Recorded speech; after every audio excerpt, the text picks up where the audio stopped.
like every song that he drops, whether it has a hook or not, when he has a hook especially, it's just like, bro, it's so golden. It's just so smooth, it sends chills down your fucking spine. The voice, bro. I keep the back on me like asthma. We fucking in the ghost, then I get ghost, she call me Casper. Lotion on my neck, I think my true love from Alaska. I'm always on the go, I'm serving fiends till I door dasher. I like that aggressive flow he came in, he's coming in with after the hook. Hold on, y'all ain't even hearing Flight right now. See, we got the replays on deck. You know what I'm saying? He's always got to promote that duck pack, you know what I'm saying?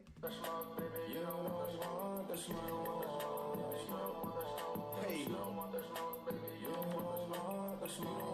I keep the back on me like asthma. We fucking in the ghost, then I get ghost, she call me Casper. Lotion on my neck. That was a punchline though.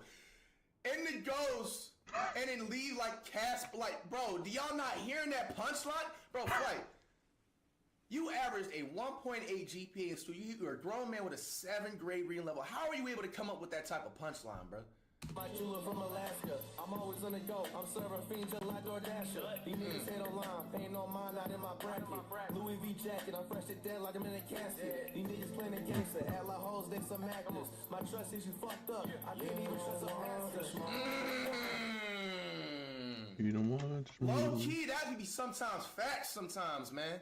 I mean, obviously, it's not every single one of them out there that are like that, but there'll be some scamming out there. You know what I'm saying? Y'all gotta be careful. You know what I'm saying? They talk about, hey, you know what I'm saying? Great cause, donate this, and they sit up there spending your money on the new Benz or something like that. It'd be like that, bro. Or just in general, they could just be on some just like shady type of ish behind the scenes. You don't even know. They just trying to make themselves seem like they a good person because they doing it, trying to do it, this and that. Bro, Flight low key, yo, he preaching in the song. You ain't even hearing it. No smoke, no smoke. So we gotta do a drip check, low key. No smoke, no smoke. There you go. You got a full body one. What Flight talking about? Okay. You got the tracksuit fit. Shout out to Asai, New York and LA. They got a store on both sides. Remember, we was in New York and they gave us everything for free. We walked up in that store. And then he looked like he got them Deion Sanders kicks on. What y'all know about them diamond turfs, though? Yo, you see, this is the thing that's always relatable with Flight. Like, you know what I'm saying? Like, bro, this is not that, you know, expensive of a fit to have on. This is, anybody can just, like, rock this. Just the thing, is it going to look good on you? That's the thing. You know what I'm saying? Has the shades on, okay? Got the jewels. Okay, Flight. You don't want the smoke. No smoke. No smoke. You don't want the smoke. Bro, Flight's voice is sending chills down my spine, bro. Like, no glaze whatsoever, bro. I know this dude kind of looks like me, but, bro, and this is kind of a pause in between, kind of. But, bro, it's just something about his voice. It's just so, it's just, like, super smooth. You know when, like, you trying to, like, have certain tunes and just be in the instant vibe mode, bro? When it comes to Flight's hooks, bro, like, it's always have been the top 5 best hooks in hip-hop. Bro, certain people have even said the same thing, dog. Like, the ad, bro, even the ad-libs too, I'm noticing Flight's getting even a lot better with the ad-libs, like laying them down, knowing how to, like, bro. You better ask about it. You can catch me in that forum, Foden laughing probably. They salute me. He hit the Demon Reacts laugh. Nah, that shit sounds so good in the damn song, though. The Demon Reacts ad-lib, I remember he first hit it in one of his, in his first album that he had dropped, The Walking W, was in Eater Options, actually. It was in the beginning of the song. Go back and look. But I remember he hit that, and I'm like, bro, Flight needs to make this his signature ad-libs. And holy moly, cameraman, stop zooming in on my face. Yo, you're getting a couple of gray hairs, bro. Bro, we gotta start, I need some black hair dye, bro. Yo, these videographers think they funny, man. What's going on, bro? Why you gotta zoom in my face like that, bro? Showing my hair follow-throughs and shit. Make me lose some more points. It's all good. Be like, you can catch me in that forum, Foden laughing probably. They salute me when I walk in like I'm back, I'm sorry. Flames trying to double back, hold, get from around me. Ooh, that has some pain into that one. What is Flight talking about, though? We need to know. Because you know, the overall the song is a vibe and smooth, but hey, he turned up on that bar right there, bro. Is this low-key a diss track to certain too? I'm sorry.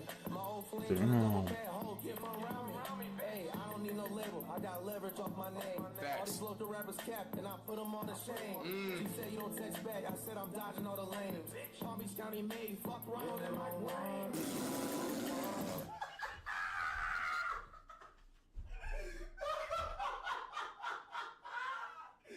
No, yo, this nigga Flight is on timing, bruh. Nah, this is a whole Ether diss track. I just sat up here and clicked on a whole Ether diss track of 2025, bruh. Ain't no way, dog. Fly. He done got Ronald back, bruh. What did Ronald think was gonna happen? You feel me? Like, all jokes aside, as soon as we seen the clip, even when we seen it and reacted to it for the first time, I was just like, all right, you know what I'm saying? We gonna find a way, you know what I'm saying? But we gonna do it in some, like, smooth way. You know what I'm saying? What's no better way than putting it behind the beat, bruh? Dog.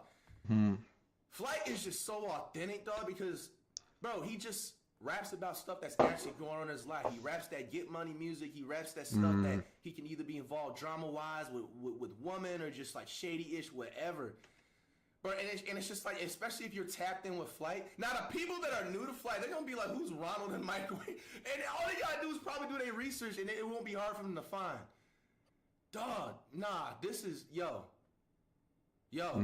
this gonna start some controversy. I ain't even gonna lie, it could. All these local rappers capped, and I put them on the shame. She said you don't text back, I said I'm dodging all the lanes. Palm Beach County made, fuck Ronald and Mike Wayne. And the way he punched that and delivered the bar is so smooth, bro. You know what I'm saying? She said I don't text back. I said I'm dodging all the lanes. Palm Beach County made, fuck Ronald and Mike Wayne. Like, bro, that was such a smooth delivery and bar. You know what I'm saying? And that's facts, bro. Palm Beach made, bro. Ain't no man made me over here, bro. 561 made, bro. Like, that's a fact, bro. This is one of the best songs of 2025 right here, Flight. You done showed out on this one. You done showed out on this one, bro. From the fit, the visuals is absolutely amazing too. I like the like trippy, you know what I'm saying? The what's the hypnotist effect or the psychedelic looking effect or whatever you call it. I don't take shrooms. We only do tree and liquor over here, so I ain't, you know, keep me away from that. But I like them little type of effects. This is perfect with the song. And in the background, I like when he's sitting on the. How did he light this on fire himself?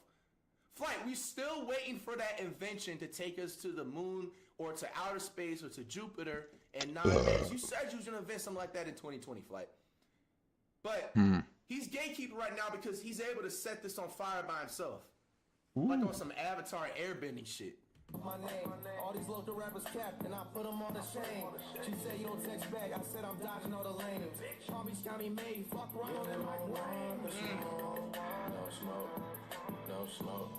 So we gotta give it all we know. No smoke, no smoke. You don't want the smoke. No smoke, you don't want the smoke, baby. You don't want the smoke. No smoke, no smoke. Bro, and I like how he has this, like, his Twitch, his, like, streaming stuff involved. This is what I've been trying to say, man. But Flight is one of the more authentic rappers, bro. Like, everything he's rapping about and displaying, he does and has in real life.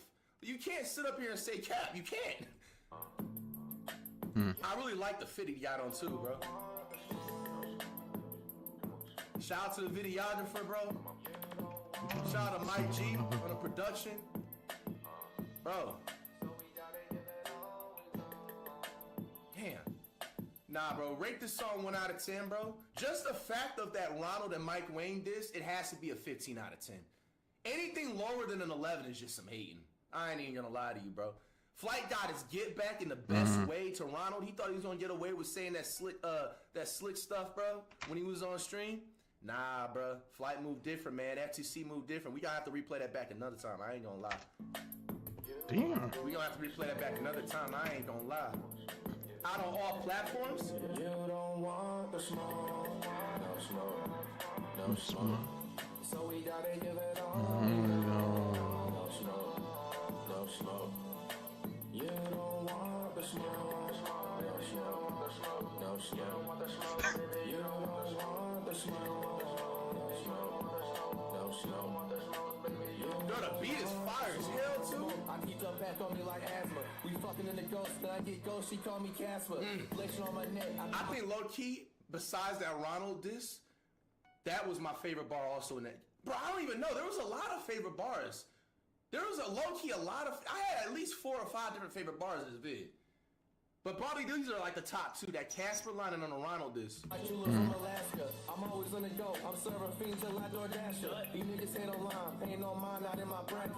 Louis V jacket, I'm fresh to death like I'm in a casket. These niggas playing a gangster, had like hoes, then some actors. My trust is you fucked up. I can't even trust some actors.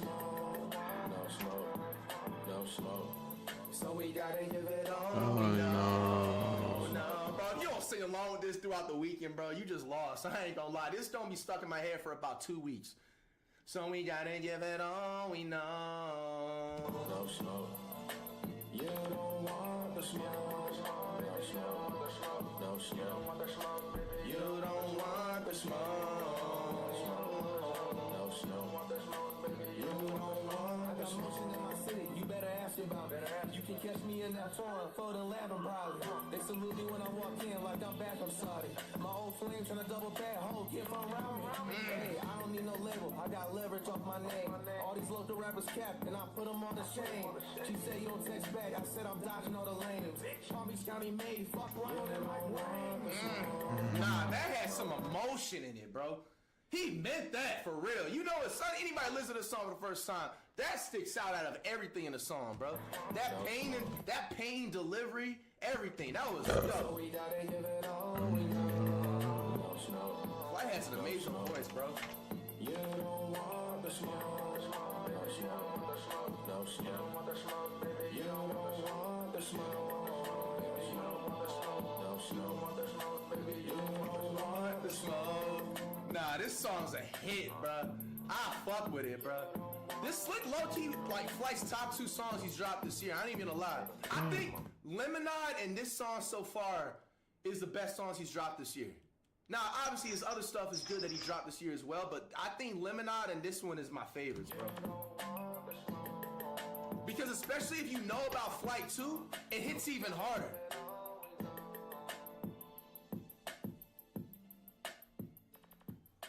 Another one in the books, bro. Flight, you so inspirational, dog. You so inspirational, man.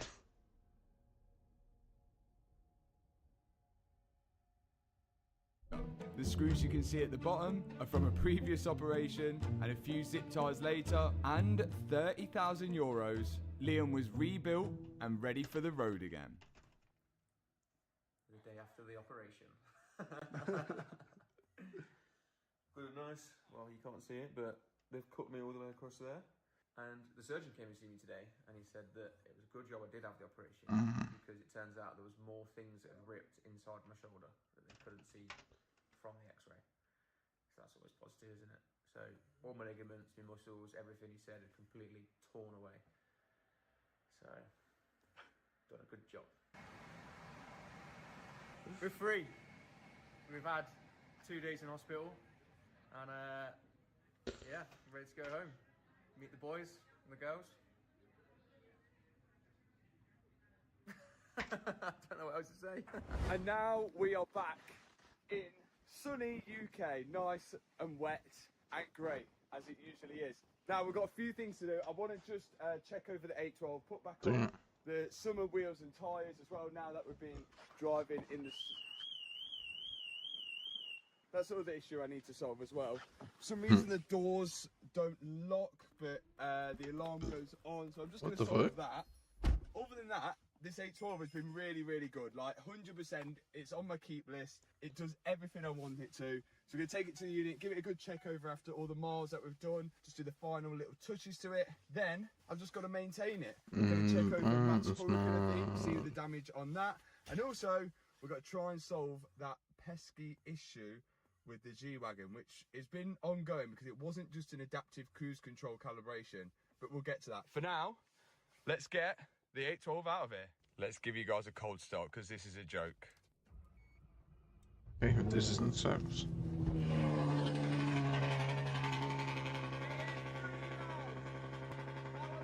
The fuck? Okay, 812's in the ramp, got it all running. That's so loud. Everything seems like it survived from the trip. had a little exhaust blow, but I've just moved the clamps further down so they're not blowing anymore. I did hear them flapping about, but they're normal. One bolt there. One bolt in there. That might have been my noise. Okay, one bolt. Seems all good. I think all I want to do now, get the winter wheels off, put back on the summer wheels. We've got to give back these winter wheels. We're looking good. I've just got to solve the door locking issue, which I don't think will be a problem. But let me show you guys back to the summer wheels. And we're back on the wheels where we started. Looks so much better on those wheels.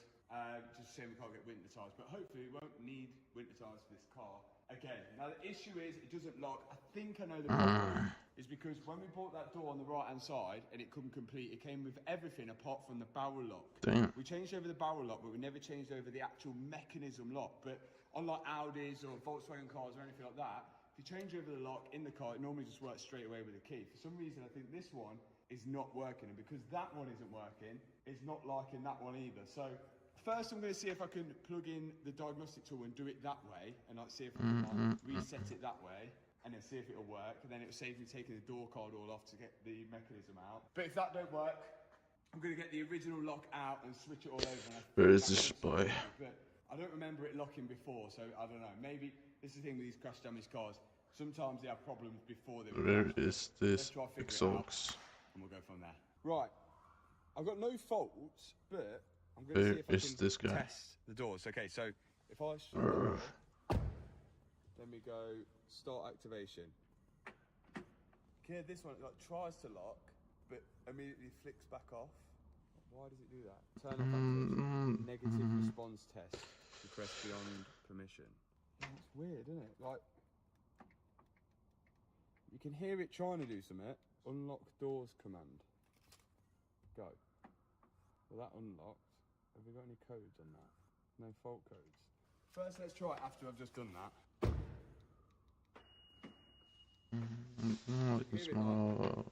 Trying to, but then immediately just flicks back off, and then this will set the alarm off. So, let's see if it's the actual latch, if it's not latching right. Thing here, latch the lock. Like that. See if that'll lock. No, just comes.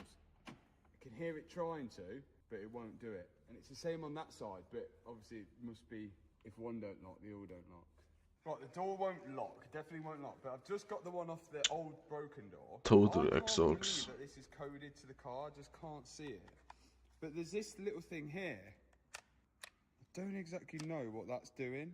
It's flicking over something inside the lock. So I'm wondering whether that's off a different car or something. Like, you know, like this is for, this lock's used on like a different Ferrari, and that's just not, it's just redundant on this car. It don't want to go down, and it don't want to go up. So it looks like I'm going to have to take this out, and then... Where the fuck with is this lock. If that don't exhaust? work, then there's something definitely odd going on. So let's get its door card off. Please. This is sometimes the issue with give crash this damaged guy. cars. We could be fixing problems that already existed before the car was crashed. And obviously there's one thing that's always going to scar this 812's history, and that is the car vertical check. When I put the VIN number in or the registration into car vertical of the 812, I can see that this car was involved in an accident and was categorized as a category S car. I can see the timeline of the car, every time it's had an ownership change, when it was crashed, and if it's had any personal registration plates put on there, or any mileage adjustment as well. Right, that is for the twist lock. Wait, late winter. So I when might you need twist to the do key, this. that I need must this. Unlock and lock I it. don't, bruh. But I can't see it being coded to the car. That part number on that. I do kind of want a winter fish for playing. 5975. Yeah, it's exactly the same. I don't know. I'll give it a try. I'm wondering whether something's wrong, something's not connected right. We'll give it a try. I'll plug this one in, see if it locks, and we'll give it a go. Right, let's get this out the Please, old door X-Ox. inside. Here we go. X-Ox. On top of that, it's always good to check out a car on Car X-Ox, Vertical where is before you're this? buying it, because if it wasn't an accident, sometimes it will show you photos of the car when it was auctioned off at the car crash auction site. Okay, that's in now. I don't know if it'll work with all this stuff off, but I'll try it anyway. And if this doesn't work, it's got to be an issue with that side. And then I don't know whether they're all not locking because one won't lock. It's like when you try and lock a car and the door's open, it don't work. So I wonder whether this will work. We'll give it a go. So make sure you're checking your car out on Car Vertical before you're buying it, or maybe check it out now to see if your car's got any hidden history that you didn't know about. The link is in the description box below, and there's a discount code on the screen now. Guys, we've hacked it. Check this out. Where the fuck? Oh my god, this is impossible. Nice, easy fix. So it's literally lock switch over, and I think it just needed to full sleep, or it needed everything plugging on, I don't know, but for some reason it's working now, and it locks, and it works. So we now got a faultless Ferrari 812, come on! Everything's good. It just needs a bit of a clean. And there's a new bit of wrap coming, and I'd like to do the whole quarter in one piece rather than having to piece it there because we were short on the wrap. But that's coming, and then that's it. One of my favourite cars. Now, we're going to have to try and solve this issue on the G-Wagon, and I'll explain to you how we've got to the stage we've got to, because it isn't just an adaptive cruise control fix. Let me explain. Hello. Okay, we need to go and take the G-Wagon to go get some Where calibration the done, fuck? because the sensor, Oh I my think the sensor god, this behind is so here, annoying. the radar sensor, that's not working. It needs all calibrating, and if you come and All look I at the need is dash, X-Aux. we've got a lot of faults. Adaptive distance assist inoperative, active lane keeping assist inoperative, active brake assist functions limited, blind spot assist inoperative, active lane keeping assist inoperative, traction control inoperative, and then service is overdue and top up wash fluid. So we've got a hell of a lot of faults, all to do with that radar. So I'm going to go to a company now. Where film when I the get there fuck of can how I they can find fix it? So we're here at Wyndham Motors, who have kindly reached out and said that they've got the tooling required to fix the radar system. So they're going to plug the tool in, recalibrate the Surely. radar system on here, and fingers crossed it Somebody all has works. found it. Let's get it in the workshop. We've pulled over on the little test drive because it's not really going to plan, is it? No, it's saying there's a fault with the actual There's two module itself. structures in The one? temperature's supposed What? to be going up when you're driving. But they're staying the same. Yeah. Okay, unfortunately, the guys here couldn't figure out what's wrong with the Mercedes. The radar system is it says it's calibrated, but we have a traction control issue that we can't get rid of, and it just says traction control system signal implausible. So time to go back to the workshop. So it seems like the G-Wagon has more of a wiring fault or a broken sensor, something along those lines, which is causing Oh, this they light keep on the inviting me, dash, man. because the radar sensor seems to be working fine, everything else seems to be working fine, but because the traction control system doesn't like something, what the car's doing, it's bringing on all those lights on the dash.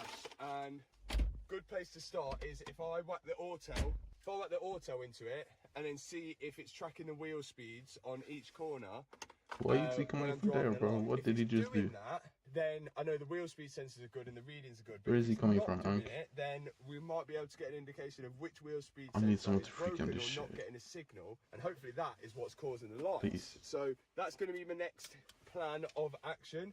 Hopefully the auto has got the ability to do that. I know it does it on other cars, but these are the lights that come on the dash now when we start it. So foot on the brake, limiter inoperative, blind spot inoperative, active brake, active lane keeping, active distance assist, blind spot, and traction control. And then obviously those ones. But the car drives fine.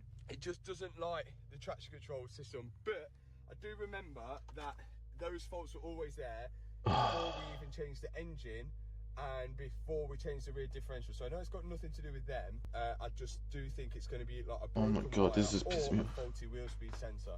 Let's see if we can figure it out today. Okay, we're back. I'm suffering from bunged up nose. I always do when I get off the plane. All the aircon just gets to my nose.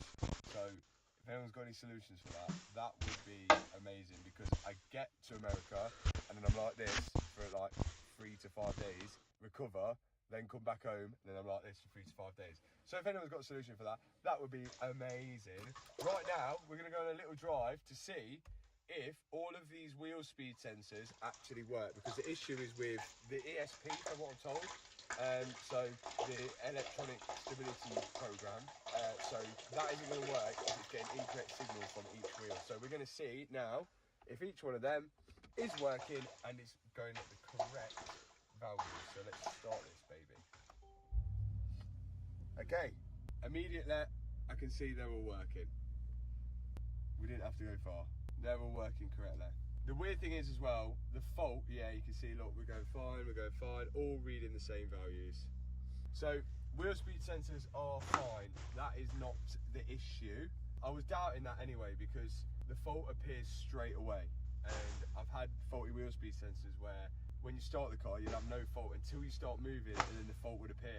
It seems like this fault happens when I put my foot on the brake. It's got to be something to do with the brake switch or something in that brake system. So I think I need to have a look around all the brake system, but it's not the wheel speed sensors. Brake master cylinder, so we press that. Correct value, we're looking between -6 and 280 bar. When I've got my foot hard on the brake, we're getting those values. Brake vacuum sensor, we're looking between 0 and -1. That's pulling the vacuum, so we're getting minus 0.9 bar of brake vacuum, so it's not the brake vacuum sensor.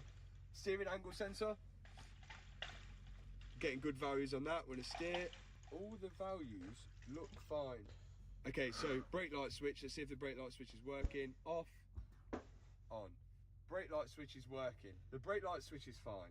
Power supply, we're looking between 11 and 15.5 volts. All of them are in the 14 volt situation. As far as this is concerned, the car's fine, so why are we getting that traction control fault with all the active distance issues? I'll read the fault codes and see what faults it is, what it's coming back with. Radar sensors, this is what I'm talking about. Come on, calibration has a malfunction. What it do, flight crew? FTC. Flight team stand up. January is here. It is now. SDC New Year. We got EW. Crowd Reacts back at it again. Dad snaps after finally discovering his service secret. Stop doing that dirt out there, y'all. This technology getting better every single day. You're gonna get caught, and you're gonna lose your freedom. Think better.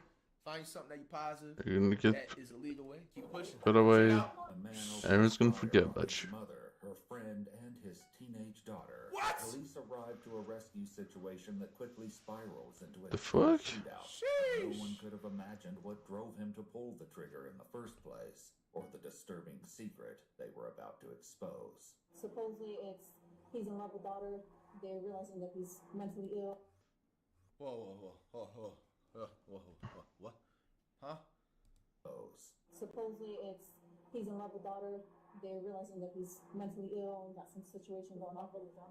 The following is based on official The fuck? records, and the footage has never been seen before until now. What do you mean by Please that? note that all persons charged with a crime are presumed innocent The unless fuck? and until proven guilty in a court of law. On the afternoon of January 17th, 2024, dispatchers in Tampa, Yeah. I was just about to say, it looked like Florida for sure. 911. Tampa. Your son did what? Where in the house was he? I was in the kitchen with my friend. She had just walked in the kitchen and he put the gun to her head. He shot at her first and he started shooting me. And then I ran out because he shot me like 5 times. And then I don't know if he shot my granddaughter. She was in the shower. He's got a muzzle loader. Responding officers arrived to find the caller running from the neighbor's house, holding her bleeding head. Oh, guys. I just... What the fuck is happening here? No.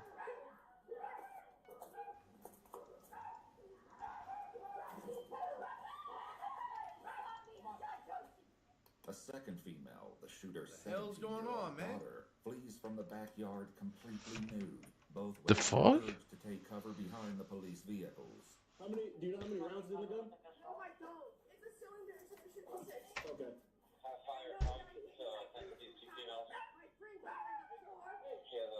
Can we have you guys go this way, please?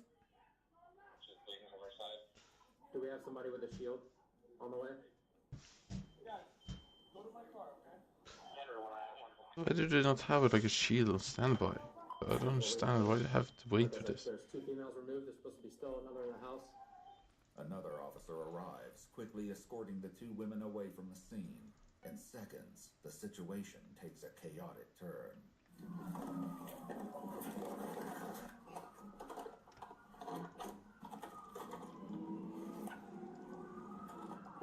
Hey, let me see your hands! Let me see your hands! Holy shit, bro. So fucked. Back in the house. In the backyard. Oh, it's going down. Uh-oh. Hold on. Careful with crossfire. More officers arrive, taking positions at the front and rear of the house.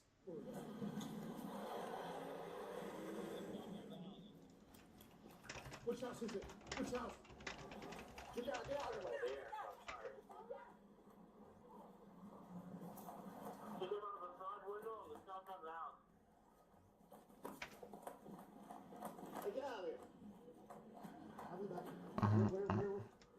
There's more right here. He came outside and shot 2 rounds. Get the back of the house. There's no one on the back of the house. Back up a little bit. Hey, to the back. Hey, to the back. You gonna get me? Yeah, we good.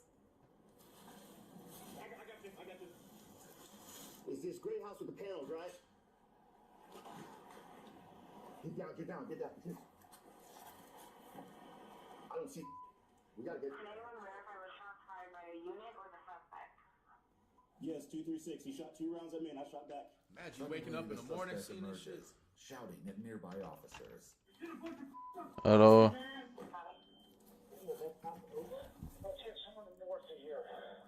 He just opened the door.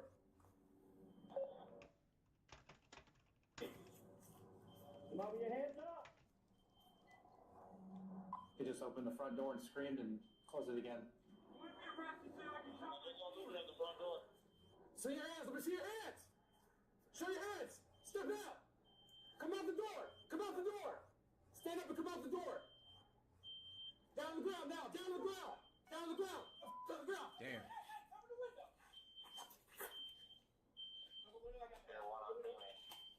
Hands! Uh, Bring him out! Give me your hand and drag him out! My computer files are all important. My computer files are really important. Nigga, what the oh, fuck? who is Strumbo, dude? They dragging the shit out that nigga. Holy shit! Is he a shooter? Yo, Do we know if he's a shooter? Yeah, I'm pretty sure he's he said his files are very important. What the fuck are them files? Okay, who else is in the house? There was another person in there, a roommate. Yeah.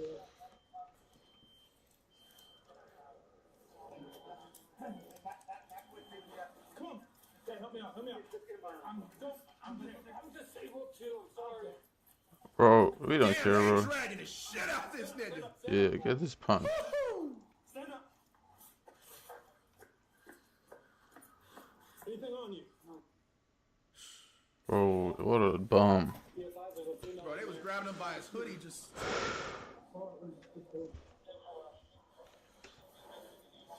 The shooter is identified through his driver's license as 42-year-old Michael Monroe Bangs. Is identified through his driver's license as 42-year-old Michael Monroe. Oh, I gotta say anything, man? Come on, man. This dude just looks like a lunatic. Bangs. Any medical conditions, Mike? Yeah, I'm disabled. I have a bunch of medical conditions. What are some of them? Just what? My right leg's all messed up, and dementia, schizophrenia. Okay. Switch feet. It's hella calm for where everything just happened. Oh man, I need this. Mental insanity thing. They poisoned me with some. With Michael secured, officers prepare to clear the home of additional threats, as well as search Please, for the game. third victim. Hold. Hold. Please, man, I need this. I need this bad. This to the left. Other room to the right, looks like. Tampa Police, are you in there? Can you hear us? Can you hear anything? Nothing? The bed to the right. I I got one victim on the ground in the kitchen. They cautiously move in, and while some officers continue clearing the home, others consider a way to get the victim to safety. Hey, should we carry her out? Should we carry her out? Damn. Where the fuck can I go for this? Oh my god. You just carry her out. This is so annoying. 52-year-old Josephine Fuentes, the roommate and best friend of Michael's mother, has a fatal gunshot wound to the head. Damn. On a table, officers locate what's described as a large revolver. So it's a revolving musket. Sick. So Sick. he loaded every single one of them with a blasting cap and black powder. It sounded like, so I heard his, poof. It sounded like it was like long drawn out. But then I heard ours coming, whipping past me. I hear musket go off. And poof, poof. I'm like, you hear zipping, that's when you gotta get sticky. Yeah. Dude, they went right past my head, bro. But just, His muzzle. oh really, shooting at you? No, he was shooting this way, and I was right there behind that car. Phew. According to police records, no officers were injured in the shootout. Thankfully, Michael's mother and daughter were just as fortunate, with neither Damn, being severely fuck. injured. Wow. She's they're going to the Tampa General Hospital. I'm gonna get in the car home head that way. Both of them are superficial. Okay. One shot grazed the head on the right side here. Okay. The mom. His daughter got shot right here, also grazed. His daughter.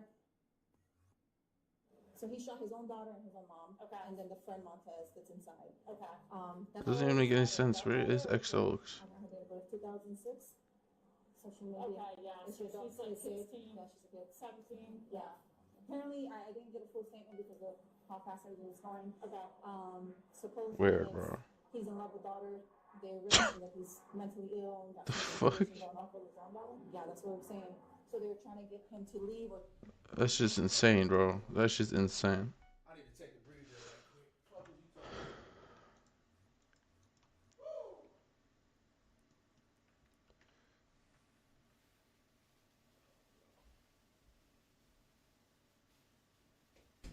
Put him away, man. Go ahead and put him away.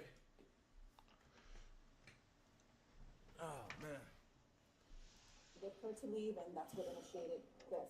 I'll get further once I get there.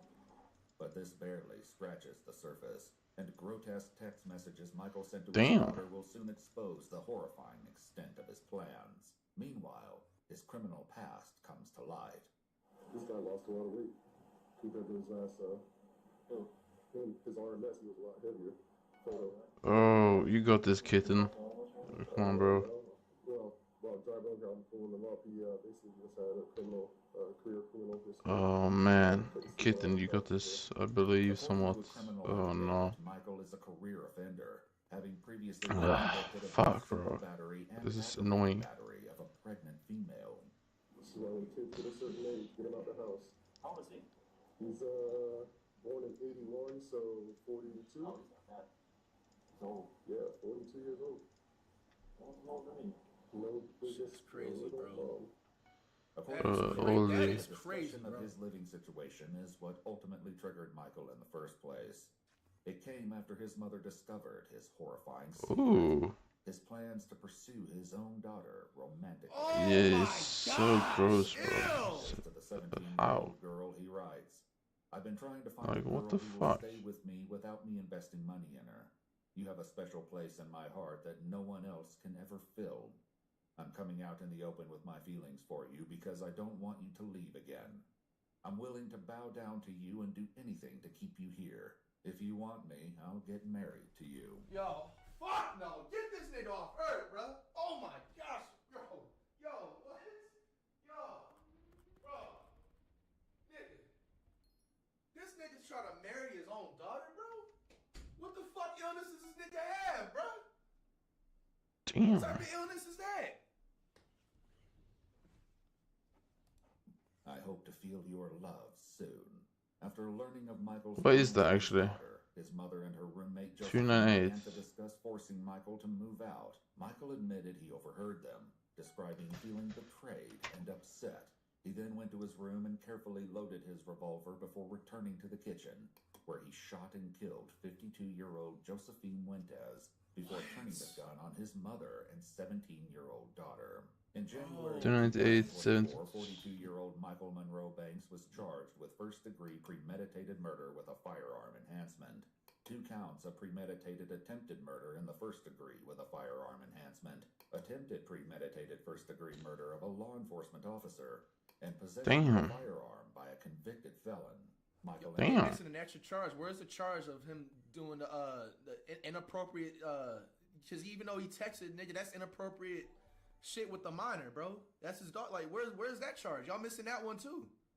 A plea of not guilty. The state's motion for pretrial detention was granted, meaning he will remain behind bars until his jury trial, which is set in August of 2026. If you'd like to see select new videos early and help us keep uncovering case files that rarely come to light, you'll find extra footage and unseen details on our Patreon. Channel memberships here on They got some weird ass people out here in this world, bro. Yo, he better not ever smell fresh air ever again, bro. Holy shit, disgusting. R.I.P. to the victims. Yep. Praise the family, man. Facts. What it do, flight crew? FTC. Flight team stand up. The last day of January is here. It is now FTC New Year. Last call for February quotes, man. Crime Reacts back at it again. Bro, January is like the only month out of the year where it feels like 3 months and it also flies by fast. Like, it's a combination, like it flew by, but it also feels like it was a long ass month. I don't know why. Anybody else feel that way? But bro, look, the year flying by, man. Hope y'all on your A game. Stop doing that dirt out there. The technology only getting even better. Crime Reacts back at it again, man. Midwest. When police catch you while ordering pizza. Hey, man. The fuck? I'm trying to tell y'all, man. Stop doing that dirt out there. Imagine you can't even order pizza without having to look over your shoulder like that, man. Troll on your back. Let's check it out. Wait, you cannot order pizza anymore? Are informed of 2 shoplifters at Target who are currently fleeing the scene in their vehicle. Rogie.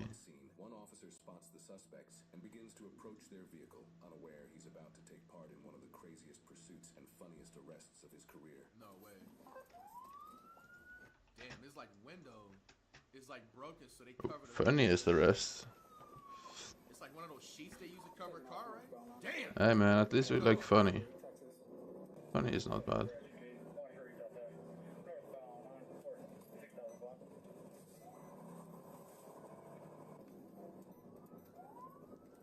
More. I'm gonna be honest, bro. Like, unless this person, whoever is in the vehicle, or whoever is in there has like priors and they really can't like violate a probation or something like that, bro. A retail theft, you're going on a hot pursuit. You're literally going from like petty theft. Depends also what you steal. More. I believe it's over like 700. My game is bugged out. It can be different. It can be 700, Wait. it can be over 1,000. This is my amazing. That's when they do felony theft. But bro, nonetheless, like, bro, just pull over, bro. That's not it. That's not it. That's not it. Keep pushing, but I mean, you can't tell nobody anything anyway. So.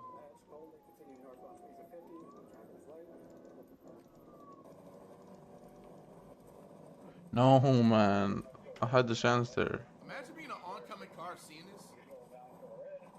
Damn. Barely turned green too. Retail type vehicle, silver Volkswagen or Volvo, I believe. It's a GMC. Therefore, continuing northbound, passing Clover at the green light, speeds are 95. What's in here? Excuse me? I'm gonna try to get in front of him with sticks if somebody wants to take my spot. Fuck, bro. 30 call it when I do that. Coming up to a little bit of traffic at Skyblock 6800 block. Continuing north behind the courthouse. Coming up to a green light at Green Tree.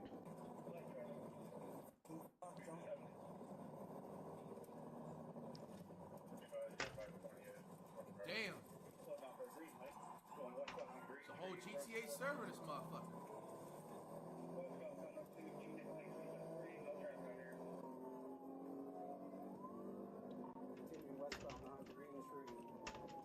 What did they steal, bro? They must. I mean, nobody want to get caught, obviously, with that type, but it's like, bro, you're literally like making your situation so much worse. Like, imagine if he stole like something very small and he's doing all this.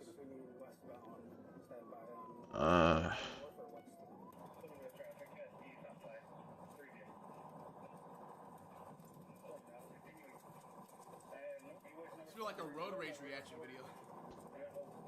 Continuing northbound on River Road, at a red light, good open river, red light, speeds of 50.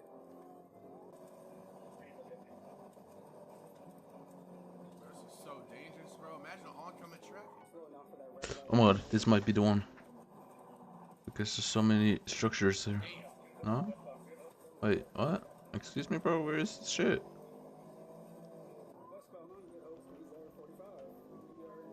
Where's the structures at? Oh man.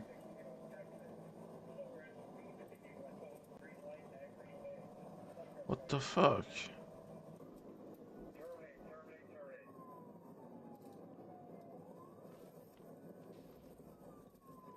What the fuck, man? I thought this was gonna be good. Good ass driver, bro. I'm not even trying to be a bad influence, but damn. 12, did you say terminate? Wait, what is? Always don't put the spikes and shit out. They don't time me right now. Terminating back eastbound on Good Hope. He's doing another U-turn going westbound on Good Hope, coming up to Green Bay. What the fuck, man? Does anybody know, like, cause I know like certain states or like counties or cities and stuff around the U.S. like after a certain point they like stop doing like hot pursuits or they stop like chasing the vehicle. How does that usually work out and stuff? Damn. He's zooming a bit. Damn. So that spikes this car.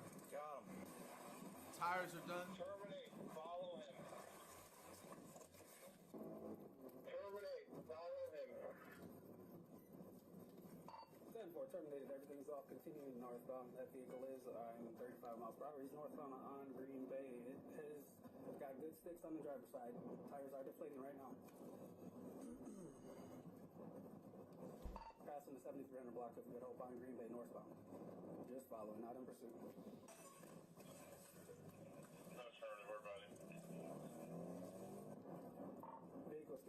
Is this X-Ox?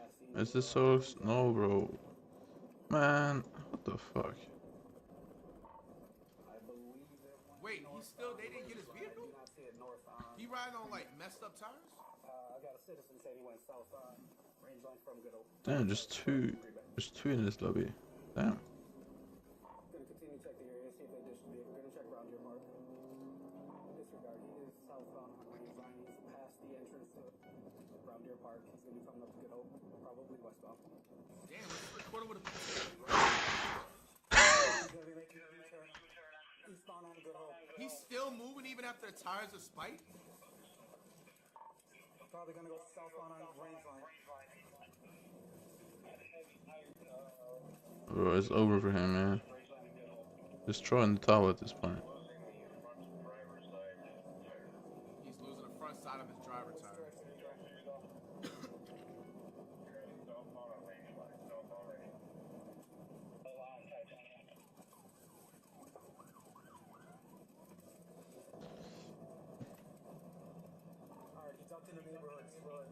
While officers lose sight of the suspects after they enter a neighborhood, reports of How the fuck do you lose sight of the suspect after spiking his tires, bro?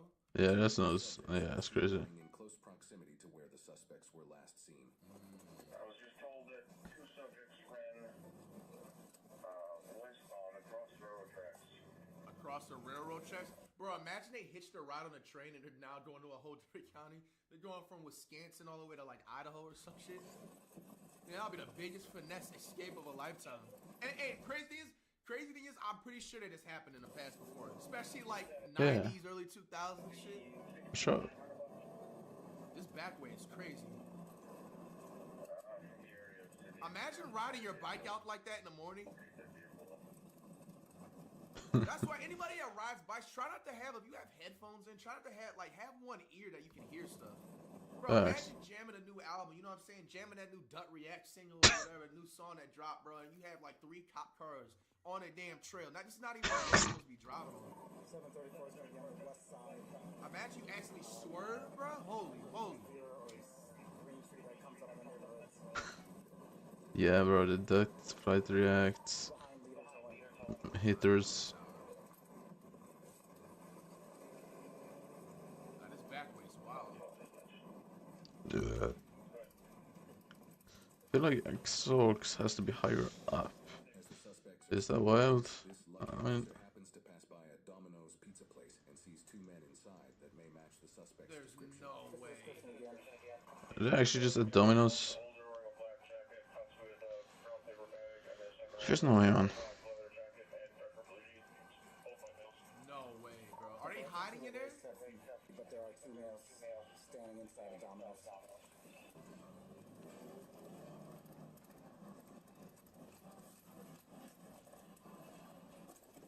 I know when they see them cops pull up, bro, they shit in their pants, boy. Hurry up. Come on out.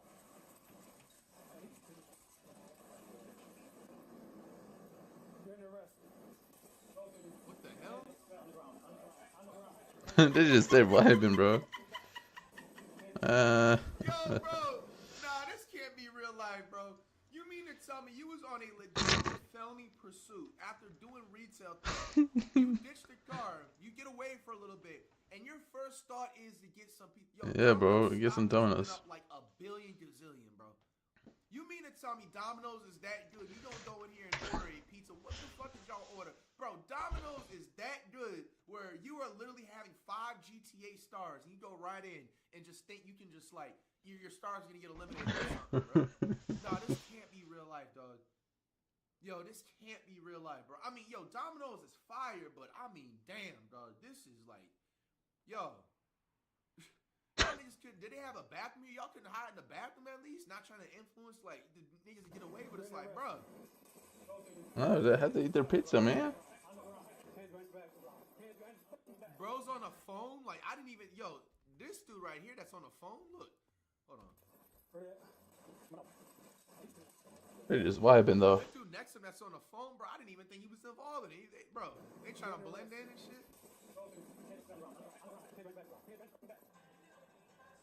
That is crazy. Look at this. Imagine a normal day at Domino's. Bro.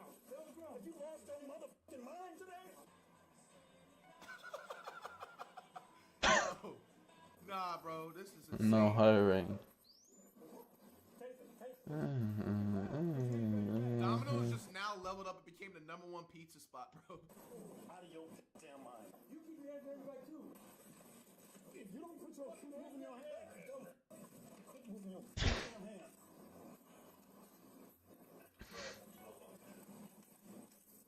Idiots. Whole bunch of retards. Right, so I need... Look at that dude's eyes on the ground, bro. Sure, I'm gonna find it, bro. Yeah, that's that good K2, boy. Sheesh.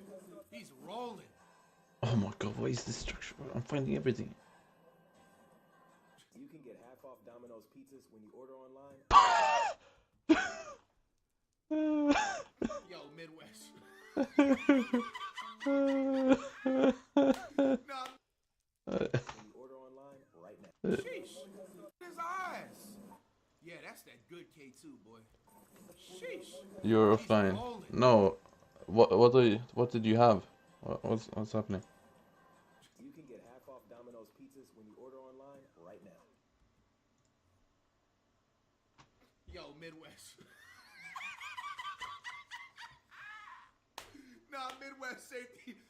Midwest Safety gotta be my favorite crime channel now at this point. No, you need to add one more L. These niggas troll us with a ad. I'm on my alt account. I'm like, But what do you want? I'm subscribing to YouTube Premium stuff, so I ain't smell an ad in like the last 4 years of YouTube. I don't know about y'all. So I'm like, oh, wait, hold on. Did I like not pay the What is it? of that?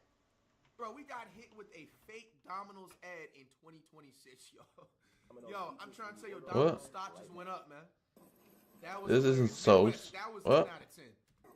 Yo, this nigga is funny as hell, man. What do you mean? Bro. I wonder if they're gonna let them get their pizza. That'd be funny. No, Ank. No, bro. You're done doing this stuff, okay? We're gonna chase you all over good. Then why'd you try to run Wait, is this your visitor, bro? Okay, see this? Bro, it doesn't work, man. It doesn't work like that. You know that, right? Okay. So now you lied. I don't respond.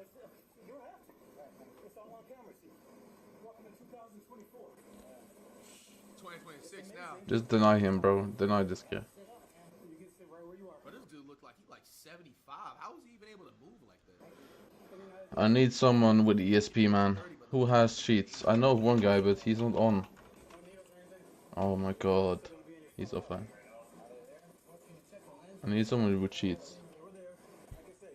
I'll pay you money to find it right now. Do you have free cam?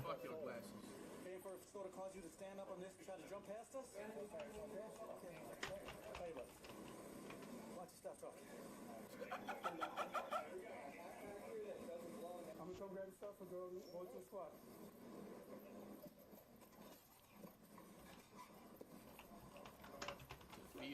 Is yours free? Yeah, mine's free. Yeah, I got mine on the bike trail. Pop a seat. You injured at all? Yeah. What's going on? My elbow, my rib, where you need me.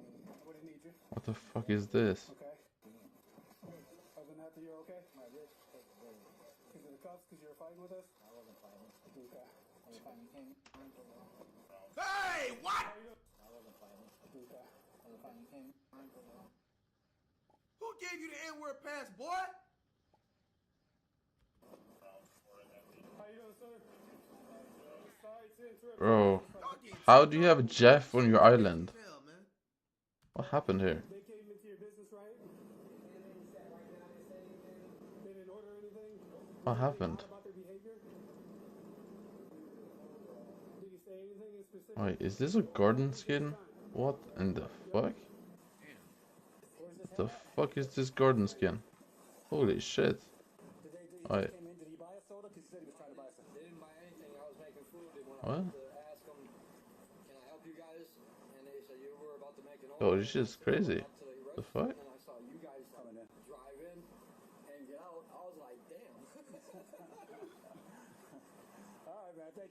Wait, this. What the fuck? There's skins for greenhouse? Yo, the suspect with the bald okay. head. Now this nigga Midwest safety's on a roll this video, bro. Charged with retail theft and resisting obstructing an officer. Believe it or not, he also had an active warrant for his arrest for 8 other retail theft charges. Damn, yeah, that's why he was on a run like that, bro. 8 other retail theft. Please, gang. Yo. A robbery with threat of force So. and another resisting obstructing charge. Gary took a plea deal and pleaded guilty to all but 2 retail theft charges, resulting in a sentence of 4 years in prison and 3 years of extended supervision. He is also prohibited from all Menards, Home Depots, Lowe's, Best Buys, and Targets. Damn! Yo, that is actually insane. I didn't even know you could ban that many stores all at once, bro. Like, and I'm gonna give y'all niggas free game too, bro. When it comes to like shoplifting and theft stuff, bro, I'm gonna let you know, bro. They'll let you get away with it like the first 2 times. They really just be building a whole case on you, low key. They wait till they really like, you know, seem like they have enough on you, and then that's when they come and attack.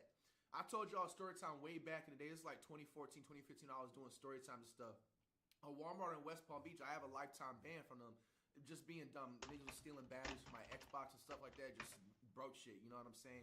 And bro, they didn't get me until like the 3rd time. You know, they let me get away with it like the first 2 times, whether they seen it or not. But yeah, they just they just let that stuff pile up so they can like put more stuff on you. But bro, 8 different charges. Dude. Sheesh. That man not even gonna be able to go to any store. He gonna have to DoorDash everything for the rest of his life, man. That's insane, man. There's more to do, all the stores he had stolen from in the past. The other suspect involved in the incident in the body. There's this 283. Driver of the vehicle, leading to his charges of felony fleeing, eluding, hit and run. Yo, this is massive. It's like over me. Wait, no. It's meant to be above me. Oh, okay. He is presumed innocent unless proven guilty in a court of law. When you're shopping with your family, do you ever think you're standing 5 feet away from somebody who's ready to run? All right, man. What y'all think about this, man? This went 0 to 100 real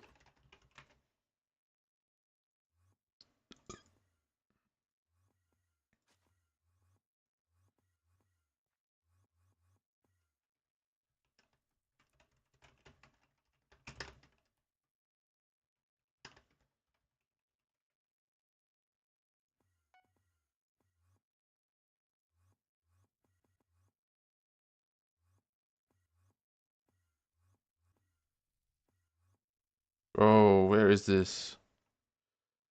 How the fuck do I get there?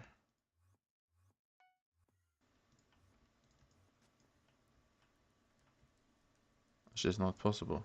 Oh, maybe here? No. No. What?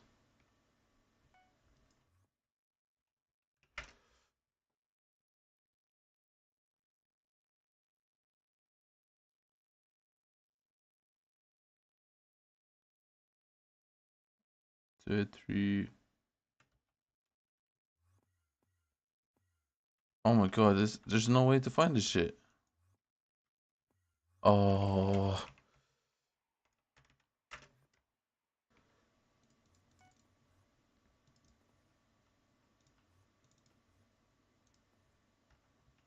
No, this is rage bait, man.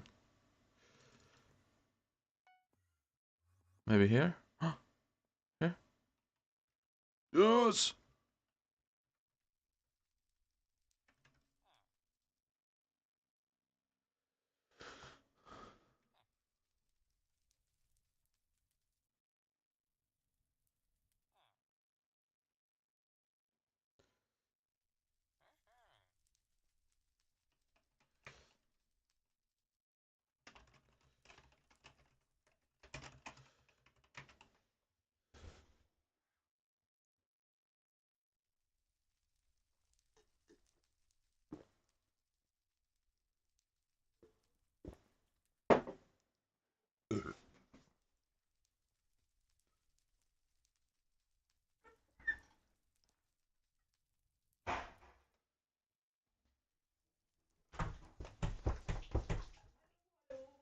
Kan jag din?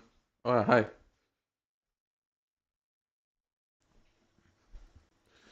What the fuck, bro?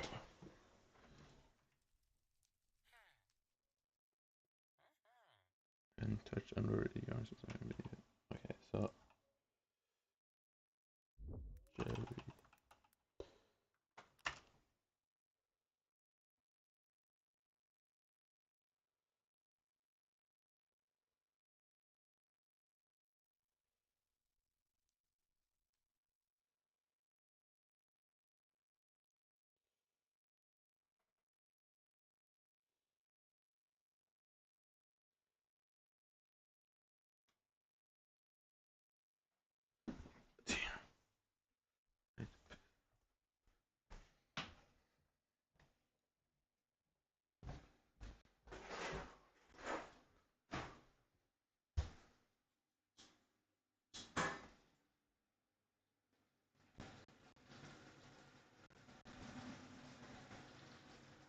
Not?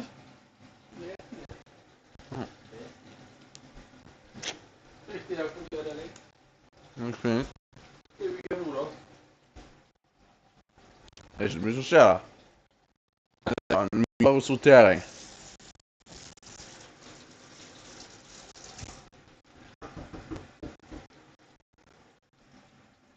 Jag på som makaroni.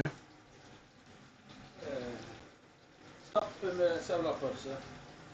Det skal mamma ha gjerne litt lettere. Det var ikke det som du sa.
Jerry. Very sexy Keisha Becky.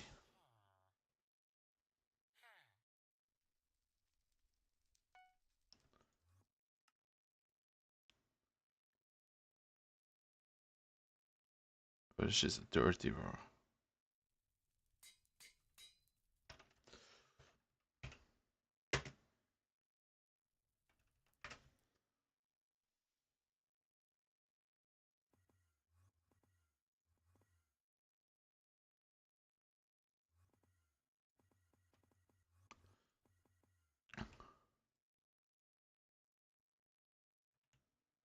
I forgot, bro. There's some sort of way you gotta go for this, right?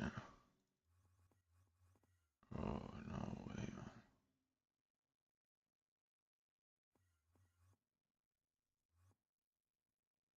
It's so far as well.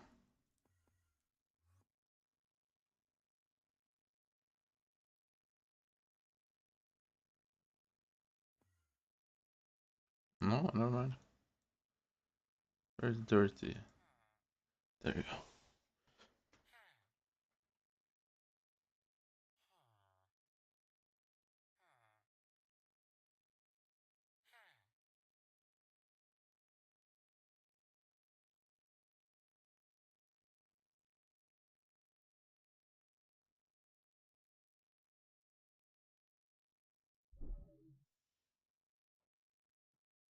What it do, flight crew?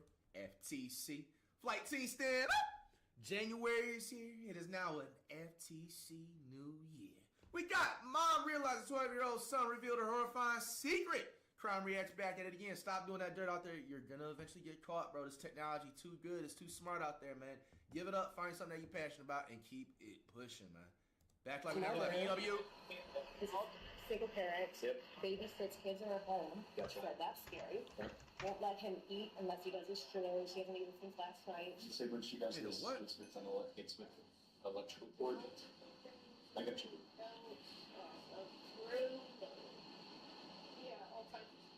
But if he goes back to his mom, she eats him again. On the afternoon of July 27th, 2024, Beaver Creek Police in Ohio respond to a quiet neighborhood after a woman reports encountering a young boy covered in lash marks and begging for help.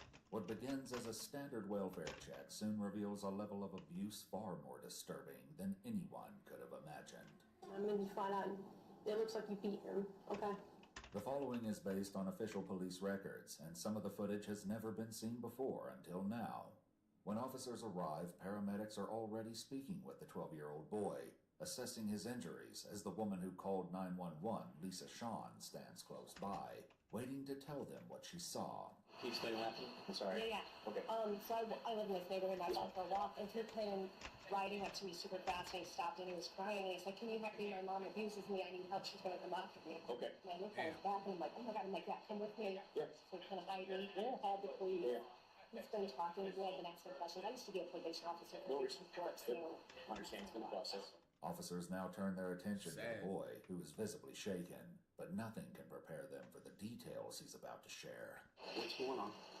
How long has this been going on? 6 years? Man, that mom going to hell. Damn. Okay. And mind you, he's only 12, so that means it's been going on since he was 6. You're okay. Hey, so I want you to know we're here to help. What we're going to try and do is try to figure out what's going on, okay?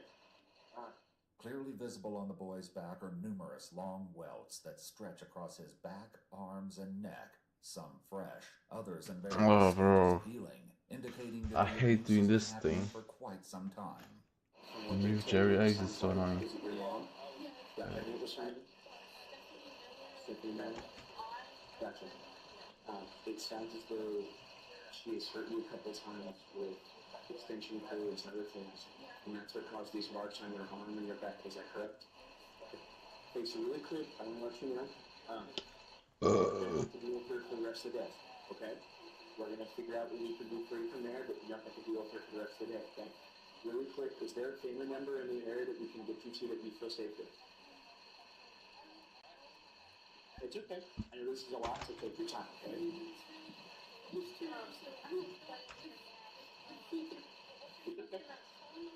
she's not gonna come at all. She's not gonna come near you for the time being, okay?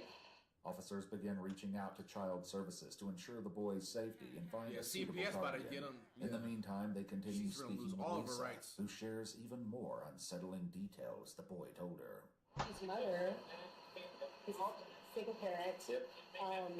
That's not an Babysits excuse. kids in her home. Gotcha. So that's scary. Yep. Won't Damn. let him eat unless he Damn, goes to she just schools. said she babysits other kids in the house. So imagine what she's doing to the other kids. She hasn't eaten since last night. She's been abusing him for years. She smokes weed and other drinks in the house. She acts crazy. He's pretty open. He finally, he played football. He was finally, he had to wear long sleeve shirts to football practice. He was like, I get it. The boy is helped into the ambulance, where Sad, paramedics man. begin checking his vitals as an officer stays Damn, bro. by, attempting to comfort him. What's the blood pressure looking like? Blood pressure is when your heart pumps and relaxes, there's pressure, and that's what it monitors, and that talks to the heart rate. Does that make sense? And you're a little stressed right now, so it's probably a little bit higher than we'd expect for a kid your age. But that's okay. Yep. The reason we look at that kind of stuff is it gives us an idea of what's going on inside. Make sense? Yeah. Awesome. Hey, really quick, doing great. I am going to ask if I can get some of those photos really quick. Thank you very much, sir. And so you say when she does this, it's with an electrical cord. Electrical cord? Belts. I won't lie. Niggas used to get their ass beat by their peoples back then. I don't know about y'all. You all want to comment down what y'all used to get whooped with? Nigga, I used to get whooped. Back scratcher, the belt, the little blind twirler thing. You know, if you know what I'm talking about, when you like close and shut like the blinds. My mom used to rip that shit off, beat me with that shit. The hand smacks upside the head. Fuck, what else? Yeah, that was genuinely. Oh, the ruler. The ruler was low key the worst one because the ruler had like a chip at the end of it, which made it a little bit sharper, boy. Damn, bro. I used to get fucked up, bro. I ain't even gonna lie.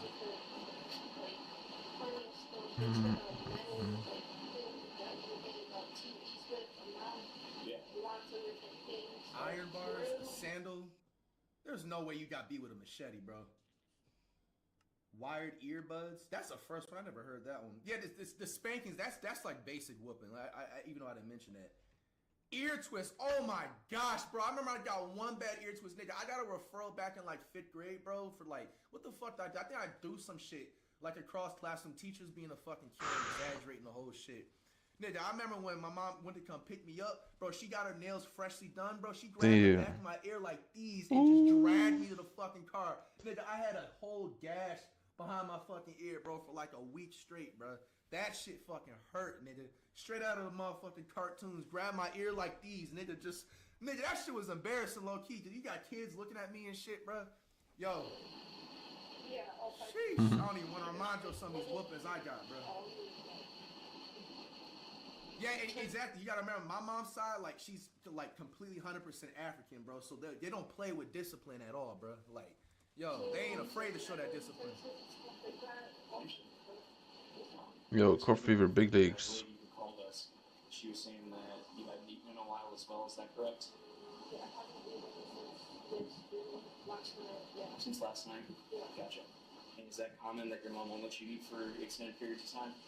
No. This right here is crazy. After I finished my chores, I have like morning like 12 o'clock, middle of the day chores. Won't be able to eat for periods of time. What? Normally doing my chores, like letting the dogs out and taking the trash in the morning. And sometimes I have extra chores and I can't eat until I finish those chores.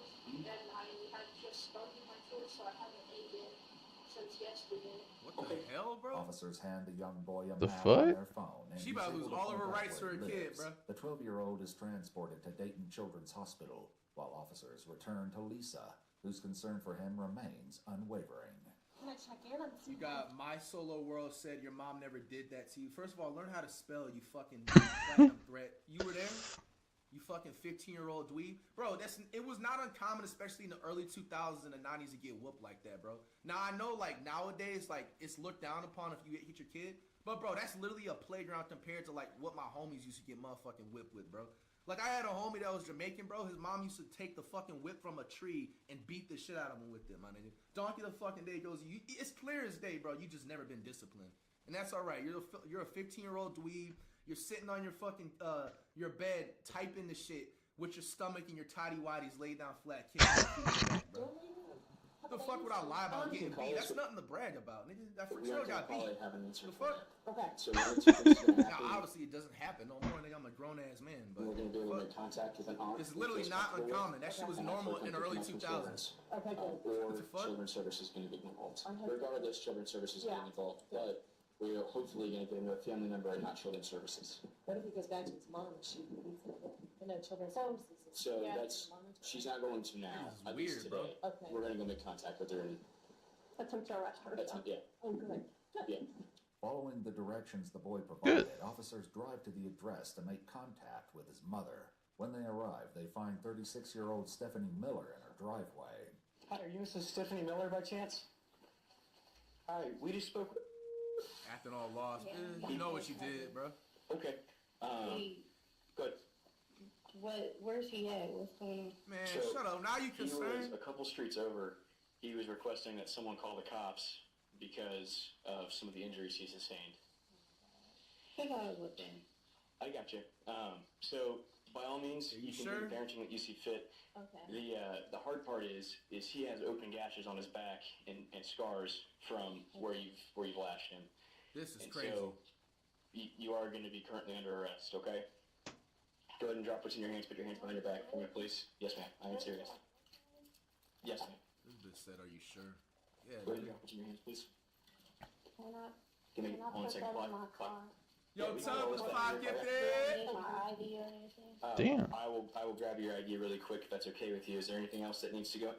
Is there a reason you have a steak knife in your purse? It's for protection. I go hiking and stuff. Okay, that's fine. Would you like this stuff in your car, you said? You think she really go hiking?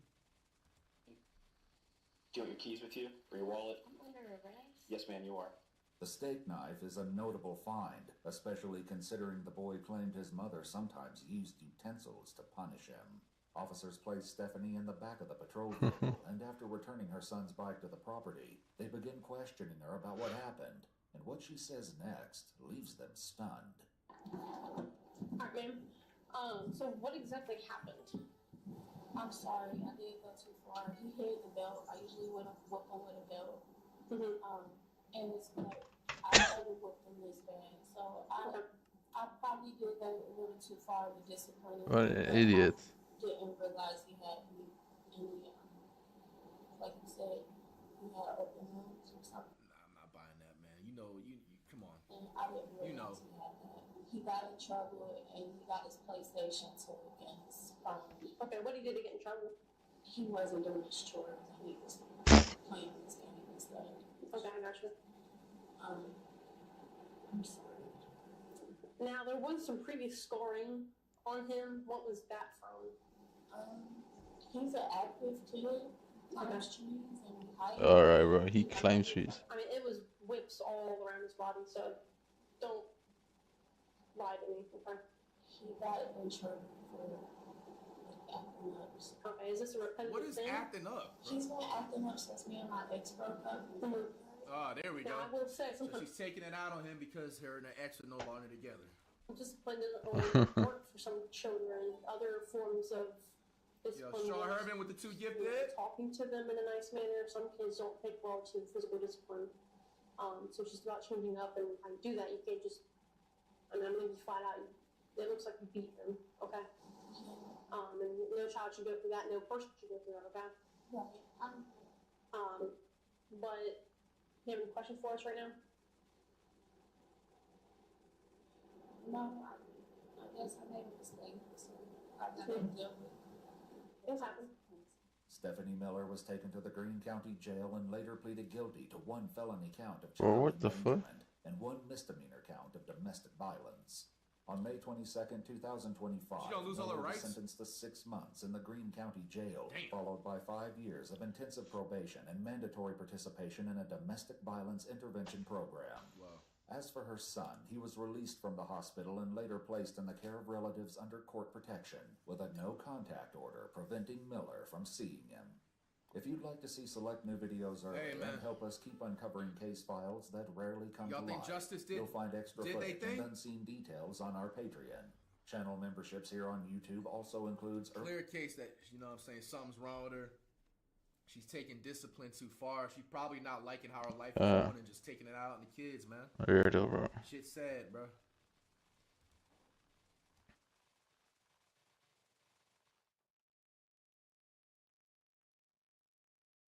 Yo! Oh! Y'all already know what time it is. Big shout out to the big man above. Ladies and gentlemen. Look at how Dr. is saying the video. Y'all love these videos. Daughters lead police to mother's dead body. Damn. The door was locked in the room, and... Okay, can you sit right here for me? These are the two daughters of 28-year-old Damn. Ashley Fish. In just a few seconds, they're going to lead the officer to their mother's lifeless body inside the bathroom. Eggs were burning, and she's in there. Bro, eggs burning?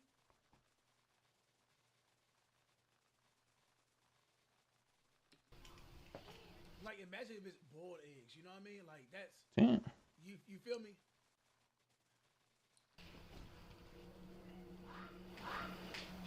I never saw this. Oh, And as the oldest daughter bravely guides her siblings to safety, police are still unsure whether this was self-inflicted or if there's a killer on the loose. But they'd eventually discover That fit is crazy, Ashley's but killer is closer to home than anybody expected, pulling investigators into one of the most tragic domestic dispute cases the state of Louisiana has Bro, I'm about to say, buddy, house looks just like Louisiana's.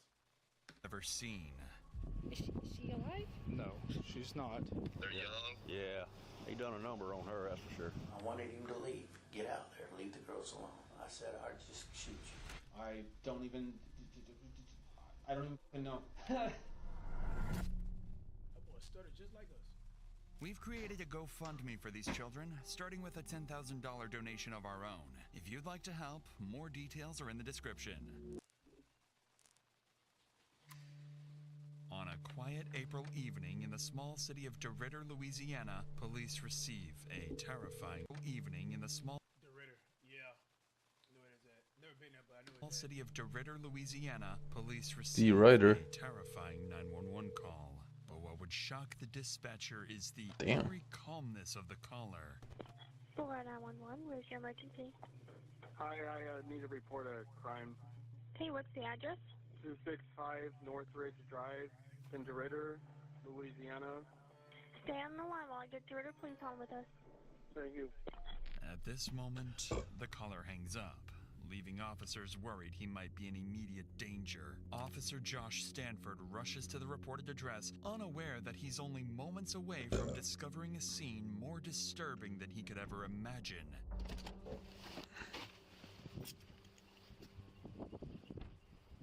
beautiful home, by the way. Kids got nice. You all right, babe? The door was locked in the room, and... Okay, can you sit right here for me? Yes. Is anybody in there? No. My sisters are inside right there. Okay. And we got my mommy. The eggs were burning, and she's in there. Okay, y'all come in here. Come right here. No, I don't want to go. Come here. Stay in here. Stay in here.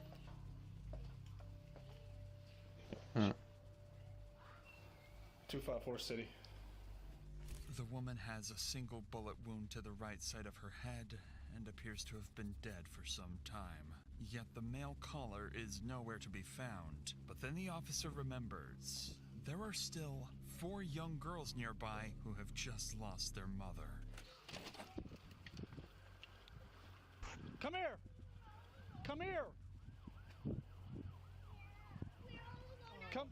Look, bro, look how young the daughter is in a red shirt, bro. Come help me. Do you know? Oh, it's like she just learned how to walk, bro. Oh man. These children? Yes, they're our neighbors. Okay. Yeah, like Maddie. You got parents here? Yes. Huh? Can you take them to a secure place for me? Was there anybody else here, baby? I don't think so. I don't know. In an unimaginable act of courage, the eldest daughter guides her younger siblings to safety, leading them to the neighbor's house. The neighbor bravely takes in the 4 traumatized children, who would later turn out to be instrumental to the investigation. Officers head back inside to try to locate the caller, completely unaware that he's the one who pulled the trigger. Is there one victim or 2? I'm at Northridge. City, do I have one victim or 2? No. So we need to clear the rest of the house. I'm under the impression there was a male here too. Okay. So clear the rest of the house. City police! Hey, city police! Go right. Police department! Click. See, when the glass was on the phone with him, I was under the Right. impression there was a male subject that had been shot. Look out in the backyard. What's that I smell? The eggs were burning. Are they cook? Oh, okay. Where's she at? She's in that bathroom. Oh, hell. Everything else clear? Everything else is clear. Officers find no one else inside, leaving them still in the dark about who the caller really is. They'd further look into the victim's injuries and quickly realize there was almost no imminent struggle, leaving officers questioning whether the injuries may have been self-inflicted.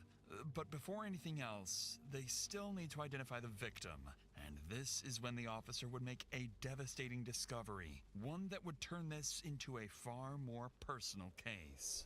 I didn't want to wait till you got here before I started trying to find an ID or anything. Let me. Hey, you want me to turn the stove off? Yes. Oh man, she was cooking breakfast, bro. She was cooking breakfast for the girls. Ashley Fish. Nobody else. You said kids were in the house, or another kid? They're across the street. Ashley Fish. I'm assuming young based off of what I'm seeing here. I went to school with her. Did you? Yeah. So she's from East Beauregard? Yeah. They moved away. She any kin to Josh Fish? No, I don't think so. She's your age though, or? Yeah. Graduated together, so we're about the same.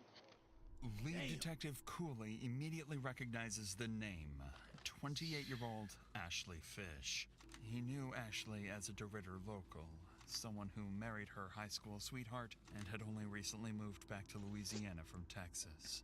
Determined to find answers and uncover who murdered his friend, he turns to the neighbors for more information. Meanwhile, other officers begin reviewing neighborhood CCTV footage, searching for anyone who may have been at the house besides Ashley and the children. And they're about to discover that someone else was indeed inside. Someone who is already on the run. Detective Cooley, Skyblock Sheriff's Office. Hey, Jeff Brown, nice to meet you, sir. Yes, sir. Hey, y'all mind if I ask you a couple questions real quick? Yeah, you can ask me anything, but I really didn't see anything. The only one that saw anything was my son. Your son, the one that was mowing? He was mowing out here. Okay. What's your buddy? Detective Cooley. Nice to meet you. Heard you kind of saw some stuff, just a little bit. Not much, but you seen some, something happen next door? Well, I was just mowing a lawn, and then I saw, Or this is the most crazy feel of all time. Lining up with what the boys saw, another neighbor offers ring camera footage showing a black truck leaving Ashley's house just minutes before the 911 call. Desperate to learn who was driving that truck, officers turn to the next neighbor, unaware they're about to speak with the victim's best friend and is someone who knows exactly who the driver is. What's that? The girls are at my house. Can you tell us what's going on? It's not good. Is she alive? No, she's not. Was she shot? Yes. She was out here earlier when about 5 o'clock or so. I saw her out here. Everything seemed fine. There was a truck. She has a significant other. She was going through a divorce. And They're legally separated, but he was here. The black truck. That's it. That's it. That's it. Yeah. Says enough right there, bro. Here. Yes, ma'am. Do you think he shot her? Well, I can't tell you a whole okay, lot. I got it. So as long as I the don't children know. are safe with you for now, we'll take care of it from As far there. as I know, her. Oh gosh, I'm assuming that it was Tyler was the person that was here. I don't know if that was his truck. He usually drives a black truck. And then her husband's name is John Fish. She would go on to identify their main suspect as 34-year-old Tyler Durachowski, Ashley's new boyfriend. Detectives immediately begin digging into his history, gathering anything they can find, and working to locate him as quickly as possible. But just as they're about to begin the manhunt, another 911 call comes in, and it's from the killer himself. Hi, I need to turn myself in to the police. Okay. I don't know how to do this. Are you wanted? Do you have an active warrant? No, I just committed a crime. Okay, what crime did you commit? I shot somebody. Okay, where are you located? I'm at Burke's Outlet in DeRidder. I'm in the parking lot, and I just am gonna wait here to get picked up. Okay, who did you shoot? A woman, Okay, what is her name? Ashley Fish. Officers rush to the address he gave, an empty parking lot. Still baffled as to why he confessed and why it took him so long to come forward. Knowing he likely killed a woman in front of her children, they brace themselves, fully expecting anything to go wrong at any moment, or even an ambush. Suspect is gonna be in Burke's parking lot.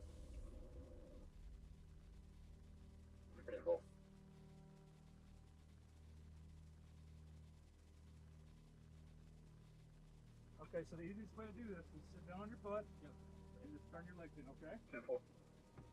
Understood. This should be the end of the video, right?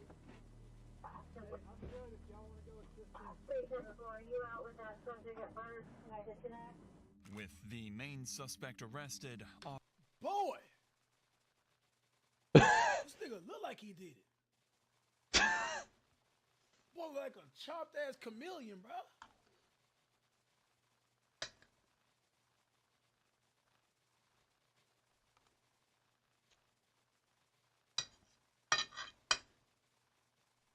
officers have no idea the investigation is moments away from taking another unexpected turn. When they search his vehicle, they find no weapons, but they do find multiple prescription drugs, vials of testosterone, and syringes. To their surprise, Tyler seems unusually calm for someone who just took a life, and it would quickly become obvious that this calm, controlled demeanor is part of a plan to get away with murder. If you're still comfortable talking to me, can you tell me a little bit about what happened? This woman and I got in an altercation last night. Things were kind of falling out between the two of us, just relationally, and I was getting ready to move back to Oregon. So she pulled out, she had a gun in her drawer. She loaded it and was pointing it at me, and we started fighting, and it went off. Tyler insists he shot Ashley in self-defense after she pulled the pistol on him, immediately complicating the investigation. Once he's brought into the station, officers relay this information to the team at the scene, this is who not would begin searching for... This is not the husband that she separated from. This is the new boyfriend. Exactly. Why you leave. Exactly. Anything that might support his claim. And unexpectedly, they do find one piece of evidence in Tyler's favor. The murder weapon itself. Okay. Here's what I... Man, it's so easy, man, to put somebody else's fingerprints on a gun. I watch too much mob movies, man. Come on, man. Who you think you fooling? Fish? Nigga? Come on, bro. Like, you know. Who you think you fooling, man? I've got right now. I know you got a lot of information coming in. Cameron has got the suspect, Tyler Grabowski, over at Park Terrace. He gave himself up without any problems. And he told y'all that he did it. Yeah. I see the hair in it. I've called in the serial number. Maybe a Smith & Wesson. She's been here for a minute? If I had to guess, I mean, she's still having some coming out of the wound. She's still pretty warm, and if I had to guess, I'd say it's been between 45 minutes and an hour and 20. Well, that sitting right there? Yes. Alright. So once they run the strip, ain't fooling me, Roy Gamer. Ain't finessing no finessing. that 40 caliber? Detectives still find no evidence of a struggle, but they do discover something unexpected. Hold on, y'all. Hey, back to it. After running the gun's serial number, it comes back not to Tyler, but to Ashley herself, meaning his version of events may not be entirely false. And with that, investigators begin to grasp just how little physical evidence actually ties Tyler to the shooting. They then finish processing the scene, send Ashley's body for autopsy, and her phone for forensic examiners to be unlocked. Shortly afterwards, the grandparents arrive at the scene to pick up the 4 traumatized children into their care. It's at this point that it becomes clear. The oldest daughter witnessed something she will wish she never had. I've got some grapes and some strawberries. Yummy. Yummy. Are y'all hungry? The one you want to talk to is yeah, she supposedly told my wife that she saw something and she didn't want to talk about it. Hey, my babies. Hey. Pop off. Hey, baby. Here, I'm gonna pick you up. This brings a small sense of relief to the officers, knowing the children are finally away from the horrors inside. But now comes the most difficult part, calling Ashley's ex-husband, John, and informing him that she is dead. Lead Detective Cooley asks John to come to the station for questioning as soon as possible. While Tyler anxiously waits for his chance to speak, detectives make a deliberate decision to start with John instead. But the longer Tyler waits, the more agitated he becomes. And by the time they will finally sit down with him, he will... Bro, that's how some people can take steroids and look terrible. That's what I tell y'all, bro. Like they bounce, bro. If I'm taking testosterone, bro, I'm about to go around looking like a bodybuilder, like, you know, veins popping and everything, man. Get back to the video, man. I'm just saying, bro. Snap. I've never had someone do that to me. I've never had someone get that mad at me that they load a weapon. 1 hour after Ashley's deceased body was discovered, John arrives at the station. John explains that he and Ashley were together for over a decade. They had their first child young and went on to raise 4 beautiful daughters. For the detective, one question matters most. What does John think of Tyler? Is he capable of hurting Ashley, or was he simply in the wrong place at the wrong time? But before that, something else weighs heavily on John. He still has to explain to his daughters why they will never hear their mother's voice again. Just want to let them know that she's no longer with us. Mom's no longer with us, you know. She's an angel now. Yeah. The 6-year-old and the 4-year-old, they don't really know. They're kind of like, oh, she's an angel. They're going to talk a little bit about it, and they're more concerned about how she's flying and everything, you know. Right. I don't know what she's seen or not, but that's got me real bent out of shape, you know. On that devastating note, the detective would shift the conversation to the final moments leading up to Ashley's death.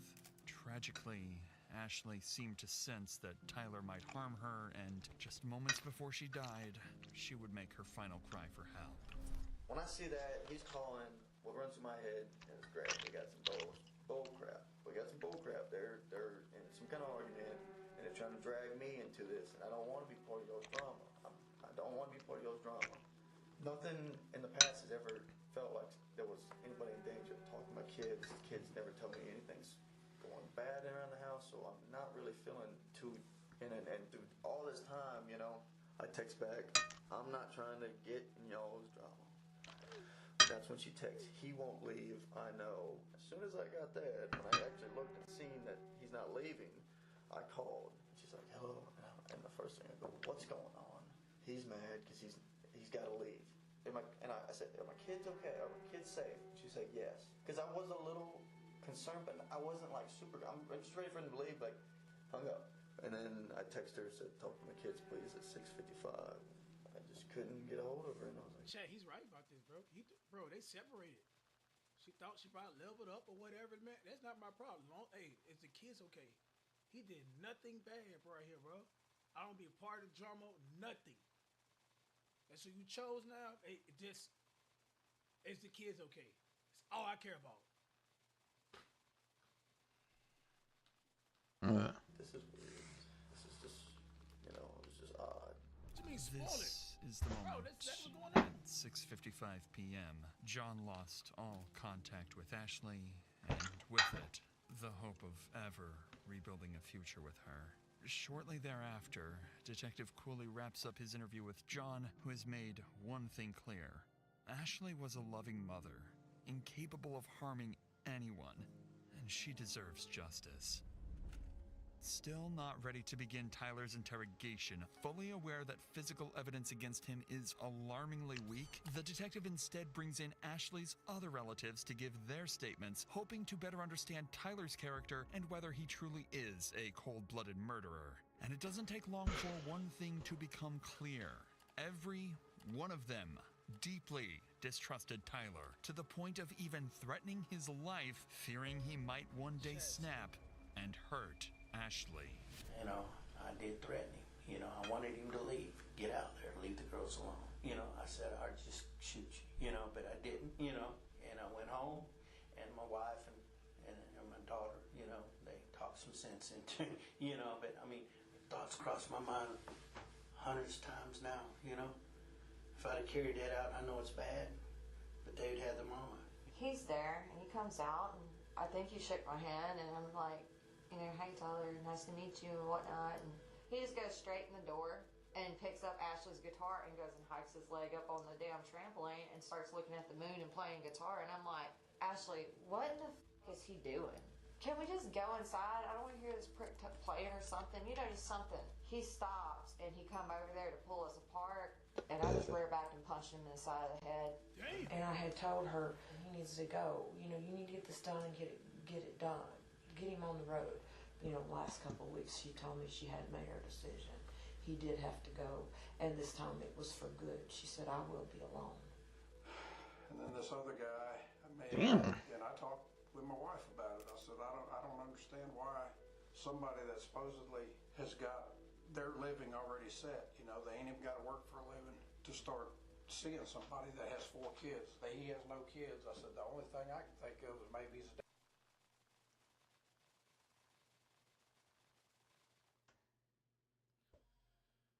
Yeah.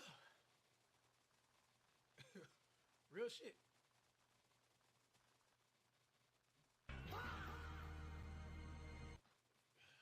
Well, you got no kids, bro? You want somebody, you know, with 4 kids? Yeah, he got a point. A little bit, yeah. damn. I said, that sounds suspicious to me, you know? Yes.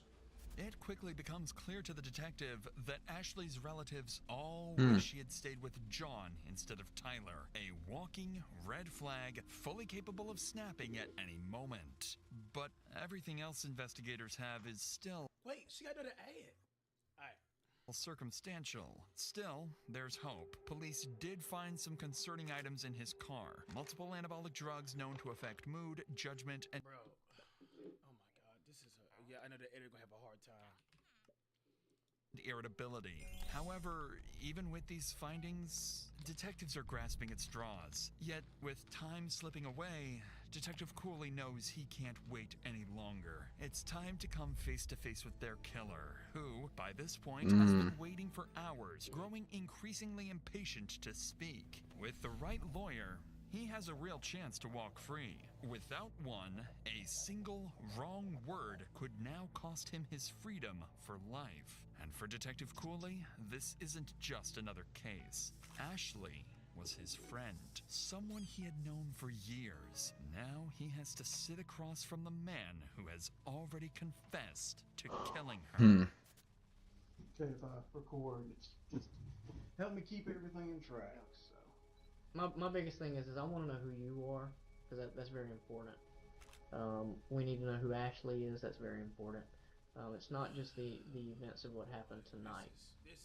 It's the whole totality of the history with you guys, because that's going to help best explain everything that led up to where we're at. I'm gonna tell you that you remember the saying, "The truth will set you free."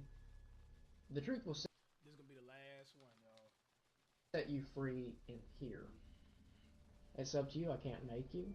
I would love to know. We would all love to know, just for the sake of you. And for the sake of Ashley, obviously. I mean, I feel like giving a statement just because I'm here. I don't know how long we wait for a lawyer to get here or whatever, but I just wanted to talk about what happened, tonight. So I don't know if that's, I think it's important Okay. because right now we've got, obviously, I think I need to tell what happened. I left about 6 p.m. a little around 6 p.m. I'm not even quite sure when it was when I called the actual police department or called 911. What I had left it as, there were 4 children in the house and a woman. From the outset, detectives suspect Tyler has a plan, and that turning himself in may have been his first step in trying to appear more innocent. And as the interrogation unfolds, that plan becomes crystal clear. Everything that happened that night... Dog, the fact you on roids, people are already gonna assume you went through a roid rage. That's just labeling you just out the book, man. When they see that stuff in the car, bro, it was raps after that, man. He got high testosterone. It's facts. Was, according to him, Ashley's fault. The woman and I had an altercation with a loaded weapon, and she has a bullet in her head. Never initiated, violent contact on her like that. I'm not the one that pulled the gun. I don't have the gun. I don't want the gun. I don't want to in dispute with a gun. No intention to shoot Ashley. No. I've never had. I don't want to take a mother away from her 4 kids. That's not my thing. I closed the door. I locked the Well, you did. The bedroom so the kids don't go in there. I had emptied out the gun. It was empty, and I left it there. And I went out. I didn't know what the fuck to do. I'm sorry. I wasn't perfect.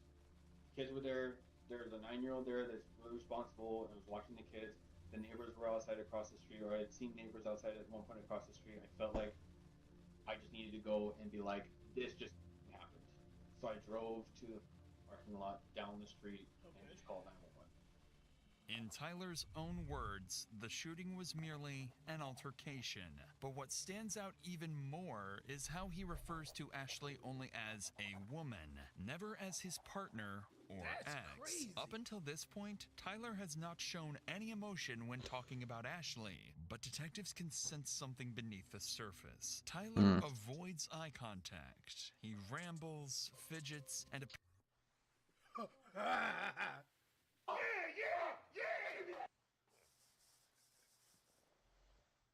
appears restless, almost like he's on the verge of a breakdown. The moment detectives ask about Ashley's children, Tyler would finally crack. And she's got how many kids? 4 kids. Were they all at the house tonight? Yes. Okay. This is the first real emotion detectives have seen, but they needed to determine whether this is genuine guilt, a calculated tactic, or emotional instability tied to his anabolic substance abuse. Aware that Tyler could shut down the interview at any moment, Detective Cooley grows more cautious, so he starts carefully probing Tyler about any problems in his relationship with Ashley. And this is when Tyler would slip up. I was married for 5 years, and I felt like a man of honor, and I had a ring on, and I was proud of it. I was proud to be married. I was proud to be a good husband, and I fell into this weird relationship that I never wanted, to be in. I've never wanted to be a part of, and I just went down this road that I just kind of felt like I could never escape from. It was like drowning in it, So I'm just like, I was able to divorce in Oregon, it went through in just a couple months, and it was finalized and it was done. Her thing has been a year. Right. It takes a year for them to do the separation process and everything, and so we've just been kind of in that whirlwind of back and forth with everything and stuff, and I've thought about leaving multiple times. I've wanted to leave multiple times just because it's kind of too much to just take being am I taking this woman away from, am I taking this man away from 4 kids? I just have felt guilt in my life. Has it ever become physical? Has she ever hit you, struck you, kicked you, slapped you? Slapped a couple times, just kind of slap with things. Shoes or something like that. She's hit me with shoes and stuff. Out of anger? Frustration, yeah. She hit you hard? I mean, just I don't want to sound like a pussy. She just slapped me with her slippers. We're talking about it's kind of like that across when she was mad about something. Yeah. Okay. So, the way I picture is if my wife's agitated with me or aggravated with me, she pops me with something. Yeah. Are we saying something like that, or are we saying she aggressively No, is like you? No, pops you with something. I'm saying middle ground of that, just kind of like pissed about something, but just that's how she's reacting to it. But she wasn't like overly like. I'd never seen a level of aggression to this with a gun. I don't know where that came from. The fuck? Yeah, I've never seen her do anything. Just rat on yourself, dog. It's so much easier to tell the truth than telling a lie. He just, he just ratted himself right there. You said she just went out of like 2 to a 10, just for this one moment. Somebody say 2 be active. Don't pull any shit like that ever. I didn't even know she could. But now, Tyler would inadvertently reveal something far more disturbing about himself. As part of their custody agreement, Ashley wasn't allowed to have anyone stay overnight, including Tyler, a rule he knew very well. And as soon as their relationship began to fall apart, Tyler's first instinct was to expose that violation to her ex-husband, knowing full well it would cost Ashley custody of her children. And so our relationship was really falling out here, and Wait. And what?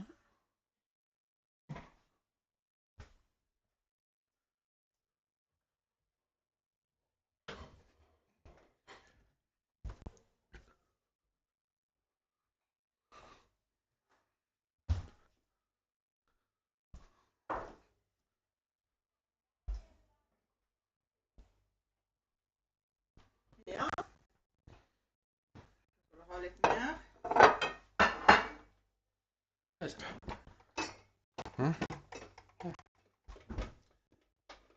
Skal vi prøve mange ganger det som var på G? Nei, jeg skal ha pølse.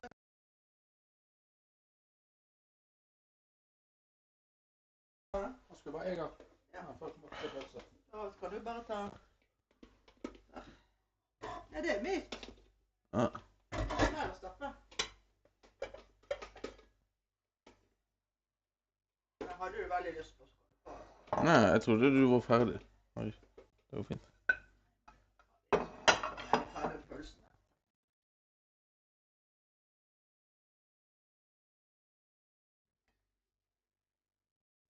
Så det var det fint. Det var litt feil. Hva gjør du? Jeg gjør 2 med ketchup. Ingen i verden som gjør det, Grønn. Hæ? Ingen andre i hele verden som gjør det der. Jo, vi bruker 1 til 2 ketchupflasker på uken, så dette må vi gjøre. Du får ikke noe mer ut. Du ser jo det, hva jeg har fått fatt i. Mm. Ja. Ta opp på det, du. Det du skal ha. Det tror jeg. Det var det.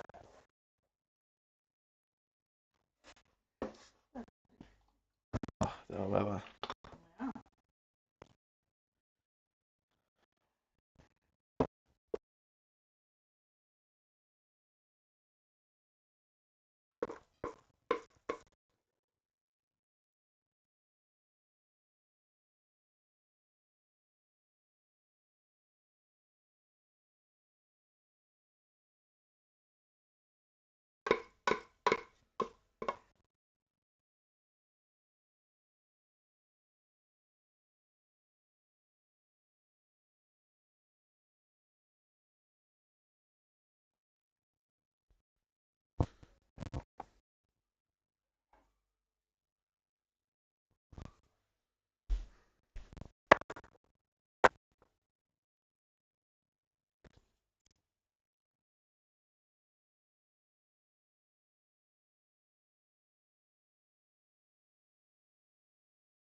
Hæ?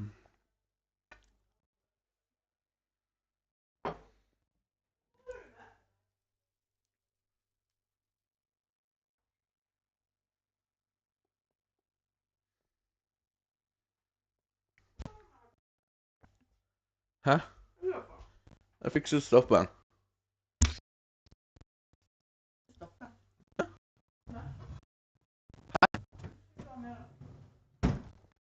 Salt og pepper thing.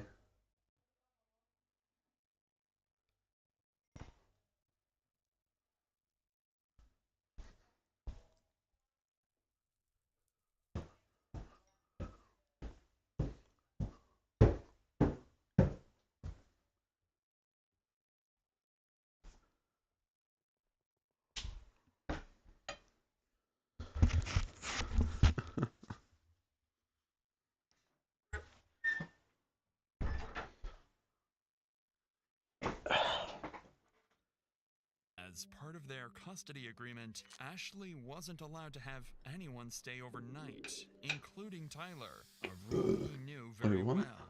And as soon as their relationship began to fall apart, Tyler's first instinct was to expose that violation to her ex-husband, knowing full well it would cost Ashley custody of her children. And so our relationship was really falling out here, and Wait.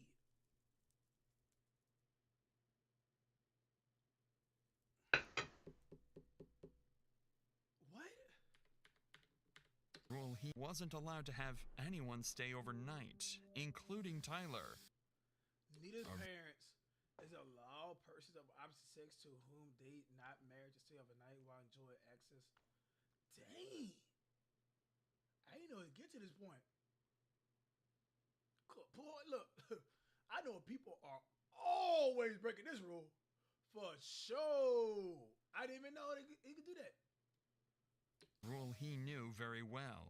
And as soon as their relationship began to fall apart, Tyler's first instinct was to expose that violation to her ex-husband, knowing full well it would cost Ashley custody of her children. And so our relationship was really falling You out. could lose custody of your children if that was agreement? Because the person she dating or he dating stays over in the children there?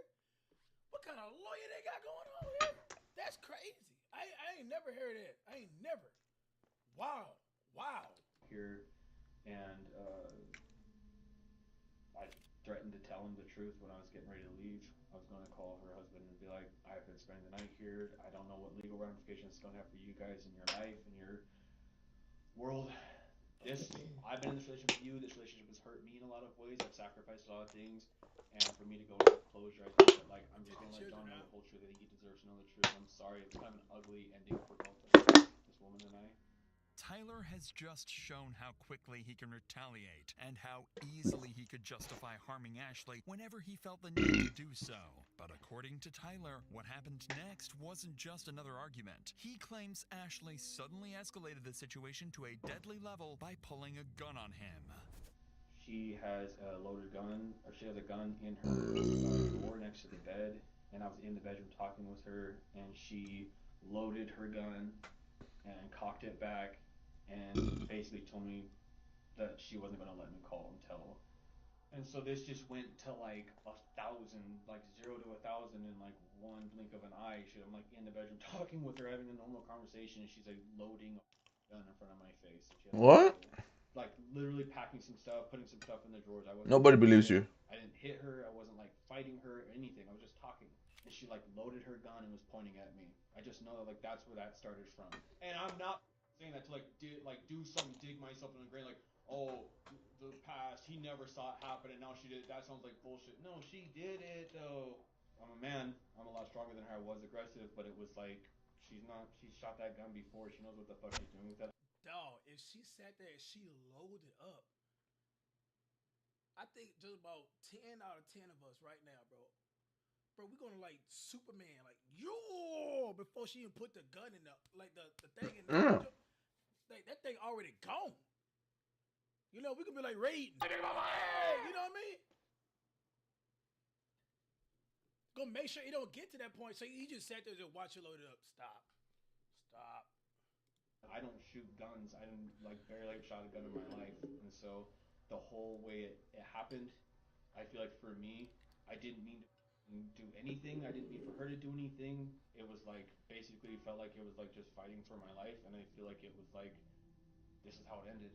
According to Tyler, this chaotic struggle wasn't aggression, it was survival. Detectives continue to press for details about what happened in the bathroom, and what Tyler would say next would either support his self-defense claim or unravel it completely. Okay, how long from the time she came into the bathroom to where it escalated to the point she gets shot? Talking about seconds or minutes? 2 minutes probably. Talk to me Just about struggling. those 2 minutes. Talk Just to me fighting, about it's a combination of talking, moving the gun around each other, just I'm trying to grab her, I'm trying to hold on to her. It's just What is he doing, bro? Felt like it was fight for survival. I don't know what was going on. Bro. I felt like she was gonna kill me. So at no point you stripped the gun from her and had the gun in your hand totally? Not until it was over. Not until she was on the ground. Were you on top? Was she on top? Behind. You were behind. Kind of in this, kind of trying to do a chokehold He shit skipped thing or leg day something. too, And by she the was way, trying y'all. to get the gun to me, so it was just in our general facial areas. Okay. After the shot, what happens? I don't even.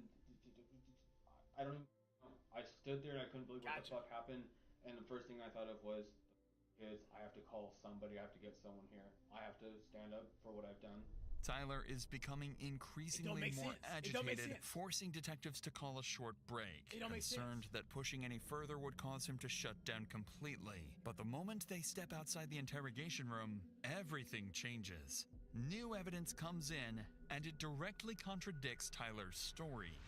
Tyler claims Ashley had the gun in her hand, and they were fighting over the weapon. But when Ashley's body was discovered, her phone was still in her right hand. Her dominant hand... Oh!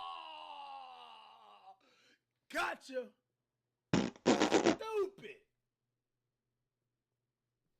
Stupid! Meaning she hadn't been holding a weapon in the moments before she was shot. Then came the most damning detail. Ashley's hair was found inside the barrel of the gun. Combined with skull fracture patterns, it proved the weapon had been firmly pressed against her skin when fired. This was...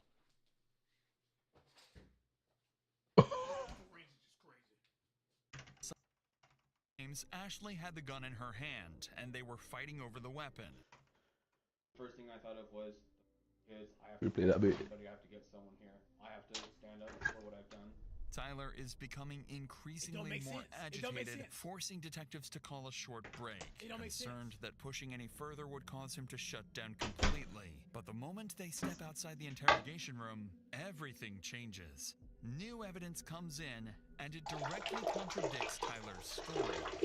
Tyler claims Ashley had the gun in her hand, and they were fighting over the weapon. But when Ashley's body was discovered, her phone was still in her right hand. Her dominant hand... Gotcha!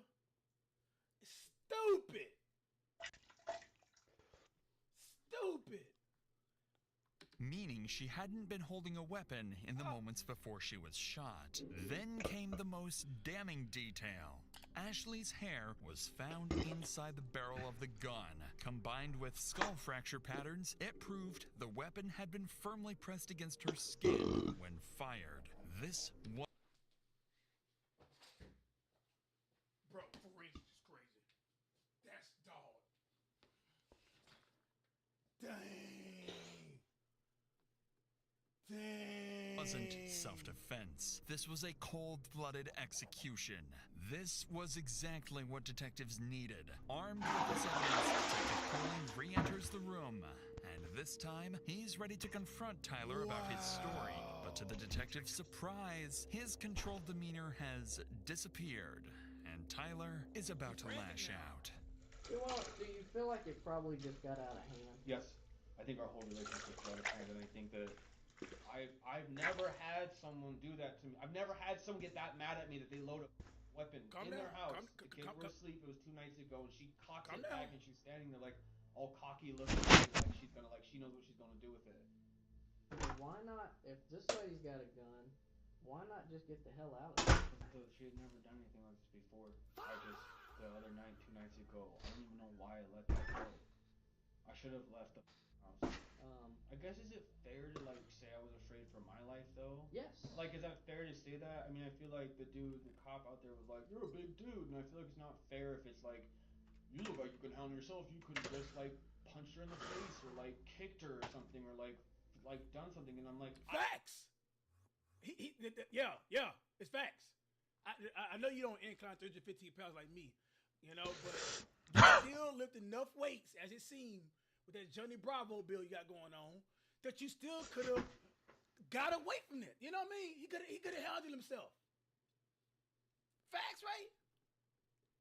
I don't know, man. One bullet goes off and you're fucked. Yeah. So I just felt like it was like, for me, it's not about that. That's right. It's about it was a fight for literally like, I don't know what the fuck she's gonna do. She threatened me the night, so now I'm just like, I don't even know.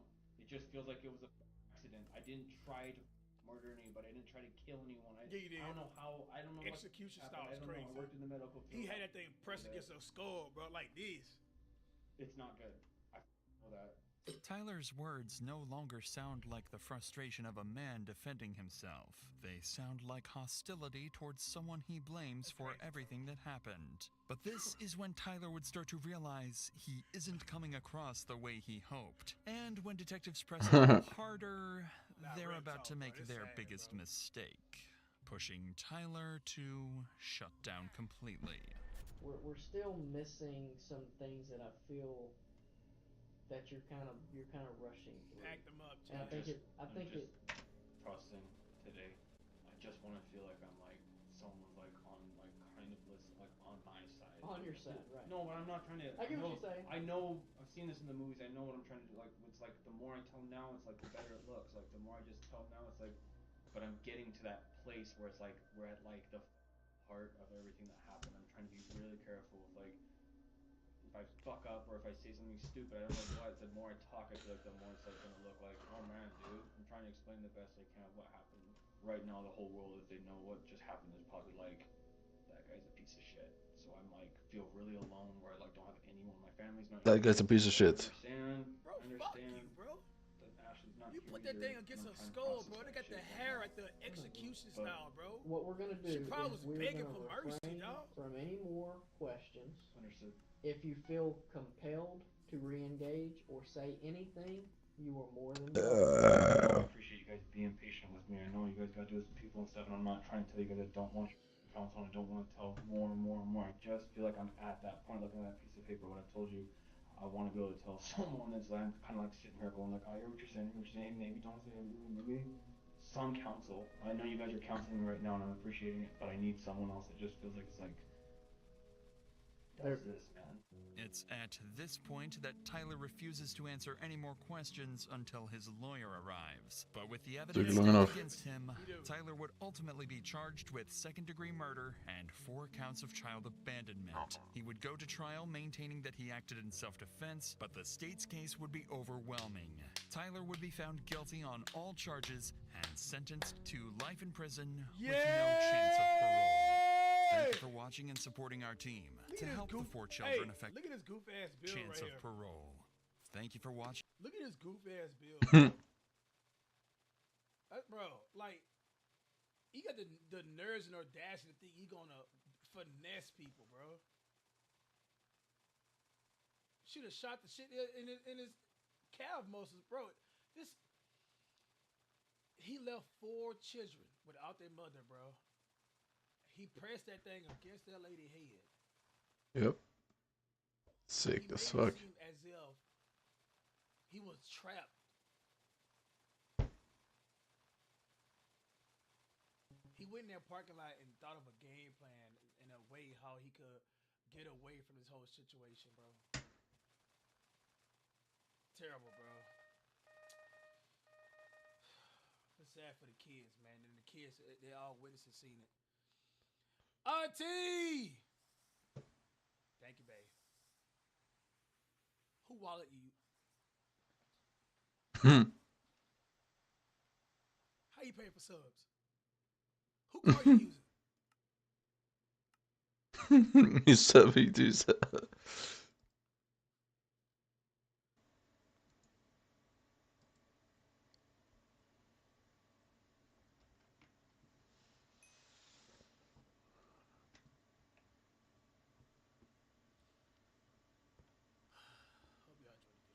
watching and supporting our team. To help the 4 children affected by this tragic case, we've set up a GoFundMe and began with a $10,000 donation from the Dr. Insanity team. The funds will primarily go towards therapy and educational expenses, helping give these children the best possible chance despite what they've been through.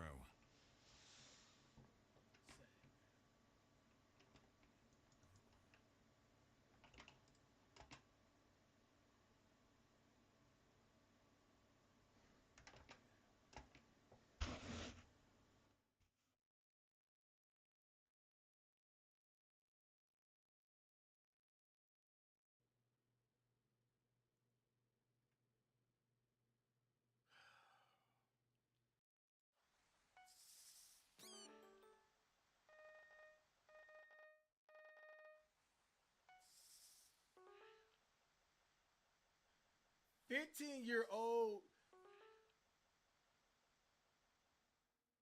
What, bro?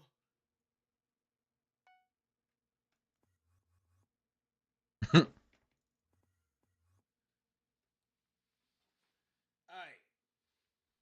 Let's get to it. 15-year-old stabs his dad over spilled lemonade.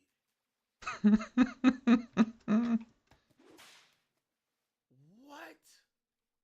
Big shout out to the big man above.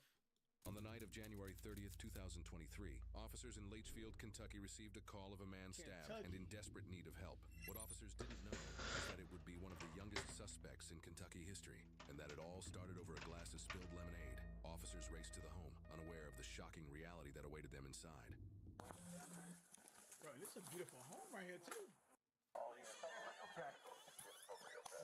Where's the person with the knife? My son. He's in the garage in there? Hey, EMS all the way, man. You can tell he's spoiled. You can already tell. He was outside? Yeah. He was. What's he wearing? Sit tight, sit tight. See which way to go? Dispatch advised EMS. Purpose fled the scene. He's got a pretty good puddle of blood under him. We're getting the medical. Okay, got that. Get the medical bag. Hang on, who's in the garage? What's he wearing? It's a big house. He's in a camouflage hoodie. That's him. Okay. Tell EMS to hold 1 second. We've got him located in the garage. Ready? Yep, go. Sheriff's office, hands in the air now. Hands in the air, step out. Step out. Face away from me. Hands on top of your head. Place your hands to small your back. There was a big fight between both of them. He came at me first. He came at me. Stop speaking. We'll figure that. We'll figure that out. A minute. We're working for safety for right now. You got any weapons on you? No, I just had my phone. Where's the? Your phone's in your right pocket. Listen to me. You have the right to remain silent. If you say, can be used against you in a court of law. You have the right to an attorney. Speak with an attorney, okay? Walk this way. Justice security, real quick, if you don't care. You double lock these? Yes.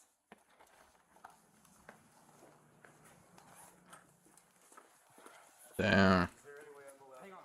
Dispatch, we've got him secured. Send EMS to the front door. Yeah, we can work it out, okay? My boy Stay with us, leaking, buddy, Chad. okay? Right here, guys.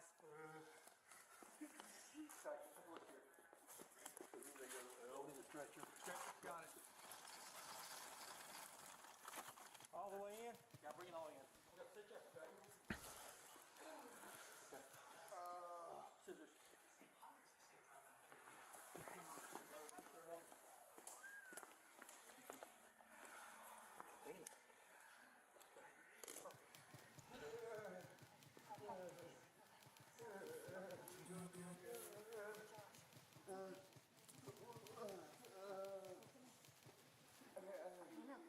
What's going on? You've been stabbed, buddy. You've been stabbed in the back. In the back. You see, I'm thinking like, bro, I don't care what happened, dog. I'm gonna keep it at home. You know, my son stabbed me. You know, we gonna handle it like grown men. But in the back, bro, the back tells a story I don't like, bro. You know, it literally is the worst. It really is. And y'all son 15 years old, y'all getting an argument over limit. Will y'all call the police if you stab me in the back? Yeah. What? Oh, stepson? Hell yeah! Bro, I'm calling the cops. We just arguing.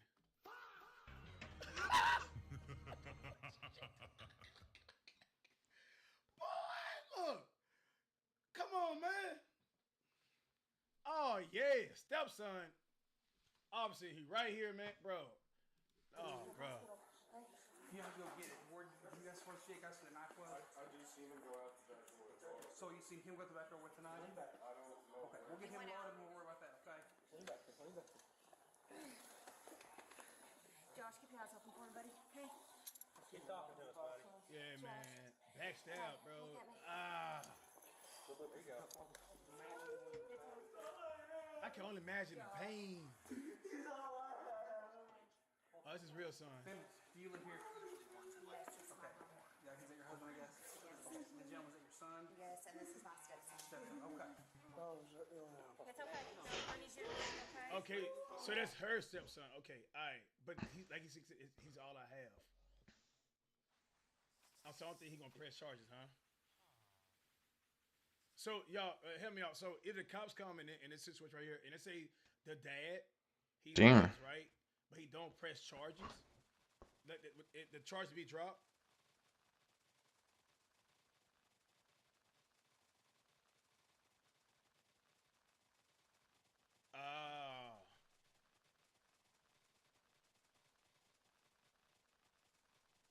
Wait this again. Okay. This is my own. The gentleman, is that your son? Yes, and this is my stepson. Yeah, they have to charge him. Okay. It's okay. No, I need you to breathe, okay? Keep breathing, keep talking. Yeah, that's his stepson. Oh, that's his! Oh, man. Look, buddy. It's only... This big house only got space Nothing for one but the man. Tide donated $2. If my son stabbed me, he getting sent to the big man above. Facts, alright? But the cops won't be called. This scenario is only one person can sit on the couch and eat hot Cheetos and play 2K, man. That's me. I pay bills around here. What you doing up, bro? Backstabbing? Bro, I'm calling my Jewish lawyer, bro. We about to go deep in this. As deep as you stab me, is as deep as this gonna get. Keep breathing, okay? I'm telling you. You work out, son? And he has emphysema too. It's not even. I mean, it's right now. Hey, Josh. Yep. Let's slow down your breathing, okay? I know. Yeah, bro. It depends where he stabbed him at too. Man, backstab.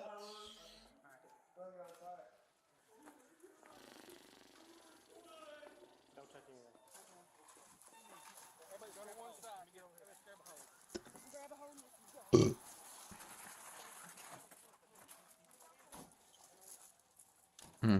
As Timothy Josh Higdon was rushed away by EMS, deputies turned back to the crime scene. His fate still in doubt, they prepared to search for the knife and begin speaking with family members.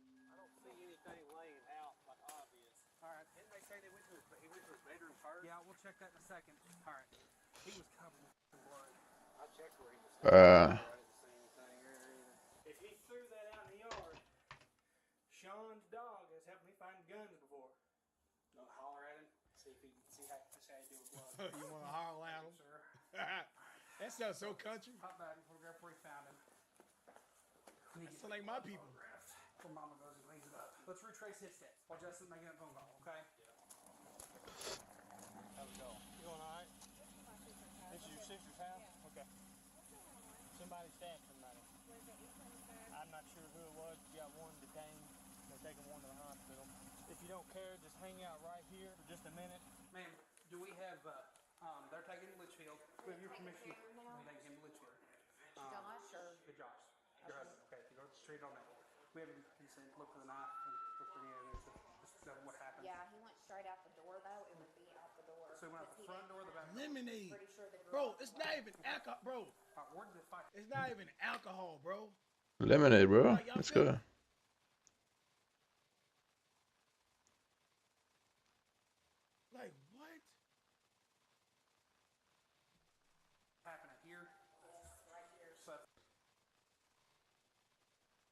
this is where he collapsed at. This is where they had each other bound. Okay. What was When they fight, Bro, it is this not even over Hennessy. This not even over tequila. Bro, lemonade. Bro, I don't think it's fresh squeezed, bro. Probably Minute Maid. Probably generic lemonade, bro. Not even act. You feel me? Like, not good ever, but they've never hit each other, punched and spilt lemonade. That's why I had all this stuff pulled out over here. Lemonade went everywhere, and Josh, my husband, got upset about it and questioned him, and then they got in a fight. Let's see, Cam, get a little bit of fresh off you. Luke, it's gonna be okay. Your dad's gonna be So okay. I'm going to be taking him to the sheriff's, your other son to the sheriff's office for processing. This is pretty steep charges. Assault first degree. It's not just a murder. But I don't know the extent. Like, I always turn away. I know he went after Ethan. I know Ethan was probably, he always carries like a pocket knife. Started swinging at him when Dad put his finger in his face. Okay. What's your husband's name? Timothy Joshua Hickman. Hey, you busy? I got my girls with them. We've got a juvenile that has stabbed his father, and he's thrown the knife somewhere. I didn't know if you'd be able to bring the dog up, maybe find it. You know, like the area through that? He was in the house and went out the back door to the garage, so we're thinking it's somewhere in there. Did you find it, Lloyd? Blade? Not yet. I've been just getting information. Okay. All right. And what's your name, young man? Joshua Lucas Higbee. Josh. Do you go by Josh? I go by Luke. Luke? Okay, Luke. Yeah. Is there any way my sister's out there, if she can come in? Yeah, I told her just to hang back there, and as soon as we get this area photographed and stuff, it's fine. The young man you have detained out there, what's his first name? Damn. McKinney. So let us look around here. You know Sean? I talked to Sean. He said he's going to take his kids across the road with him. Can I get an extra set of clothes for Ethan? Yes. Okay, if you don't care, go grab that for me. Okay. So what's gonna happen with Ethan? So I'm gonna contact CDW, which is Court Designated Worker. She's essentially the go-between between prosecutor and juveniles. CDW. I tell you right now, bro, this was a black mother right now, bro, it would not be this calm. Can I get a fax in the chat, dog? Like, dog, how calm she? I just turn around and I just turn away, dog.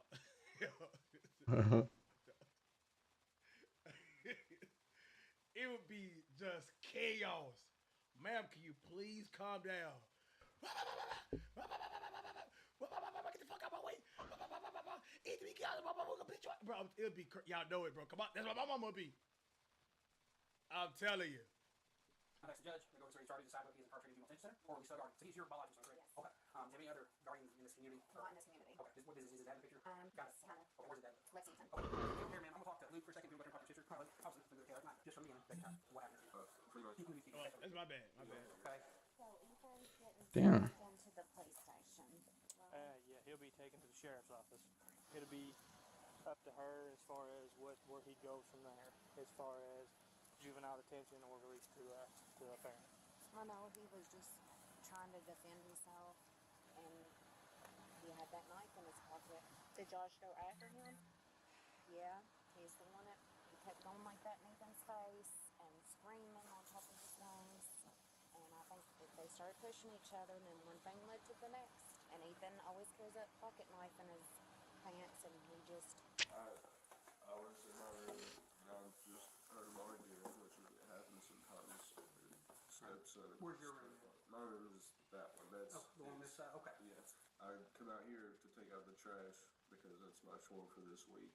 And they were arguing, and I found out what the argument was about is because Ethan put the lemonade in there with the top on crooked, and it spilled everywhere in the fridge. Ethan was saying that he didn't do it. Life is too good. Life is way too good, bro. What that quote is, bro? Hard times make strong men, and weak times make weak men. What y'all know what I'm trying to say, bro? We are arguing over lemonade that the top was crooked on. Like, fuck the bills. Which is the biggest problem, which is the biggest denominator here. Denominator, excuse me. We arguing over because the top was crooked on the lemonade.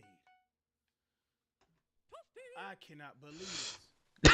It made a mess, bro. It wasn't his fault, honest, and it was was just a back and forth on yes you did, no you didn't, pretty much. And then Ethan kind of got riled up about it, got in his face, and my dad was like, you know, like, getting in my face, you're not gonna do that, you're 15. So dad started putting his finger in his face, and then Ethan just started like hurdling, like swinging at him, and they just started like grappling pretty much. It started like right there and got all the way over there. It looked like my dad was on top, and it looked like Ethan like slung him over. He got on top of him. I didn't know what was going on, and then dad says, "Did he just stab me?" And I just started freaking out. I go over there, there's blood everywhere, and Ethan comes over here to the sink and cleans off his knife, and then walks out the door talking to somebody on the phone. I don't know who he was talking to. I just seen him. I think he keeps like a knife like clipped to his. Yeah. Damn. Nothing real fancy, just like a knife that you can flip out. And, yeah. Thank you. He got backstabbed. That's what's getting me with his whole story exactly. He got stabbed in the back. Wasn't he on top? It's pretty scary, man. That's all I have. Well, he's in the best hands that we can find him right now. Those medics knew what they were doing, and they were all business getting him out of here fast. They did the best they could to get him out of here as soon as they could. Okay. So he washed the knife off in the sink. I think that's what he did. He had the water on. There's the I found the knife.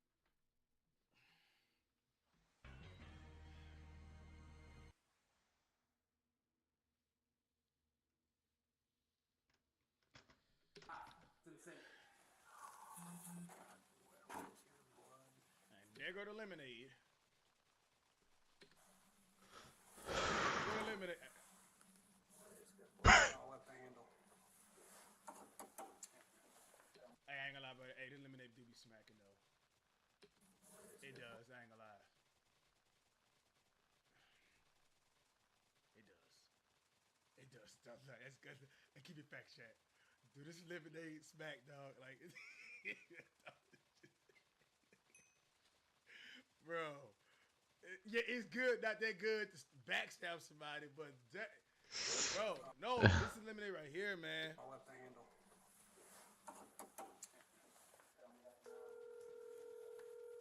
Hey, we found the knife.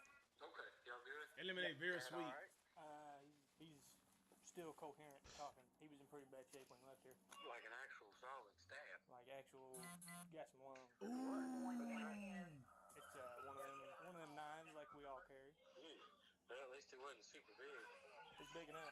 I'm gonna hop off here and help Wally out. All right. I'll talk to you later. All right, we'll see. Wally, you done here? Yeah, you gonna back up. I'm gonna get the knife and then head to the SO. All right, man. We found the knife here in the sink. Lemonade. Right there in the sink, huh? Bring the lemonade in for. Bring the lemonade in for evidence. Quick and top it off. Go ahead and put it in the bag.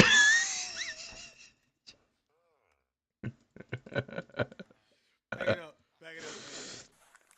And then he walked out the back door. Before we leave, not right now, okay? Is he in your truck, Justin? Bro, zip up the lemonade. He has good hands, okay? He's in the best possible hands he can be in right now, all right? Keep your head clear. If you talk to anybody, you can call dispatch, okay? Not late. All right, Miss McKinney.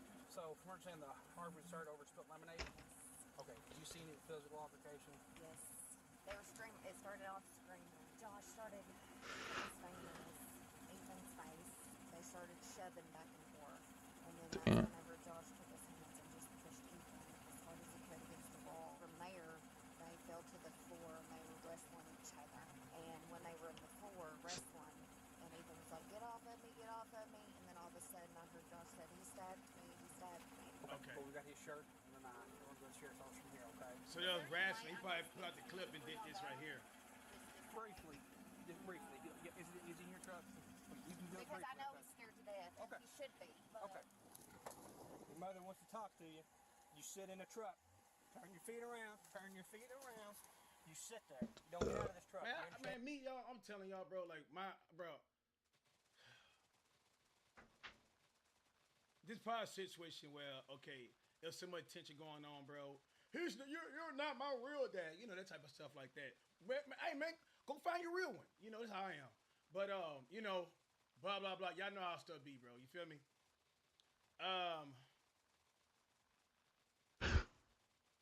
It's just a lot of tension going on, bro. And that spilled delicious orange juice it just said it all. He probably want to clean it up.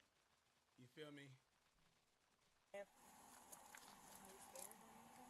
Is your nose busted? I thought I was physically gonna get hurt, so that's why I pulled out. Hell, he was getting me. My nose is bleeding everywhere. I know, just come out and first. I know this. We'll be able to call your mom in a minute, okay? Can we go inside now? Yes, you're free to go inside, ma'am. So chat, correct me if I'm wrong. I might be wrong. So the mother said that he came at you, but the son didn't say that the father went to on him. Correct? Oh, yeah. And that's a step on. He lost a 1v1, went in the blade on him. Huh? Nothing but the Tide donated $2.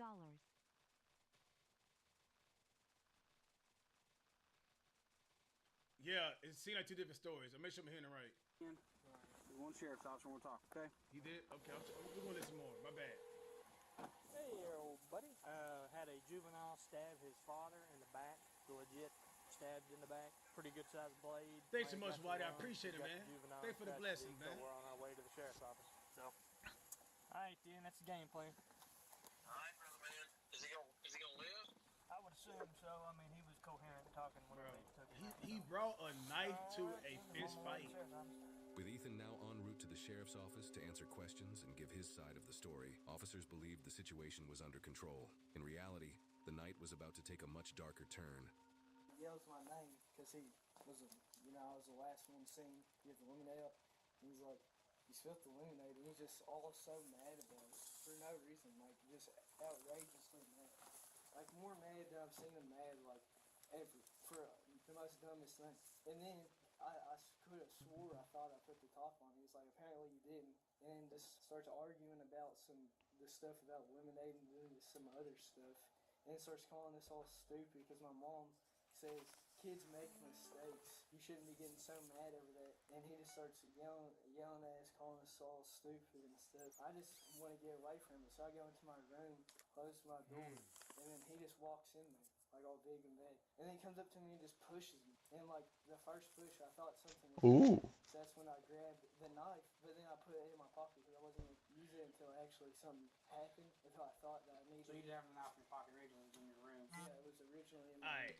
Alright, let's talk about something, Chad. I was raised in a pretty disciplined household, bro. Alright. First of all, I'm never booting up to my dad. Alright. But us as men, we all gonna have their disagreements. Fact chat. I'm sure a couple of us have had probably like rough and toughs with our father in the household. You feel me? Y'all know what I'm talking about? But it's never enough to bring a weapon. Cause your father paying the bills here. That's first, bro. You got a roof over your head, bro. Your parents paying that every single day. You feel me? I don't know.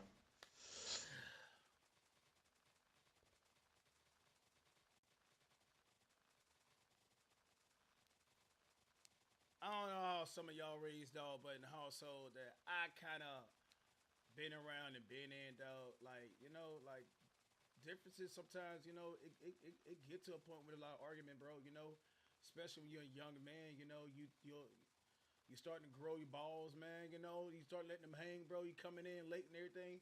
There has to be some discipline established, it has to be.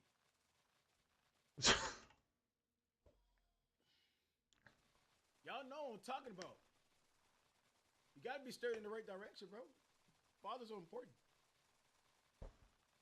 Because I wasn't going to use it unless I thought I needed to actually use it, because there's no reason here. But then I did, because he pushed me. I just wanted to get away from him, because he was just getting on my nerves, he was yelling at me. And then he pushes me again. Like, I tried to get out of my room, and he wouldn't let me out. I said, can I please get out of my room? And he says no, and pushes me. Ladies and gentlemen, at the age of 50, bro, I was still getting whoopings in 9th grade. I bring home 2 L's, all right? Or the grass ain't cut before 3 o'clock, my dad get home. I was still getting whoopings at this age. Like, I ain't stopped getting whoopings until 10th grade. Like, I'm talking about, Oh Lord, come on, what I'm doing right here, man. I'm talking about pent up aggression. I worked 10 hours. The grass ain't cut. You gonna come out here and don't fold clothes? Bro, I'm telling you. But I'm grateful of it. I really am. I ain't never got to the point my dad had pushed me though. Like, you know what I mean? Or fight me.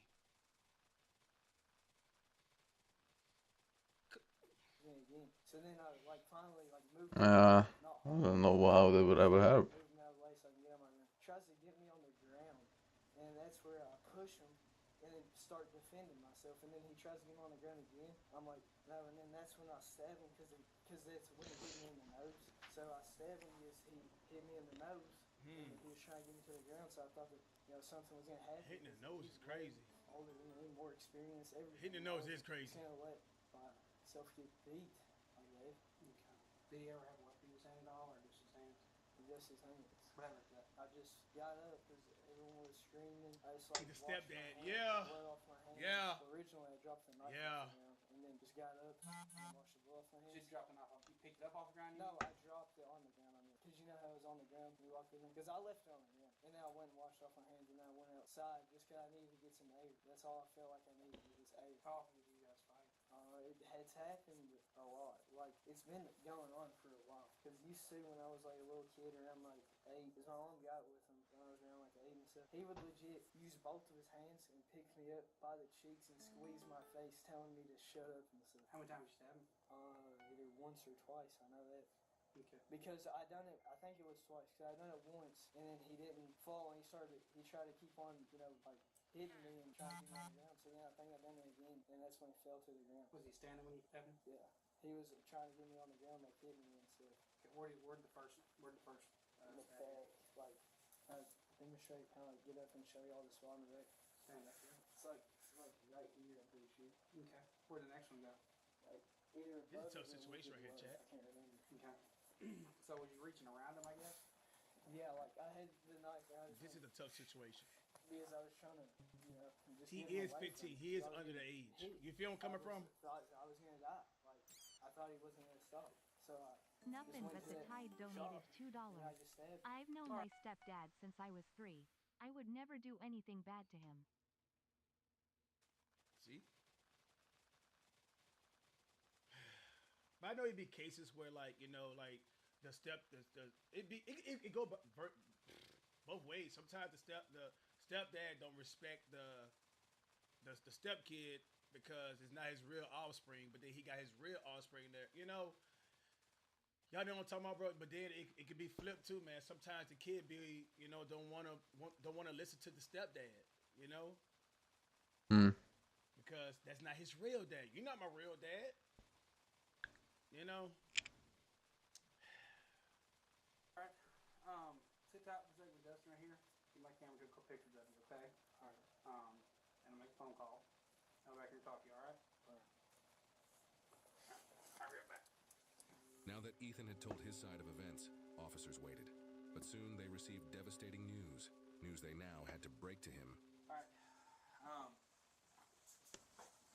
Ethan, explain something to you, buddy, okay? Oh my gosh. Oh my gosh. This is not me. Oh my gosh. Like I tell you. Bro. It didn't make it. It passed away. Wait, what? He was coherent and talking. Bro, that shit give me the chills, Chad. RP to the stepdad. Oh my goodness, bro. It's over for this kid life. The household. His real blood son. Over some damn lemonade in the free world. I could see it happen in prison, bro. Commissary and some shit like this. Oh, hey. Matter of fact, hey, he about to really be fighting over some lemonade in the commissary, right? Yeah. Yeah, keep that same aggression of eliminating them. But nah, this crazy, bro. This is, bro, RP to the father, man. Man, this sad. Don't know what's gonna happen. charges or anything like that, I went to call court as a worker. I'll still like that. Come here, talk to you. Bro, he passed away. Just make you aware of that, okay? Sit here, take a breath, drink water. Please stay safe, okay? Missy Davis, the lady you talked to earlier. Ethan wants to talk to you, okay? Talk to you. I'm just making sure that you're aware that your charge has changed. I didn't know. Do you now? Well, yeah, now I did. Okay. Alright, so you know instead of attempted murder, they're charging you with murder. You'll have a court date on Thursday at 9. Is this the mom? Is this the mom? Oh, the lawyer. Oh, I'm about to say, bro, this sound... Insurance, you know? The lawyer, okay. They won't bring you to court. They'll probably do it on Zoom. But you'll know more after that, okay? And they're going to take you to the hospital and get you medically cleared. You have to do that before going to detention. Alright, thanks. Alright. So, how long am I going to be in there for? Up to the judge. So you'll be in front of a judge Thursday. They'll decide whether you stay there. Your Your parents were Drop donated $2. In some rare situations, this would be alright, but not here. They live in good fighting over lemonade and bro wanna be his own main without paying bills. Rip pops, he ain't have to go out like that. That's the side I'm leaning on. I ain't gonna lie to you, bro. That's the side I'm leaning. Bro, you're not paying bills in there, bro. You feel me? It's just what it is, bro. You know? Yeah, he probably with his face and everything. Whatever they so-called saying right now, bro. Bro, you brought a knife to a fist fight, dog. You feel me? You killed this man, bro. He passed away. I don't know. Excuse me, you know, GTA, allegedly. So I'm just saying. Over lemonade. Alright, until the hearing Thursday, I assume. Let's go. Watch your step, bud. Alright. He passed away. Oh, there. Dr. Jarbo, you got hit in the nose? Yeah. Got any other injuries? Just touchy, you had a little bit. Did you have any bleeding when it happened? Just off your mouth, so your tongue out there. Alright. Got any x-rays on that? So that's...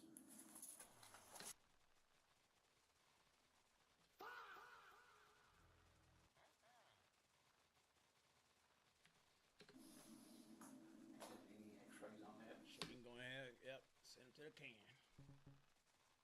I'll holler at you. Look at him, look at him. Yo-Yo donated $2. Yo, look at him, looking at him. Look at him, looking at him. He like, look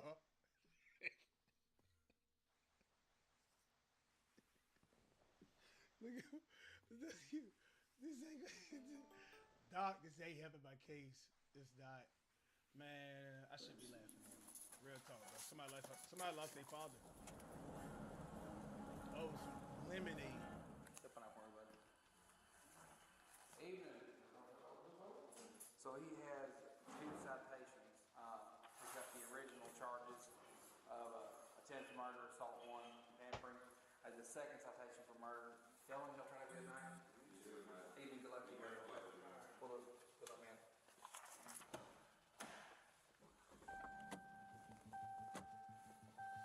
Ethan's stepfather, Timothy Josh Higdon, would end up not surviving the stabbing, having been stabbed 6 to 7 times. The suspect, Ethan McKinney, was originally charged as a juvenile, but in June 2023, he was released into his father's care on a $10,000 bond. Where he was the whole time? Where he was? As part of his release, Ethan was barred from returning to Grayson County, a condition meant to ease community tensions. His case quickly sparked turmoil, with family members demanding he be tried as an adult. As of publication, the latest available information indicates the case remains ongoing in Grayson County, with Ethan still facing a murder charge. However, the Midwest Safety Team has independently confirmed the case is sealed, meaning further developments are not accessible. While the case may have reached a disposition in court, that outcome will not be available to the public. They can do that? The outcome will not be available to the public?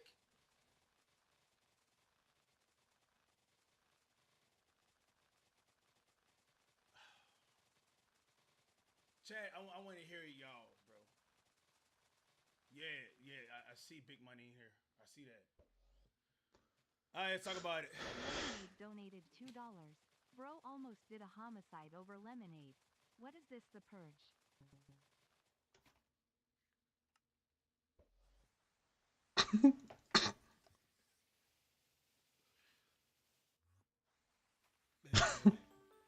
Let's talk about this, chat. What do y'all think? What y'all think should happen?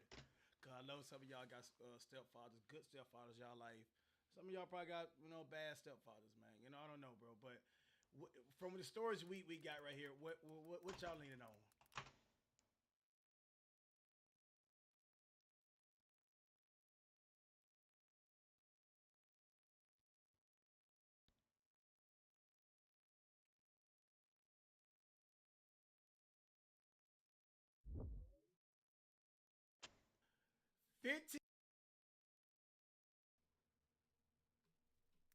Look at him. Look at Yo-Yo donated $2. Yo, look at him. Look at him. He like.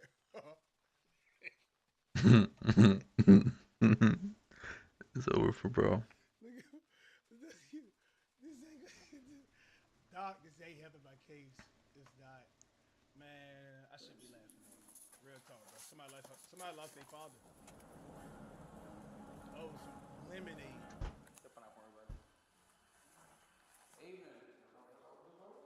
So he has 2 citations. He's got the original charges of attempted murder, assault 1, and tampering. As the second citation for murder. Tell him he'll try to get a knife. Even good luck to you, brother. Pull up, man.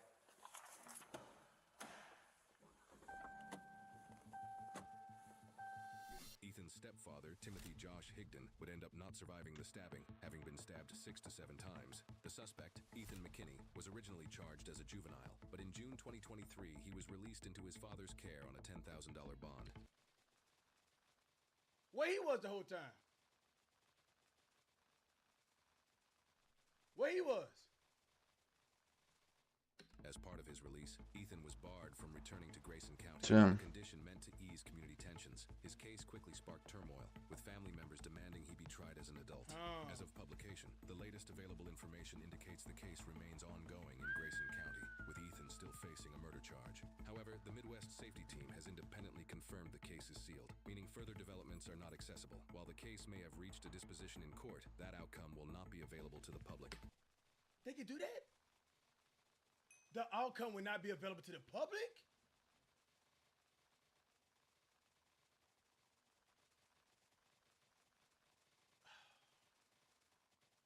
Chad, I want to hear y'all, bro. Yeah, I see big money in here. I see that. All right, let's talk about it. Lemonade donated $2. Bro almost did a homicide over lemonade. What is this, the purge?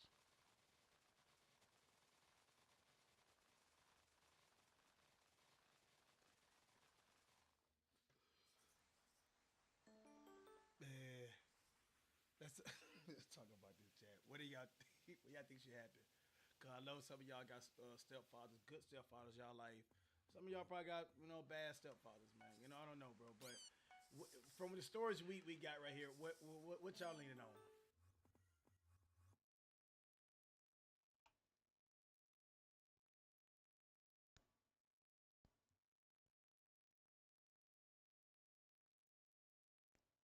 Yo!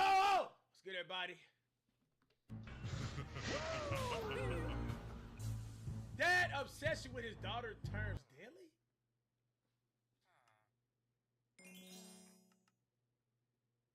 Bro, do I got a sound effect for this title?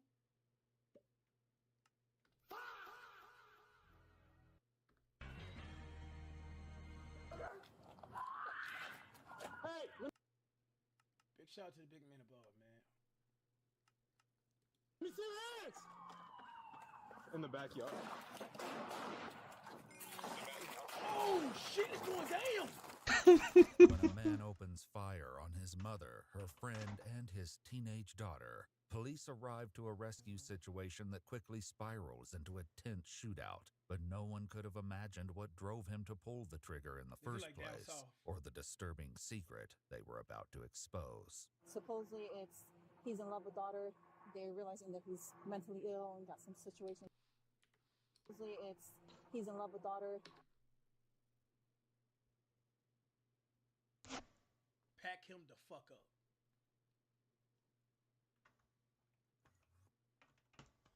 Pack him up quickly. In love? They're realizing that he's mentally ill and got some situation going on. The following is based on official police records, and the footage has never been seen before until now. Please note that all persons charged with a crime are presumed innocent unless and until proven guilty in a court of law. On the afternoon of January 17th, 2024, dispatchers in Tampa, Florida receive a desperate call to 911. No, it's not Alabama. I see you in the comments. I know.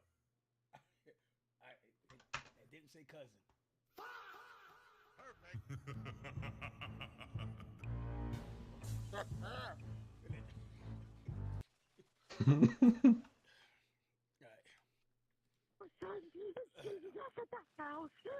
Your son did what? He started going into the house. Where in the house was he? I was in the kitchen with my friend. She had just walked in the kitchen, and he put the gun to her head. He shot at her first, and he started shooting me.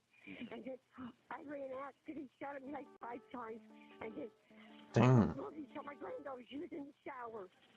Sir, he's got a muzzle loader. Responding officers arrive to find the caller running from the neighbor's house, holding her bleeding head.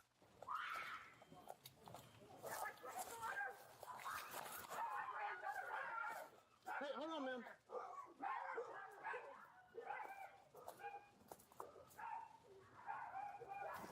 Damn, Unc. A second female, the shooter's 17-year-old daughter, flees from the backyard completely nude. Both women What? are to take cover behind the police Nude? vehicles. Do you know No. how many rounds is in the gun? No, I don't. It's a cylinder, so there should be 6. Okay. Have fire come to attend to these 2 females. My friend got on the floor.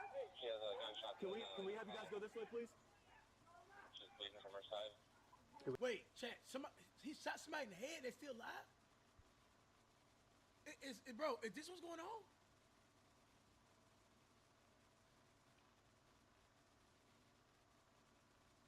What? Damn. Man, y'all,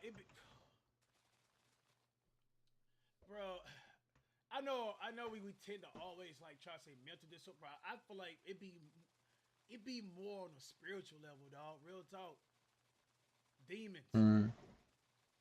Like possession. You know, just because you ain't levitating or doing that there, twist your neck 360 like an owl, that don't mean you can be possessed, bro. Individual 55. Real talk, bro. You see the spirit of Jezebel every day. Go to the gym. Hey, let me just focus this video. We have somebody with a shield. Flicks donated $2. He can't be from Miami. We don't play that over here. Bubba gotta give it to him. I don't think he gonna make it above it, bro.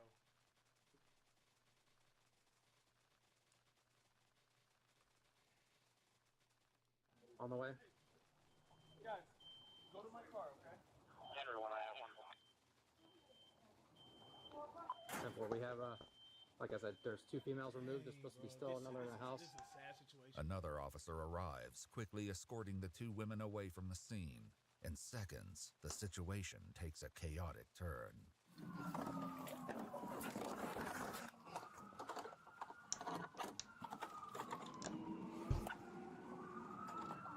Hey, let me see your hands! Let me see your hands! Where's that? He's got a black jacket. He just ran back in the house. In the backyard. Damn.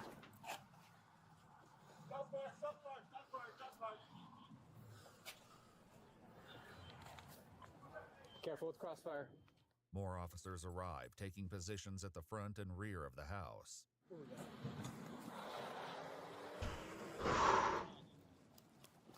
Which house is it? Which house?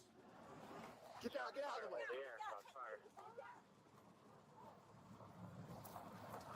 Damn, it's cracking. Hey, get out of there. I'll be back.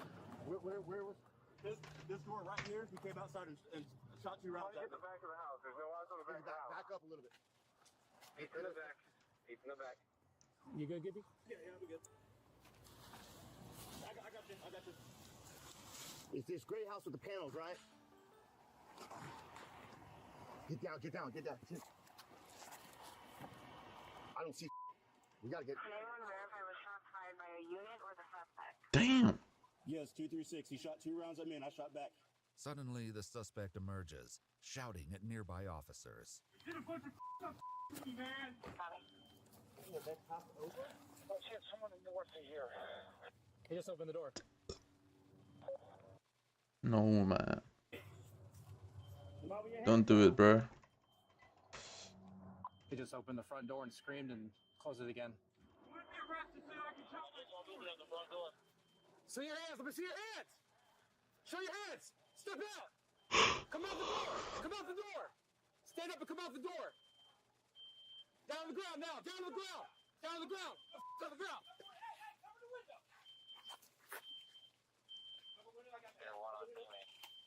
Hands. How's it clear? How's it not clear? Bring him out. Bring him out. Bring him out. Give me a hand and drag him out. I got one. My computer files are all important. My computer files. The fuck? The fuck? Bro, see that?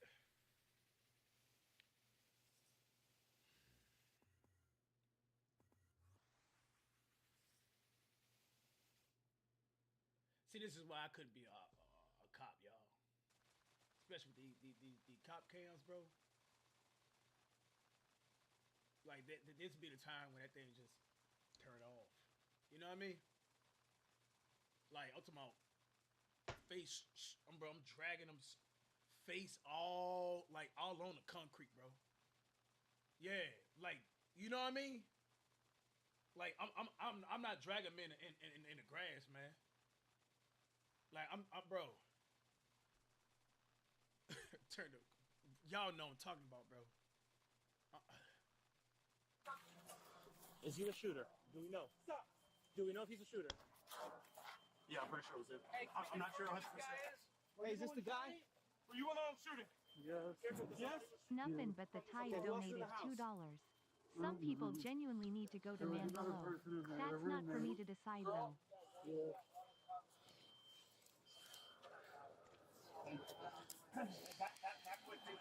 Come on. Hey, help me out. Help me out. Damn, bro. I'm disabled too. I'm sorry. Let's do this. Stand up. Stand up. Stand up. Stand right up. there. Stand up.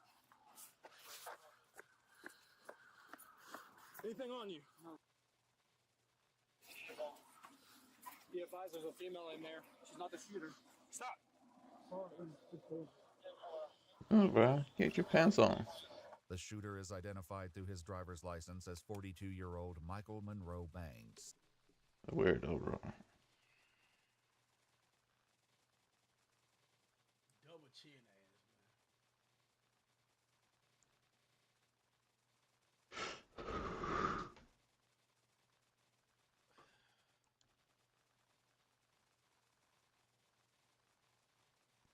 Like,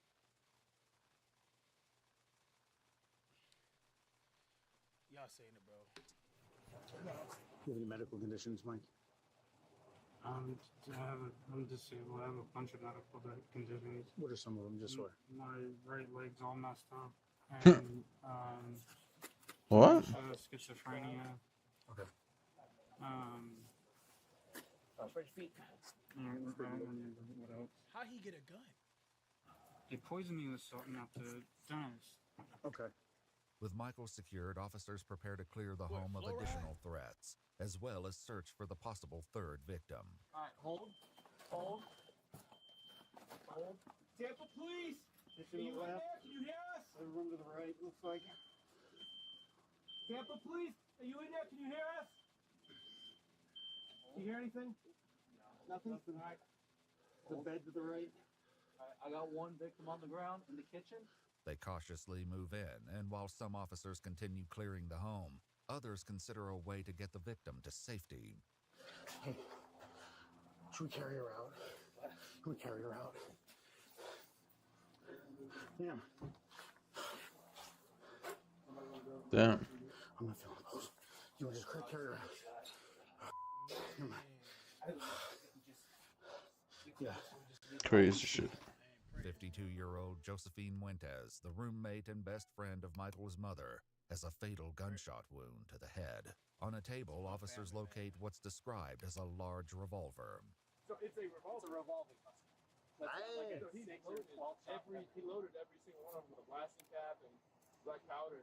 It sounded like, so I heard his, it sounded like it was that long drawn out. Yeah. But then I heard ours coming. Bro, wait.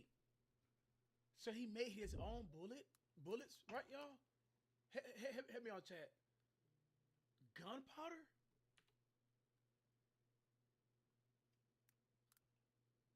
Nah, man. Bro. Claude Wittaflix donated $2. He looks like he eats mayonnaise as a snack. Crimson chin off.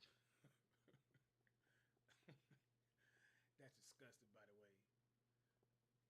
Dog, this is like one of them, like, bro, the fact he sat right there, maliciously, like, really put the gunpowder in there, stuffed it in there, took time to do all that.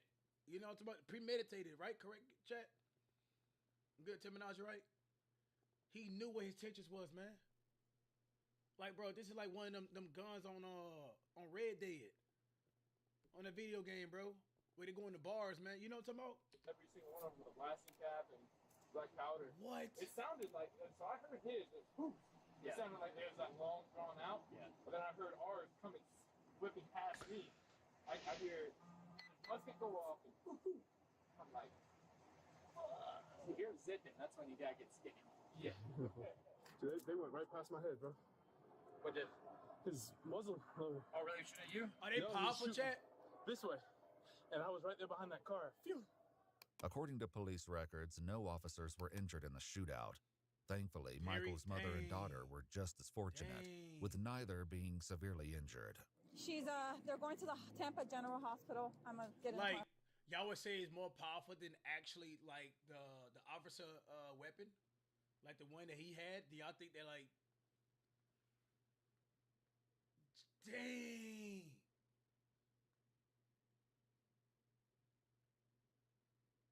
Dang! I don't know too much about Arsenal like that, bro.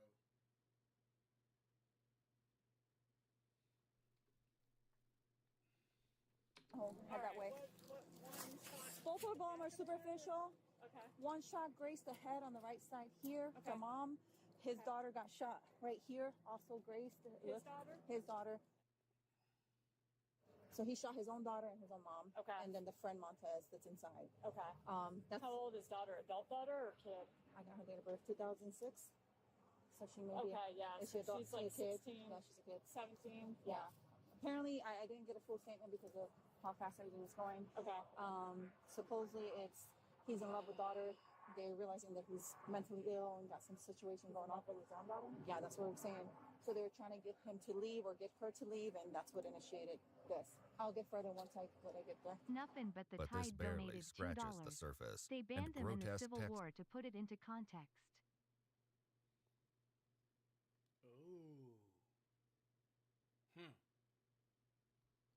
messages Michael sent to his daughter will soon expose the horrifying extent of his plans. Meanwhile, his criminal past comes to light. This guy lost a lot of weight compared to his last, his RMS, he was a lot heavier. Photo. Oh, really? Yeah. History of mental illness or anything? No. Well, while driving over here, I'm pulling him up. He basically just had a career criminal history. I couldn't see what all the charges were. According to a criminal affidavit, Michael is a career offender, having previously been convicted of both simple battery and aggravated battery of a pregnant female. This is why when kids get a simple battery, Michael is a career offender, having previously been convicted of both simple battery and aggravated battery of a pregnant female.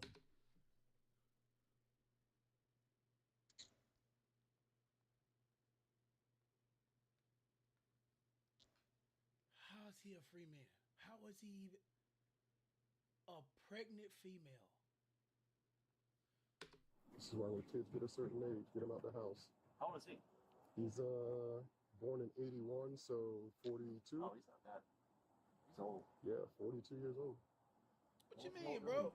No business. The kids get certain. Now, what you mean, bro? Sure, my daughter could be 25. She ain't got her. Man, look. She could be 30 living with me, man. But my son, yeah, the age 17, 18. Get out, bro. Get you a job, man. Yeah, but go pay some bills. Yeah, go find a way. Go cut the grass or something, nigga. My daughter, oh, yeah, man. Oh, yeah, man. Real talk. According to the affidavit, the discussion of his living situation is what ultimately triggered Michael in the first place. It came after his mother discovered his horrifying secret, his plans to pursue his own daughter romantically. In a series of text messages to the 17-year-old girl, he writes, "I've been trying to find a girl who will stay with me without me investing money in her. You have a special place in my heart that no one else can ever fill." Hold on. My life isn't normal anymore. I had to make some adjustments for my future. I skipped it right here. He said, they don't stay if I don't help. If I continue to give my money away to everybody, I'll be left with nothing. No. Money in her. Hold on, you have If you choose to not help here and just run off with friends, my life becomes more difficult from cleaning up after you. Please just try to understand me a little. I have been through a lot. Bro, everybody been through a lot, man. I had bad drug and alcohol problems when I was younger. And I wasted time trying to hang out and party. Man, bro, get the fuck out of here. a special place in my heart that no one else can ever fill. I'm coming out in the open with my feelings for you because I don't want you to leave again. I'm willing to bow down to you and do anything to keep you here.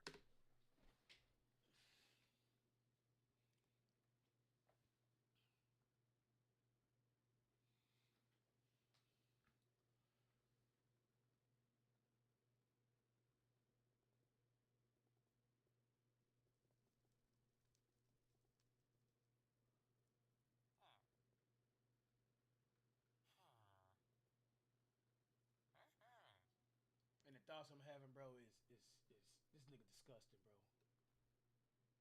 Like, I ain't got no, bro. I don't got enough for these, bro. I ain't got enough for these, bro. Just, bro, for whiplashes for eternity, bro. If you want me, I'll get married to you. I hope to feel your love soon. After learning of Michael's plans for his daughter, his mother and her roommate Josephine began to discuss forcing Michael to move out. Michael admitted he overheard them, describing feeling betrayed and upset. He then went to his room and carefully loaded his revolver before returning to the kitchen, where he shot and killed 52-year-old Josephine Fuentes before turning the gun on his mother and 17-year-old daughter.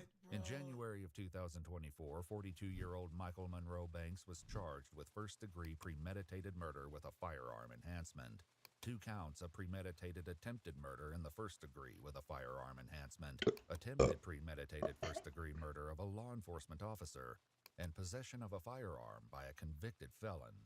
Michael entered a plea of not guilty. The state's motion for pretrial detention was granted, meaning he will remain behind bars until his jury trial, which is set to begin in August of 2026. If you'd like to see select new videos early... I'll tell you right now, bro, when he get behind bars, bro, when them boys, when they say, man, see a paperwork, they follow that paperwork, man. Guard, bro, the guards ain't listening to him, bro. Somebody about to move up in rank. Y'all feel me? It's over. Over, bro. I don't think.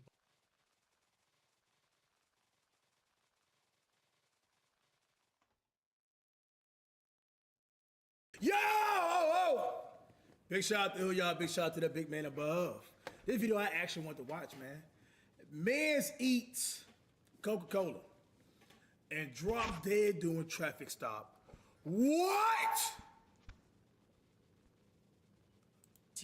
2023, Illinois state troopers were patrolling on Rockford's south side after receiving information regarding possible narcotic distribution to a local gas station. As they pulled by the gas station in question, a red 2010 Cadillac abruptly pulled away, which naturally aroused suspicion. Although that alone didn't provide them. Hey, with this sufficient Cadillacs be grounds so for a hard though, stop, man. The vehicle's window tint appeared to Y'all like these type of Cadillacs? They be looking troopers so now had cold in the probable hoods. cause they needed to initiate the stop to see if the driver was indeed the dealer. After briefly driving through the surrounding They got area, that candy the red paint on it. Cadillac came to a halt at the intersection of 10th Avenue and Kishwaukee Street. Keep your hands up there. Keep your hands up in the keep your hands up in the roof. What's your deal? Shut the car off.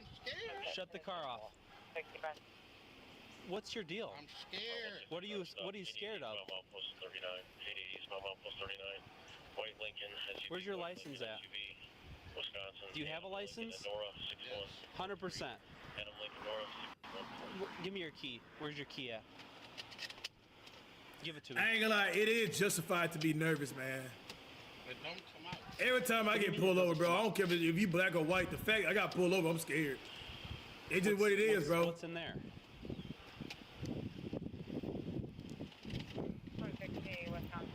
Bro, you ever got pulled over by like a state trooper with that cap on like that, bro? You know you're getting a ticket. You see how we all know that state trooper we're talking about? Yeah, automatic ticket. Bro, he's scary.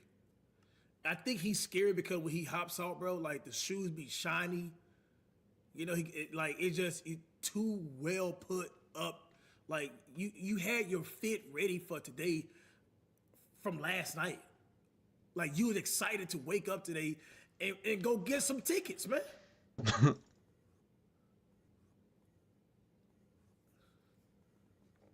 Like two-step iron, bro. This right here is perfect symmetrical. It just you look like a robot. You look like an AI generated robot.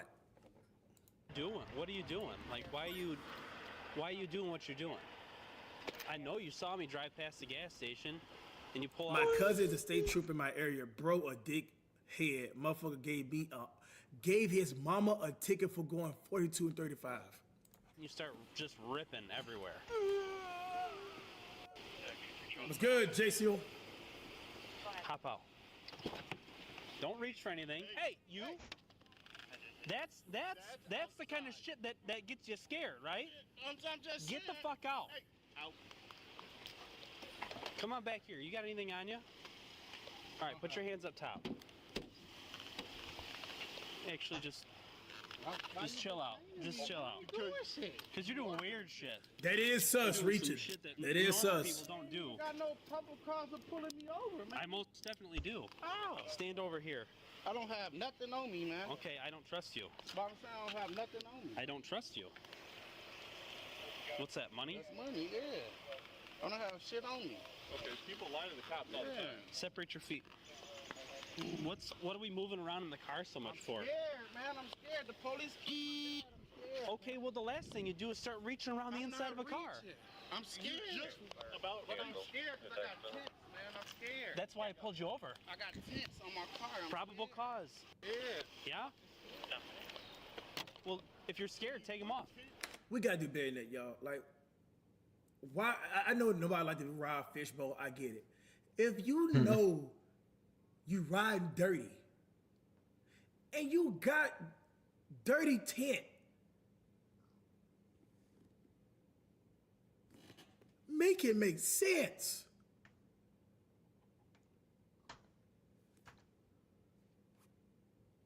Yeah, you gotta be a good boy. Yeah. On your car. So people can't.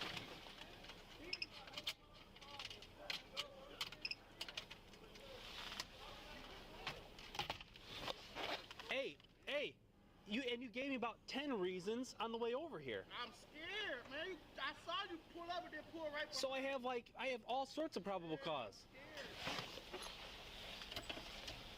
Displaying erratic and evasive behavior during the initial interaction with the troopers, the driver of the vehicle, 33-year-old Lamar Bell, was detained while background checks were run and preparations for a vehicle search began. When questioned about his unusual behavior, Lamar claimed he was frightened. Given the fact he was on parole for a prior shooting incident, his fear was understandable. He needed to be on his best illegal behavior tent with no because, ops. depending on the severity of his parole conditions, even a minor traffic violation like the one he was involved in could result in him being recalled to prison.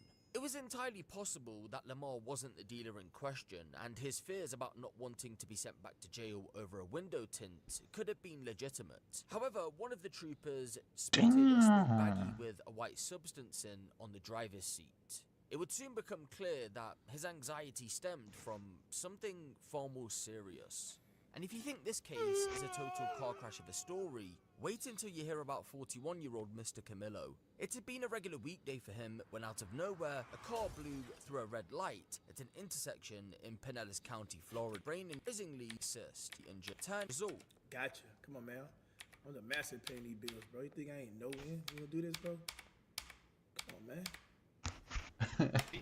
Huh? Okay, you got anything in your car? No guns, no nothing. Man. Nothing at all? Nothing.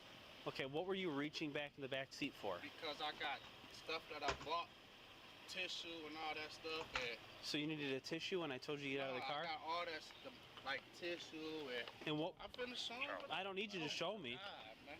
I don't need you to show me. In the back, the stuff they probably stole. Okay, well, like I'll be buying. you missed one of the pieces of tissue on your seat, which is not tissue. What is it? Come on over here. Hey man, it is what it is. Yeah, it is what it is. We'll see. You'll have an opportunity to help yourself out, but we'll see if we want to do that. Flip around. If you even can. Oops, sorry. I said like this. Yep. 163, Venom. You got me? Okay, you just relax, okay? Right. They put him in the driver's seat. Wow. Or what appears to be. I mean, the passenger seat. What? Red crop? What? I ain't never seen that special privilege. Wow. Fronts, bro. What? In plain view. Right there. I would imagine there's probably some more in here somewhere because he was shoving shit all over the place. Bar in there. So let's start up here. There's I gotta ask. Somebody was just telling me that there was somebody dealing out of that gas station. That's why I rolled past there, and I saw he was backed in. And right when I passed, he pulled out on the street. So you played it cool, my brother. I gotta get a new glove, and then we'll check the trunk too. You can see this like broke open or anything. And grab more gloves. Why you got so much tissue? Charmin and Angel Soft. I wonder what he was reaching for back there. I don't know if he was reaching to grab that, grab it and run, or what. Or to verify see if it was pushed back or something. Yeah. Unless he put more in there, I don't know. Hey, how are ya? What's that? Yeah, he shoved it in there. There's, it's like scattered. We haven't pulled any of it out yet. I think he might have been trying to rip them open. Like to empty them? Yeah. Was it spilled in there everywhere? Not necessarily spilled everywhere. So you go in the store, you buy Angel Soft and tissue for just in case when the cops come, you hide it in there? Bro, you know how sus this looks?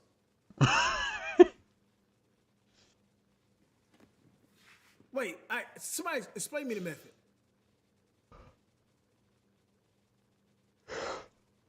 Please, somebody explain me the method.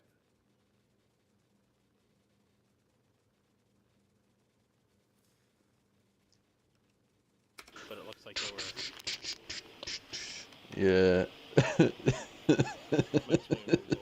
It's a terrible hiding spot, bro. He reached to the back. I'm gonna throw all this stuff in this bag here. It's definitely packaged for sale. Oh, yeah. Oh. Especially this I'm sure he probably was sitting there selling it. What's that? So, especially this many, you said? Yeah.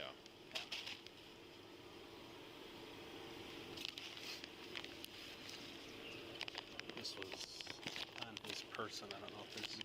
Oh, you can see inside there. It's just a little bit. They seem wet. I don't know why. They are wet. Maybe he put them in his mouth and then spit them out. Because when I first came up to him, oh, he ate all this. So, like you said, it feels wet. I bet he chewed it all off and ate it all. And they said about a gram, right? Well, we'll stick it 1, in here. 2, The rest of it. 3. As the troopers searched through Lamar's vehicle, they discovered several baggies hidden in the toilet paper packaging. Only traces of what was inside remained, leading the troopers to suspect that he had destroyed potential evidence. The baggies were wet, meaning one of two things had happened. Either A, Lamar had spat them out, or B, he had ingested them. It was the latter that proved true. 4, 5, Is there any more 6. powder in there? Yeah, I didn't get any of the powder. So he swallowed about 6 G's?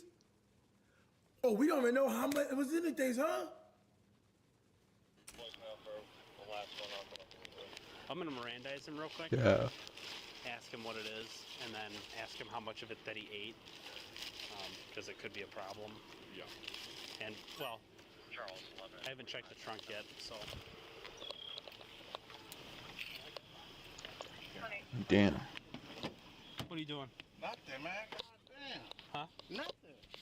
I ain't doing shit, man. My motherfucking hands hurt. I'm facing this way like this. Okay.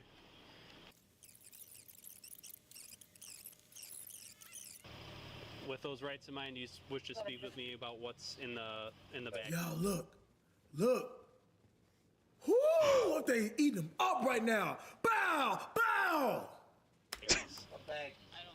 The white Ooh, baggies that look was at under 'em. you while you were sitting on your seat, and the ones that were wet Oh, in the man, he tweaked out. in the toilet paper packaging. Do you want to talk to Look me at that about leg. Look at that those? leg. I don't know what you're talking about, man. Okay, if you don't know what I'm talking about. Yes, we can talk about it. What's up? Okay, what is that substance in there? Cocaine. Okay, how much of it did you consume while I was trying to stop you? Charles, 11, 25 minutes. Because all those little baggies are wet and they have residue in them, but they're empty. Right. So did you try to eat them? Why would I eat some coke? To get rid of it, to destroy. Bro, you moving like this. Destroy evidence. Okay, so you didn't do that. They were just wet on their own. No. Okay. Bro, look how he can't even It stay seems like still. You got something going on right now because you were not like this. Tweaking. A little bit ago. Is that all it is? Is cocaine to your knowledge? Cocaine, that's it. Okay. These handcuffs hurt. How much was in there? What you mean, like 3 bags? I just bought. You just bought? Yeah. Okay. So it's yours? I just Man, Okay. Who'd you buy him from? he don't even know he tweaking out. John? Yep. Smith? No, John Day. Yeah, I don't know his last name. I just know him by Smith.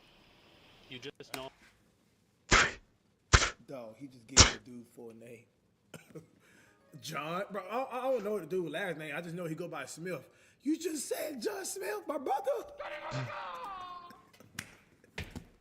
He gave him the whole full person full, bro.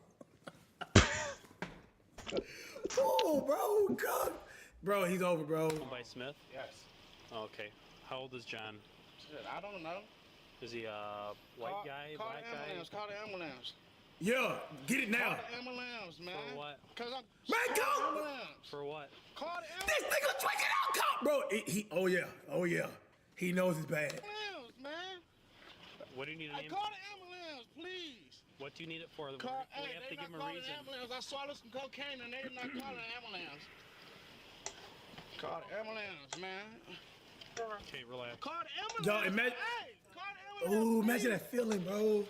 I don't want to imagine it. Why do you need an Hey, ambulance? I swallowed some cocaine a lot. Okay. Call the ambulance. Bro, he's. No, I'm just playing.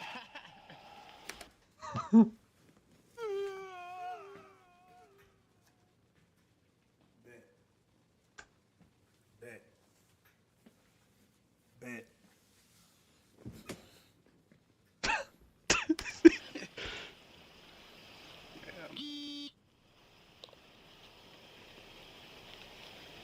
much of that did you swallow?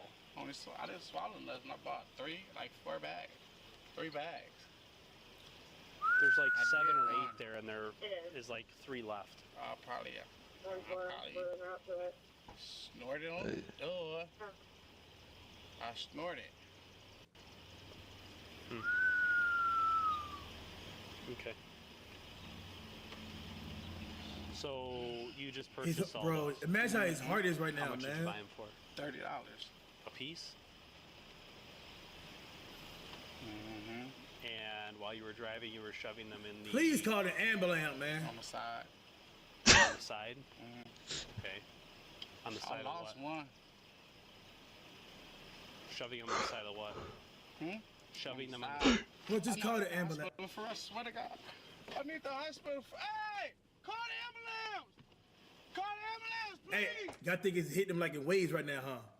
It's like, woof, woof, woof. And the waves getting taller and taller, huh? Poof. His body trying to adjust, heart just going crazy, bro. Hey, call the ambulance! Why are you screaming? Call the ambulance! You just I swear to God! Yeah, look. Yeah. I swear to God, this... Call the ambulance. That's right. Yeah, it's doing it, y'all. The You waves. relax here for a minute, Hold on, okay? please don't. Please. I swear to God. You need to relax. I swear to God. Call the police. Call the ambulance. Get the fucking ambulance. Stop. I need the ambulance. Okay. I need the ambulance. Please. Please, man. You guys get Please. the roll. Please call the ambulance. Please. Please call the ambulance. They ain't taking this serious enough. Please. Hey, call the ambulance. Hey. We're gonna get you. Hey. Hey, you gotta let us unbuckle you. You gotta let us unbuckle I you. need the ambulance. You gotta let us unbuckle you. I swear to God, I need the ambulance. I swear to God. I swear to God. I'm gonna unbuckle him real quick here. Yeah.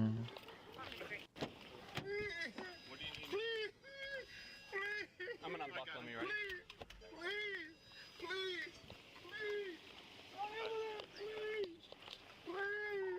It's really 163. I'm gonna die. Can you have Rockford fire en route to us, please? This guy swallowed a bunch of cocaine. I'm finna help. We just gonna sit on the back. I swear to God. I swear to God. Relax. I swear to God. I swear to God. Relax. I swear to God. I swear to God. I swear to God. We're gonna get you. Just sit. I swear to God. Hey. He knows. He knows it, bro. It's just, bro. Y'all was crazy as man. Not even all the bags even dissolved yet, bro. He probably still, body still probably trying to get rid of the first one. Facts. Relax. They're coming. Relax. Call the ambulance, Relax. man. Relax. Call the ambulance. Call the ambulance. They're coming.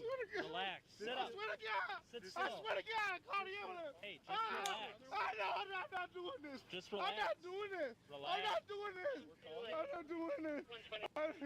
Call the ambulance. Call the ambulance. My camera. He can't control it. Just turn my car back on. Please. I swear to God, this not me. I swear to God, this ain't me. I swear to God, this not me. Sir, this not me, sir. Hey, relax. Sir, I swear to God. You're okay. I swear to God, You're this all ain't me. right. I swear to You're God, please, okay. call the police.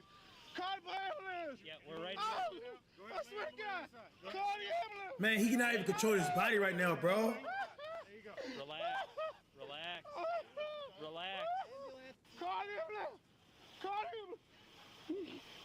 Relax. I'm not going to die. Hey, hurry up. Please, Relax. call the ambulance. Ambulance is coming. I'm gonna grab. Can I grab my clothes real quick? Ambulance is coming.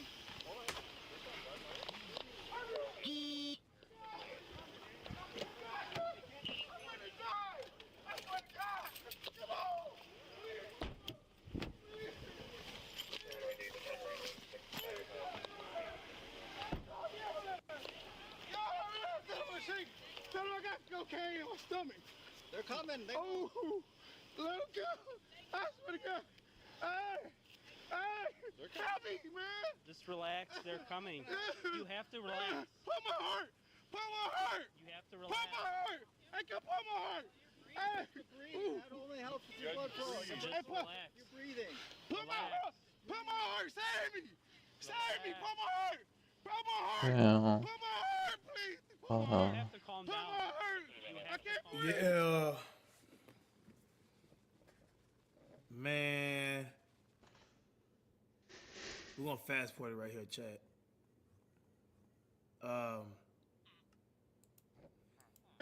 What are you doing? He's trying to check you out. No, you too. Hey, come save me, man. Why you come save me, man. I can't talk to you yelling at me. Shortly after arrival, an autopsy and toxicology would be pronounced. Lamar Bell would be pronounced dead at hospital. Dang, RP to his family, bro. RP to him, bro. I mean, dang, bro. Prayers to his family. Excuse me, y'all.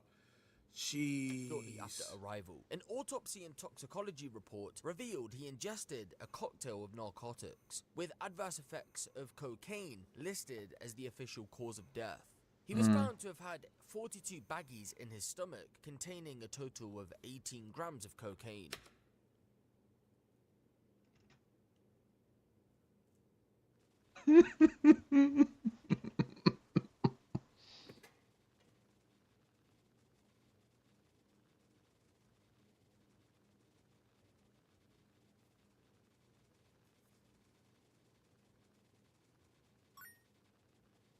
$18 grams. Bro, I can't even cheap 18 grams of dud a day. Oh my goodness. Man, what you... Bruh.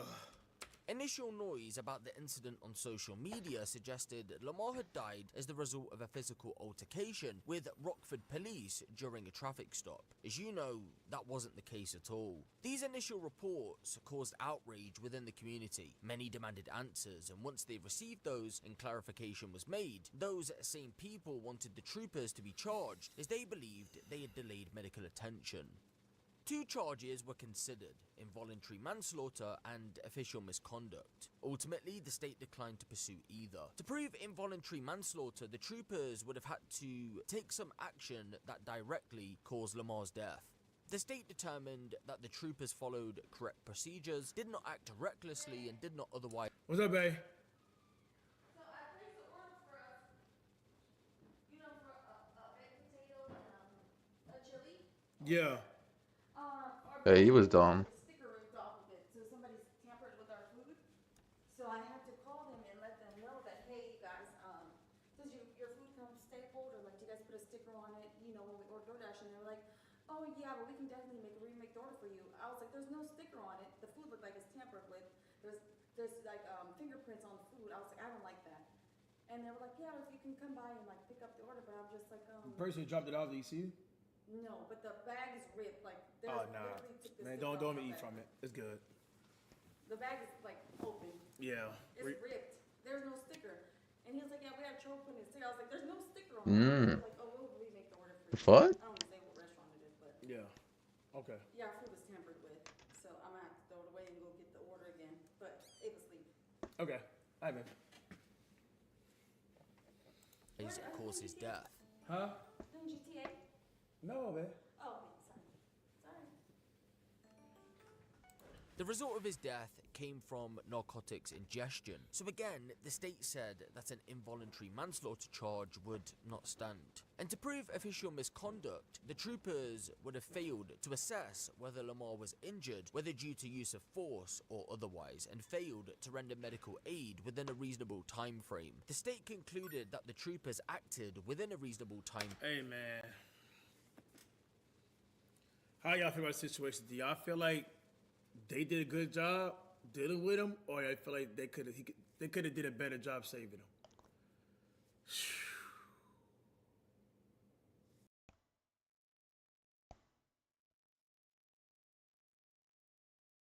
What it do, flight crew? FTC.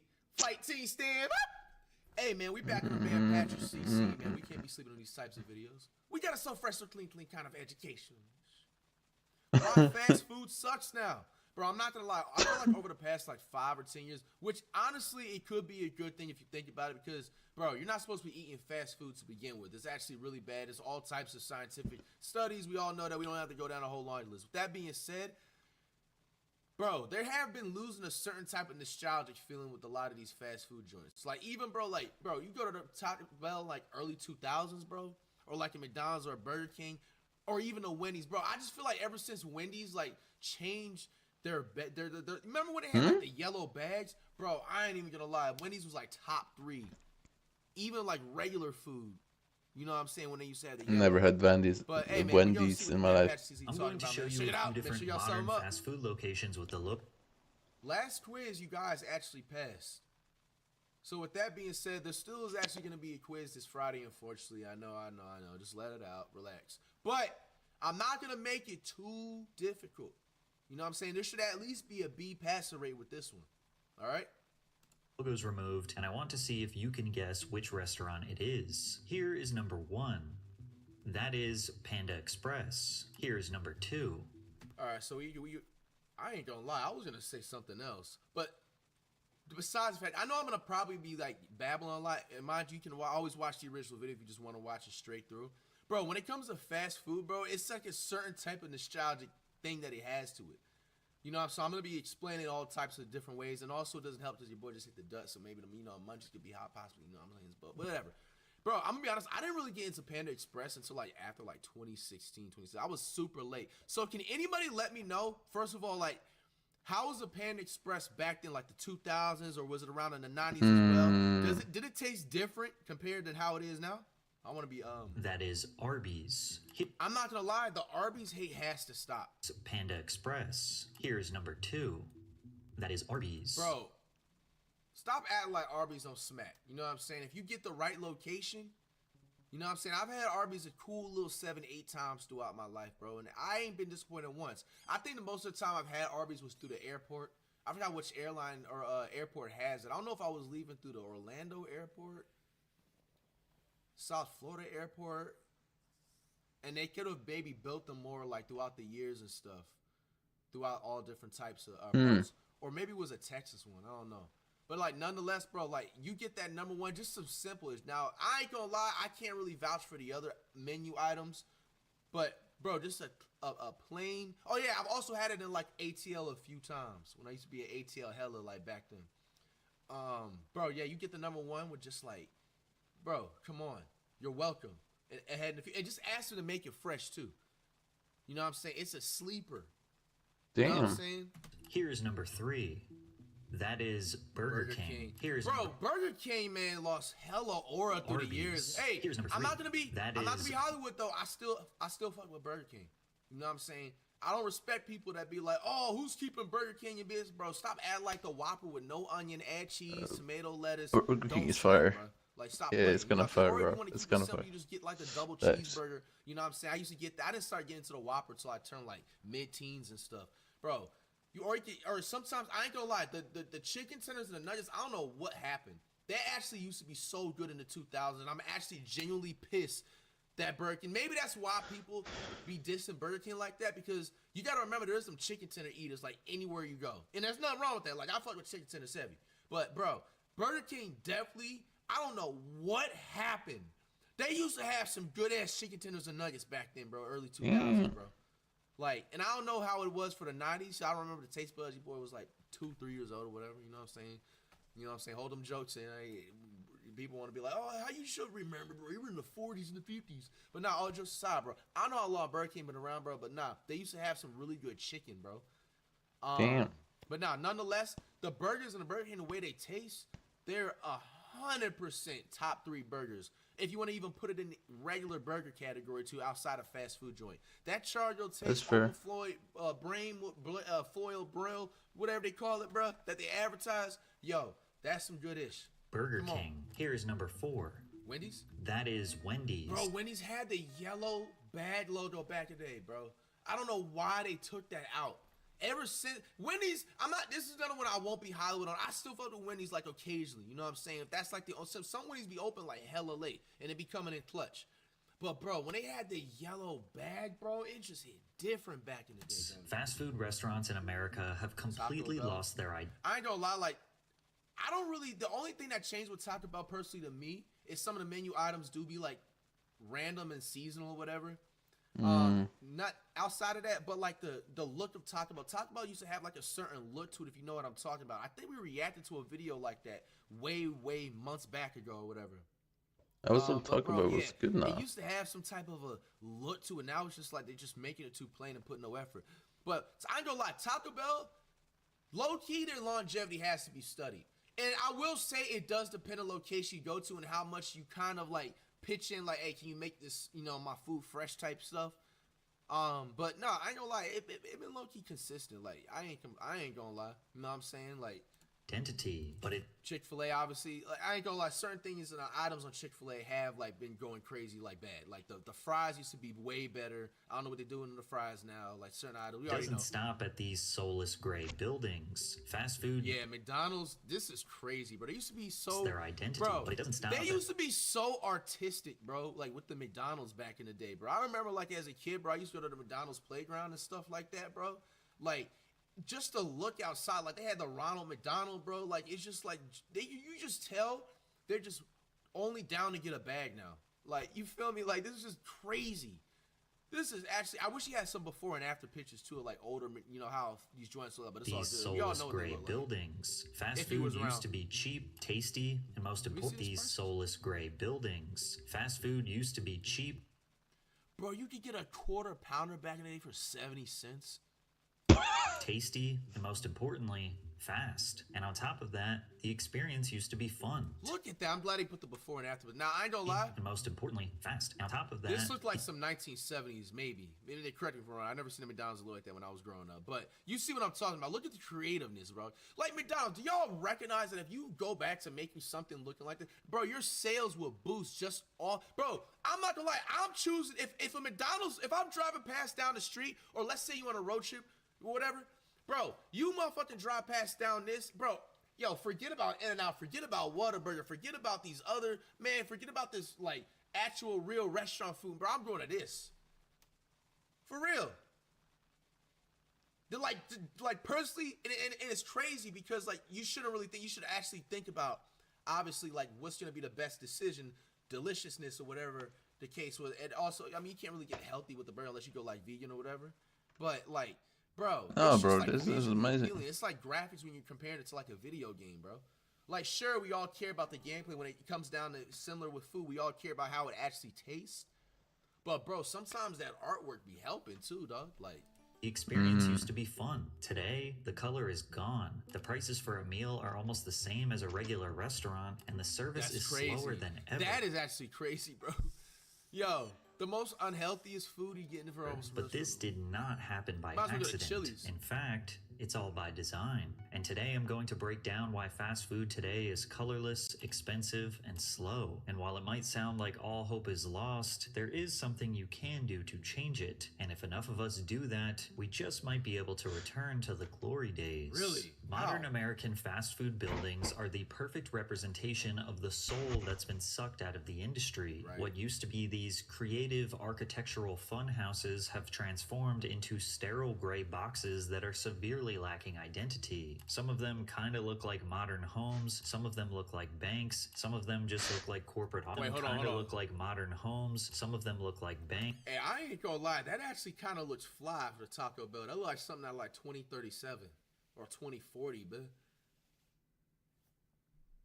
Some of them just look like corporate offices, but when you remove the logo, you genuinely could not tell what restaurant it was. Right. Compare that to what this architectural illustrator posted on Reddit. Even without the logos, you can still tell which building belongs to each fast food brand. Yep. Or can you? I'll see if in the comments one of you gets all 12 correct. Early fast food brand. Let me see this. We gotta cook. We about to cook.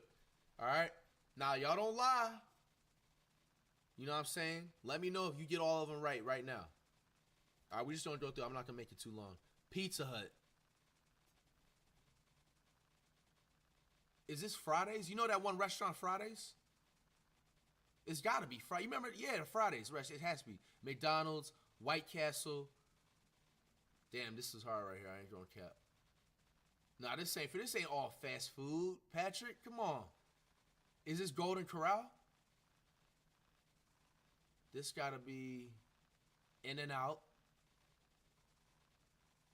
Hold up. I know bro. I've had it hella times when I used to be back and forth to ATL, bro. Zaxby's Sleeper. This gotta be a Zaxby's right here, where my mouse is at. Man, this getting difficult. I ain't gonna lie. Hey, a little bit too much chip on the dip. This gotta be. This ain't fair. I'ma just say Cane's. Checkers. Checkers is a sleeper too. And Checkers is also location based too, by the way. I ain't gonna cap. You gotta be careful because sometimes, bro, if you go to the wrong Checkers, you don't get food poisoning. I will say Checkers got the best fries out of any fast food joint. I think them and McDonald's, when the fries is fresh and hot, they're the best fries. This joint right here. Papa John's. Steak and Shake. Right here, this gotta be Steak and Shake. I used to work at Steak and Shake. If you know, you know. And then this one right here, this gotta be Bojangles. You know what's actually genuinely crazy? I never had Bojangles. I think I never had Bojangles. Bro, how does he know like this? Carolinas, like Memphis area type. They don't got it in Florida. And then correct me if I'm wrong. They do have it in Florida. They didn't have it in West Palm Beach. Like not when I grew up. At least I didn't see. But yeah. Let me know if y'all got them all right, and let me know which all the right ones is in the comments. Or can you? I'll see if in the comments one of you gets all 12 correct. Early Taco Bell locations. Taco Bell used to look like this? Bro, what is the fast food industry doing, dog? Yo, I ain't gonna lie. Now that I think about it, bro, now tell me if I'm actually tripping. I think fast food joints, somebody in the government probably wanted to make and hear me out. This actually, I feel like I'm cooking right here. I'm about to say. I feel like the government made fast food joints look less visually appealing, like how they make it look now, where it's like gray, black, and soulless and stuff like that. Because, bro, look at this, dog. I'll be eating fast food 7 days a week. Look how creative this looks. Like, deadass, look how creative this looks, bro. This is a 15 out of 10. Damn. Yo, and I ain't gonna lie. See, this is why I want to also like eventually down the line. We're already like, you know, obviously within the, you know, the tree industry and stuff like that with like, you know, making a strain. The next step obviously is to open my own like dispensary and stuff on top. But outside of that lane, I definitely want to step into like opening up like a food business or something like that, or just like maybe owning a few like either fast food joints or restaurants. I've kind of hinted about this over the years. But, like, I really want to get into it, like, if I find, like, the right, you know what I'm saying, person and do the best research I can and stuff like that. Bro, yo, I would literally make the same design and put it in, like, a few specific locations. Somebody's going to take this idea, but you all heard where it came from first. I put it in a few, maybe, like, 7 or 10 exclusive locations across the U.S., bro. And like, a really high, touristy, hot area or whatever. Yo. Because this right here makes me want to pull up right now. Even though we know it's still going to be fast food and it's not the best option to have. Bro, this looks fly. I'm not going to lie. This is fly, right? And this is the reason why I'm so like ecstatic about this. Vocab word reacts. I've never seen this before. They didn't have this when I was growing up. It was more like, you just gotta look at what the early 2000s Taco Bell looks like. Were designed to evoke the look and feel of traditional Spanish and Mexican style That architecture. is fire The right original here. buildings featured stucco walls. This is nice too. And like even little stuff like that. You see how they have like, you know what I'm saying, the burritos, tacos, like, bro, they need to like do like, bro, this is just creative, bro.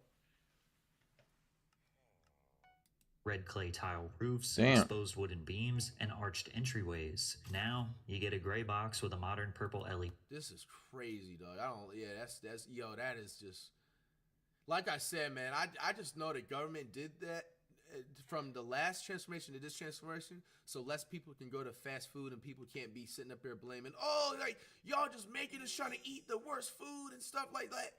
Maybe, but like, D-Light, I don't Pizza know, Hut's red roof became such an iconic part of their design Damn. that now when a new business takes over the building and attempts to redesign, everyone knows it used to be a Pizza Hut. But today's Pizza Hut, yep, another gray box. Crazy. McDonald's used to have these big glowing arches you Bro, that stuff looks fly. could see from a mile away. I was surprised to find out that there are still a few locations that maintain that 1960s vintage look. Take this Bloomington, Minnesota location for example. That's It nice. still has the massive arches on each side, the red and white striped bricks around That's the fire. edges, and red outline gives it this cartoonish but welcoming vibe. But sometime in 2023, they decided to get rid of all that charm and paint it gray. During McDonald's nationwide boom in the 1970s, they made a major rebrand to build locations faster. The red mansard roofs with the yellow accents that were supposed to resemble... You know what? That key word that he just said, I think that's probably another reason why. Maybe that's because it's just like niggas is just trying to get a quick money grab. On top of that, you know what I'm saying? And they can just, it's faster to just make a plain gray and black building. You know what I'm saying?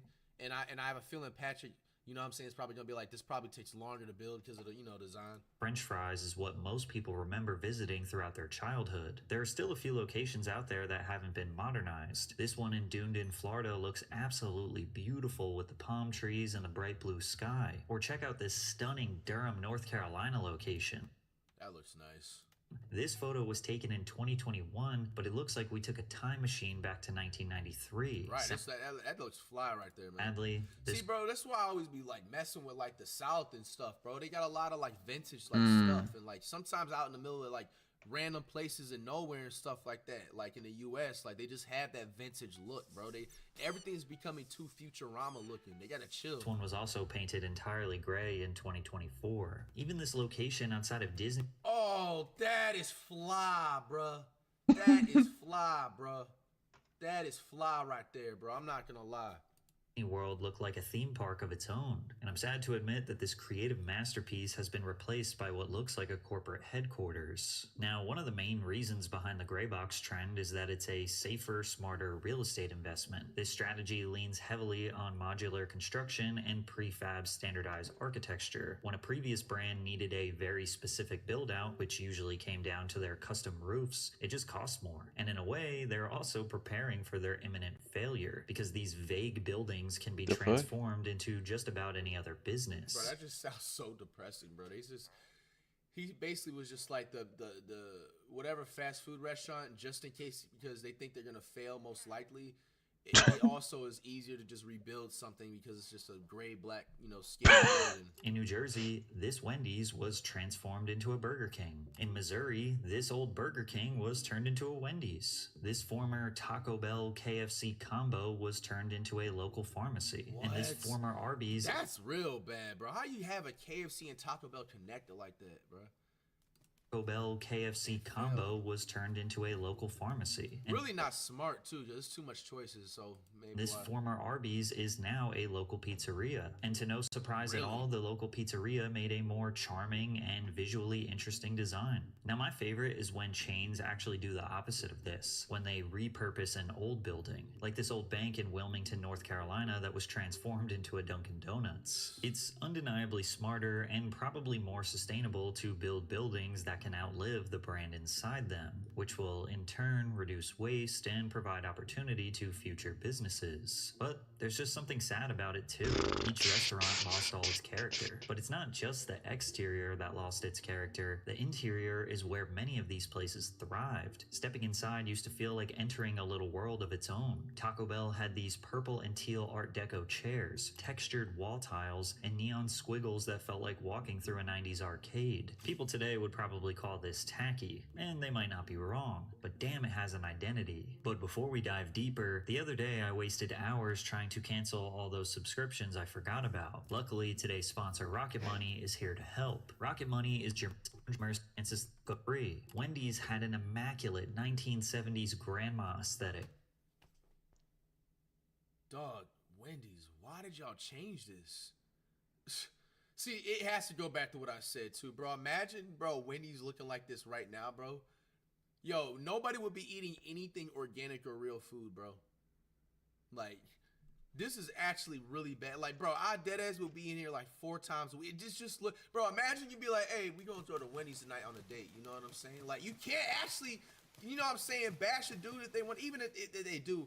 Like, hypothetically speaking, you know what I'm saying? There's nothing absolutely wrong with that whatsoever. You know what I'm saying? Like, at the end of the day, the person, whoever it is you taking out, should always love you for who you are at the end of the day. You know what I'm saying? But with that being said, you guys, at the end of the day, still get the joke. Like, you're taking it out to a fast food restaurant. But, bro, this deadass looks like a whole restaurant. This is exquisite, bro. Like, bro. Wood-paneled walls, stained glass lamps hanging above every table, plush burgundy booths, and soft yellow lighting that made it Bro, that looks fly.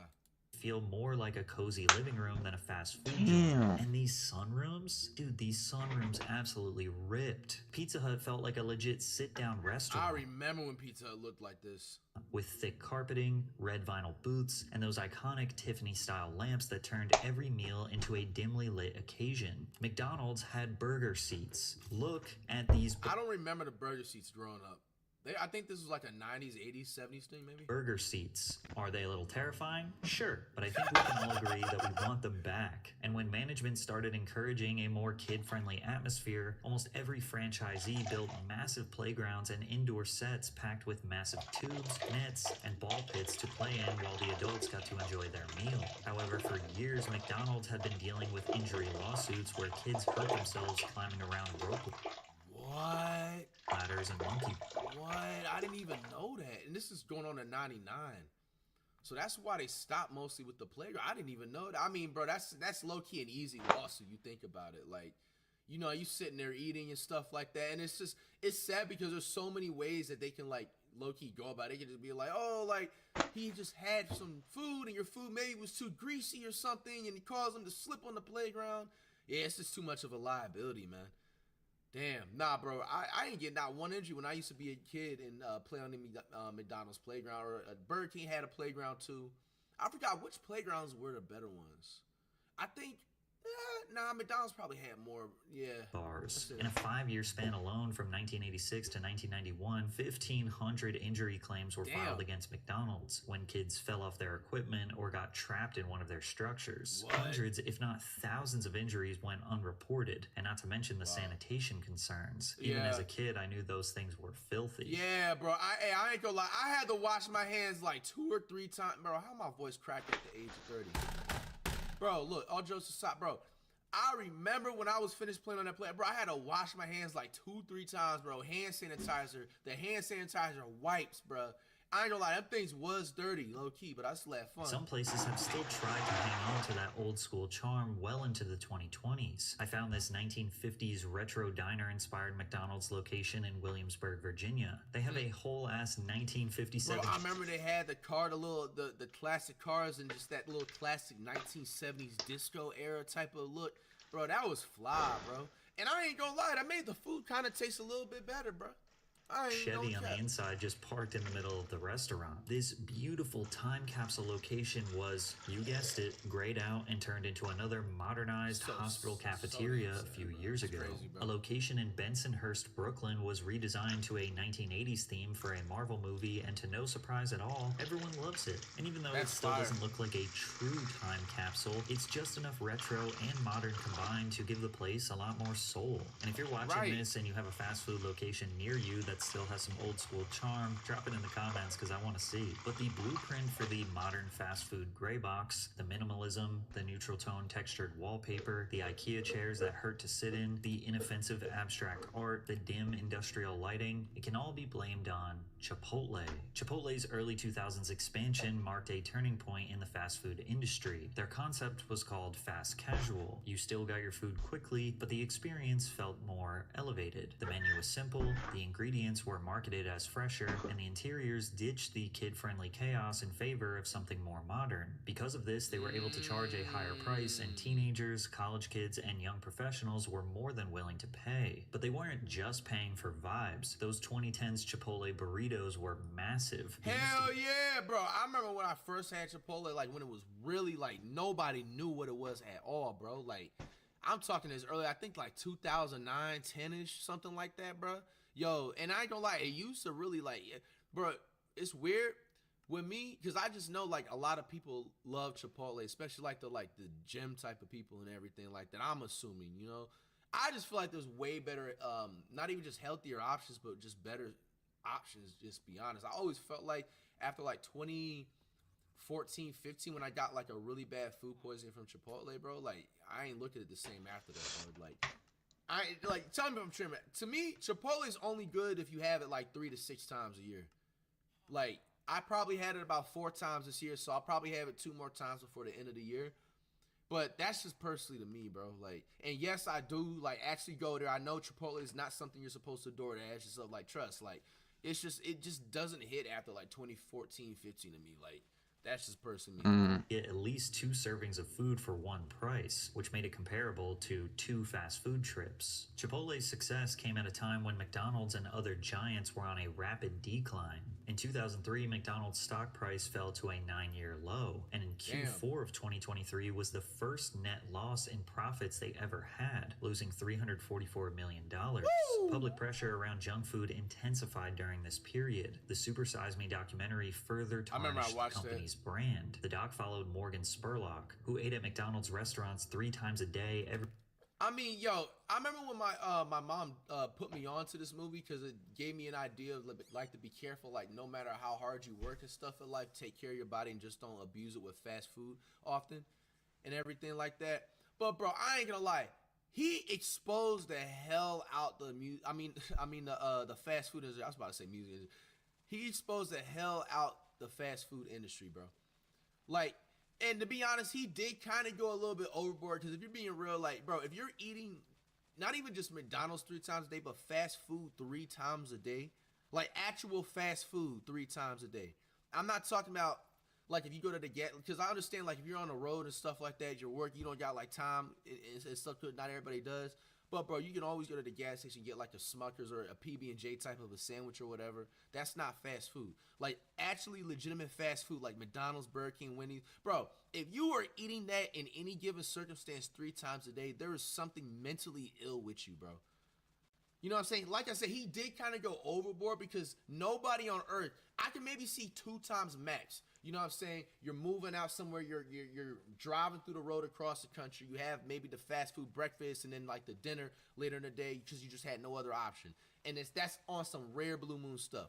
But bro, to say every day you're eating that, bro, that alone I feel like caused McDonald's stock to drop.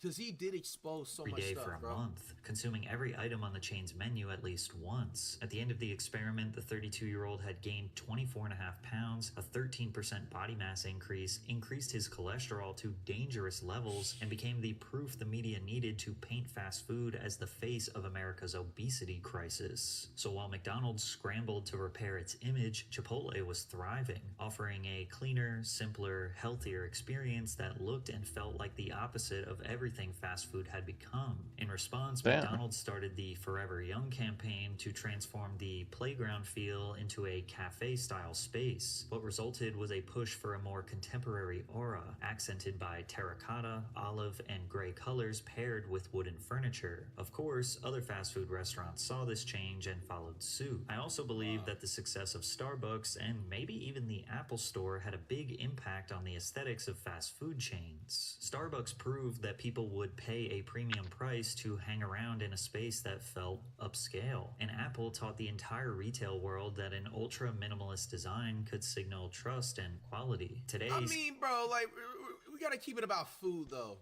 Like, seemingly every fast food chain takes a little bit of inspiration from Chipotle, Starbucks, and the Apple Store, which has majorly contributed to them losing what made them special in the first place. Fast food restaurants were meant to be bold, fun, and kid-friendly, or even calm and cozy sit-downs for the family. But designers Lynn Rosenbaum and Michael Muchoff told the YouTube channel Cheddar that the design choices are nothing more than a marketing tactic. We have to be perceived as new and fresh and offering food that is new and fresh.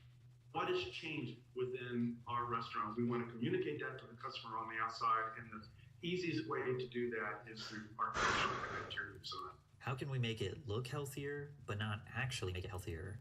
Oops. That's my bad. basically the gist. I don't think any logical person is expecting fast food to be healthy, but the risk used to be worth the reward. Because beyond the building design and modern branding, it seems like they aren't even trying to make the food look or taste good anymore. The burgers aren't even close to as advertised, with buns flat as a pancake and lettuce that looks like it was left. Hey, I ain't gonna lie. I'm gonna keep it 1,000 with you. Whataburger is somewhat good. It's okay good. I remember when I first had it in 2018, bro. I was actually genuinely shocked that they would actually give a burger late. They don't give a flying fuck, my nigga. This is actually yo, bro. It literally looks exactly like this. You know what I'm saying? Like, I don't even understand. Like, bro, you guys can just get like a brochet bun. You know what I'm talking about? The type of soft looking buns and stuff. Bro, I can make a burger better than this with one hand, but hey, it's still good if you got the munchies. You gotta have the I ain't gonna lie, you gotta have the munchies. To eat this genuinely sober, there's something wrong with you. I'm gonna be 1,000 with you, all right? If you willingly can eat Whataburger sober, there's gotta be something, because there's so many other options to get, bro. Like, they literally are laughing at you behind the desk that you went out your, like, bro, look at this, bro. But it's still good. I'm not gonna be Hollywood on it. If it was open right, if only thing open right now, obviously everything I'm saying is a troll, and I happen to be so, bro. I'm gonna go and get it. What are we talking about? Like, bro, like even the ketchup, bro. How do you have ketchup that is red and you have it blacked out, or it's supposed to be spicy? Okay, I know they had spicy ketchup, but bro, like. This is funny as hell, Places bro. like KFC refuse to change the oil in their fryers, so you can't even taste the chicken anymore. And those It's crazy. KFC used to be so good back then. So-called crispy fries you ordered looked like they were defrosted, placed under a heat lamp, and served without anyone noticing they missed a crucial step.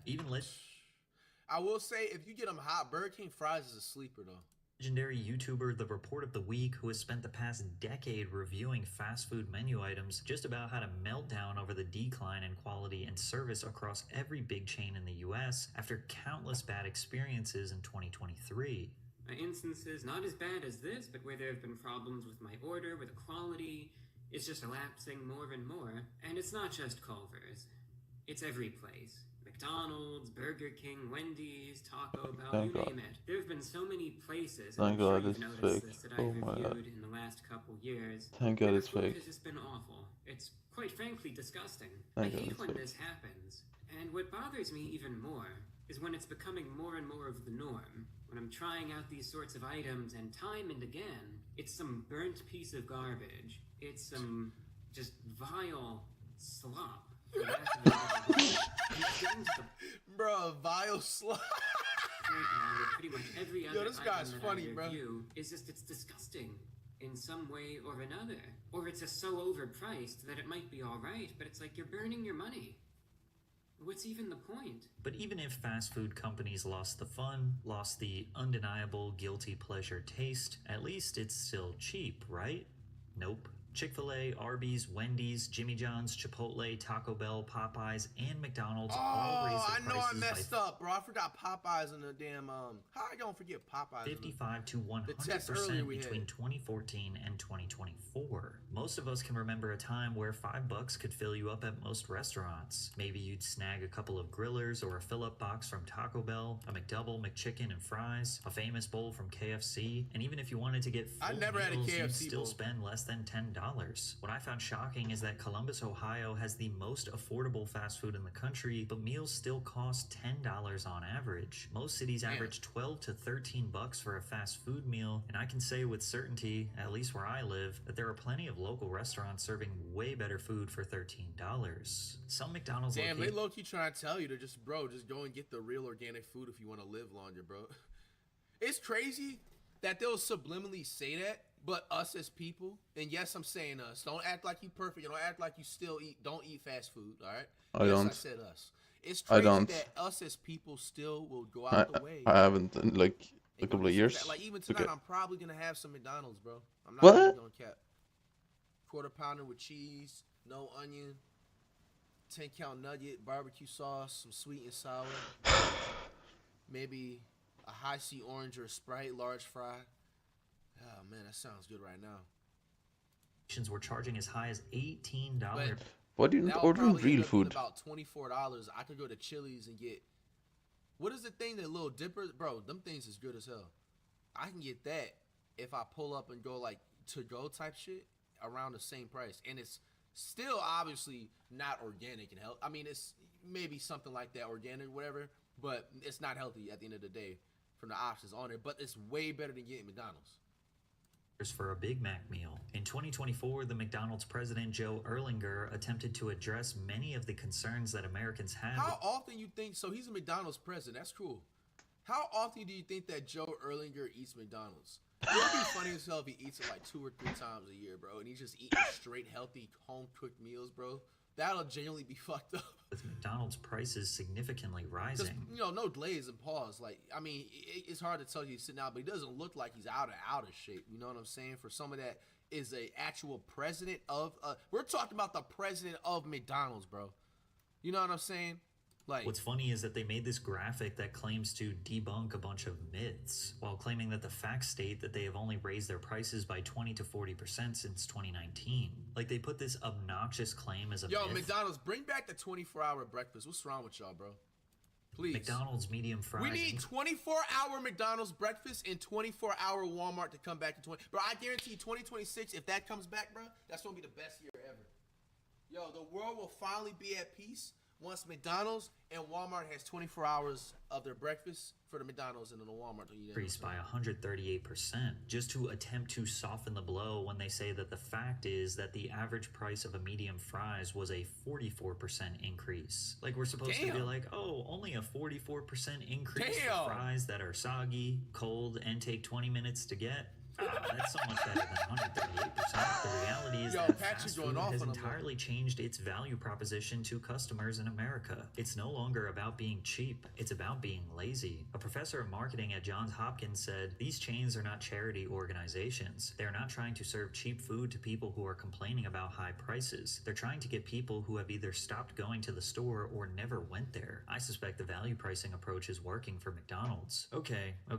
So, they killed the vibes, ruined the taste, charged way too much money. Is it at least still fast? Well, kinda. The speed of service has drastically decreased as Americans become more dependent on the drive-thru. America runs on urgency. Our cities are built to drive around, not stop and hang out in. Our work weeks are packed, our commutes are long, and our breaks are short. Everything in our culture tells us to move faster, work more, and consume more. So we designed an entire meal experience around not having to stop moving. Pull up in your car, order before you speak to a person, get your food in a brown bag, and don't even look inside until you're already merging onto the highway, and stuff the fries down your throat with one hand while the other is on the wheel. Drive-thrus aren't about convenience. They're a survival mechanism for a society that doesn't have time to sit down. But now even that convenience is starting to collapse. What used to be a 3 to 5 minute pit stop has turned into a 15+ minute wait behind a line of frustrated drivers. Yo, I ain't gonna lie, y'all niggas need to start going inside and getting y'all food, bruh. The drive-thru should not be looking like, yo, bro, I think about maybe 2 weeks ago I went to McDonald's, but that drive-thru was no joke like 19, 20 minutes. I don't even know also, but like, bro, it just like, bro, why is it so, bro, y'all get y'all lazy asses out the car and go take a few steps and walk inside and order your food and let me be in the drive-thru, bro. Damn. Even places like In-N-Out are facing major problems with lines that literally cause traffic on the highways next to them. Pretty much every Chick-fil-A I've ever been to don't even around start it with Chick-fil-A, bro. I ain't gonna lie, I've been DoorDashing Chick-fil-A. Maybe a few times I'll go when I got time. Like, bro, it's so unbearable, bro. Go inside and order the food, man. Lunchtime has 2 rows of 20+ cars bumper to bumper. Many locations are trying to combat these frustrating wait times by having staff walk around with iPads so you can get that somewhat satisfaction that your order is being taken care of, but it doesn't make the food come out any faster. Now, you might think that removing drive-thrus in some locations or incentivizing walk-ins would somehow speed things up, but fast food restaurants have done their homework. Research shows that 47% of US consumers would simply avoid going to a store store that doesn't have a drive-thru, and twice as many people prefer using the drive-thru to going in store. And that's because of the American go-go-go culture, as well as us not prioritizing eating as a meaningful experience. It's just another task to check off the list. Meals in other countries are a cultural staple, a time to slow down, talk, share, and connect. Americans treat eating as something you do out of necessity between meetings, in traffic, or while staring at your phone. And I'm talking to you, who's literally eating a meal while watching this right now. The Why are you trying to press me? I'm not even eating nothing, bro. Damn. obsession with quick service, combined with fast food's talking to obsession y'all with niggas, margins, is slowly turning these restaurants into massive robotic garages, like this concept released by Taco Bell in 2022 for their new vision for making service easier than ever before. Huh? The new designs Chick-fil-A is rolling out that prioritize quick Where the hell is service, this or at? Jimmy John's cutting down the size of their Oh, hell, yo, Jimmy John's is wild for this, bro. Yo, what? It looks cool, but it's like restaurant to resemble more of a studio apartment. To make it Right. even more streamlined, restaurants are releasing AI menu stands that replace human staff members. That's and crazy. The responses have been mixed, with some customers praising the decision and others arguing this is one step further in the wrong direction. So correct orders and no more attitudes for no reason? More jobs with human contact are going away. With fast food restaurants doing everything they can to make service seamless and Americans demanding even more convenience, how far away are we from a robotic arm extending from a building and just dumping the food right into our mouths? But as No, bro, I see what he was saying, bro, but he was just so serious. as the future looks, Bro. there is a way to fight this. There is a way to demand change, get better quality food, better prices, better speeds, and an all-around better experience. The solution is quite simple, and it's being implemented all over the world. Fast food is better outside of America, not just by opinion, but by design. Many nations have stricter regulations on food quality, preservatives, and sourcing. In places like Japan, France, or Germany, the ingredients are often fresher, the portions are more balanced, and the presentation is far more respectful of the dining experience. Really? But this change didn't necessarily happen out of respect, it was by force. Like in France, when 5 activist farmers tore down a McDonald's that was being built in the southern town of Malau in August 1999. They handed out Roquefort cheese at the protest, which they said was to denounce U.S. import restrictions and hormone-treated beef. But this was a calculated attack. In that same week, French farmers dumped 6 tons of manure on a McDonald's restaurant in Arles. This was a symbol of resistance against American food imperialism and the spread of unhealthy, standardized meals. Wow. And it wasn't just about the food, they were defending culture, agriculture, and tradition. And it worked.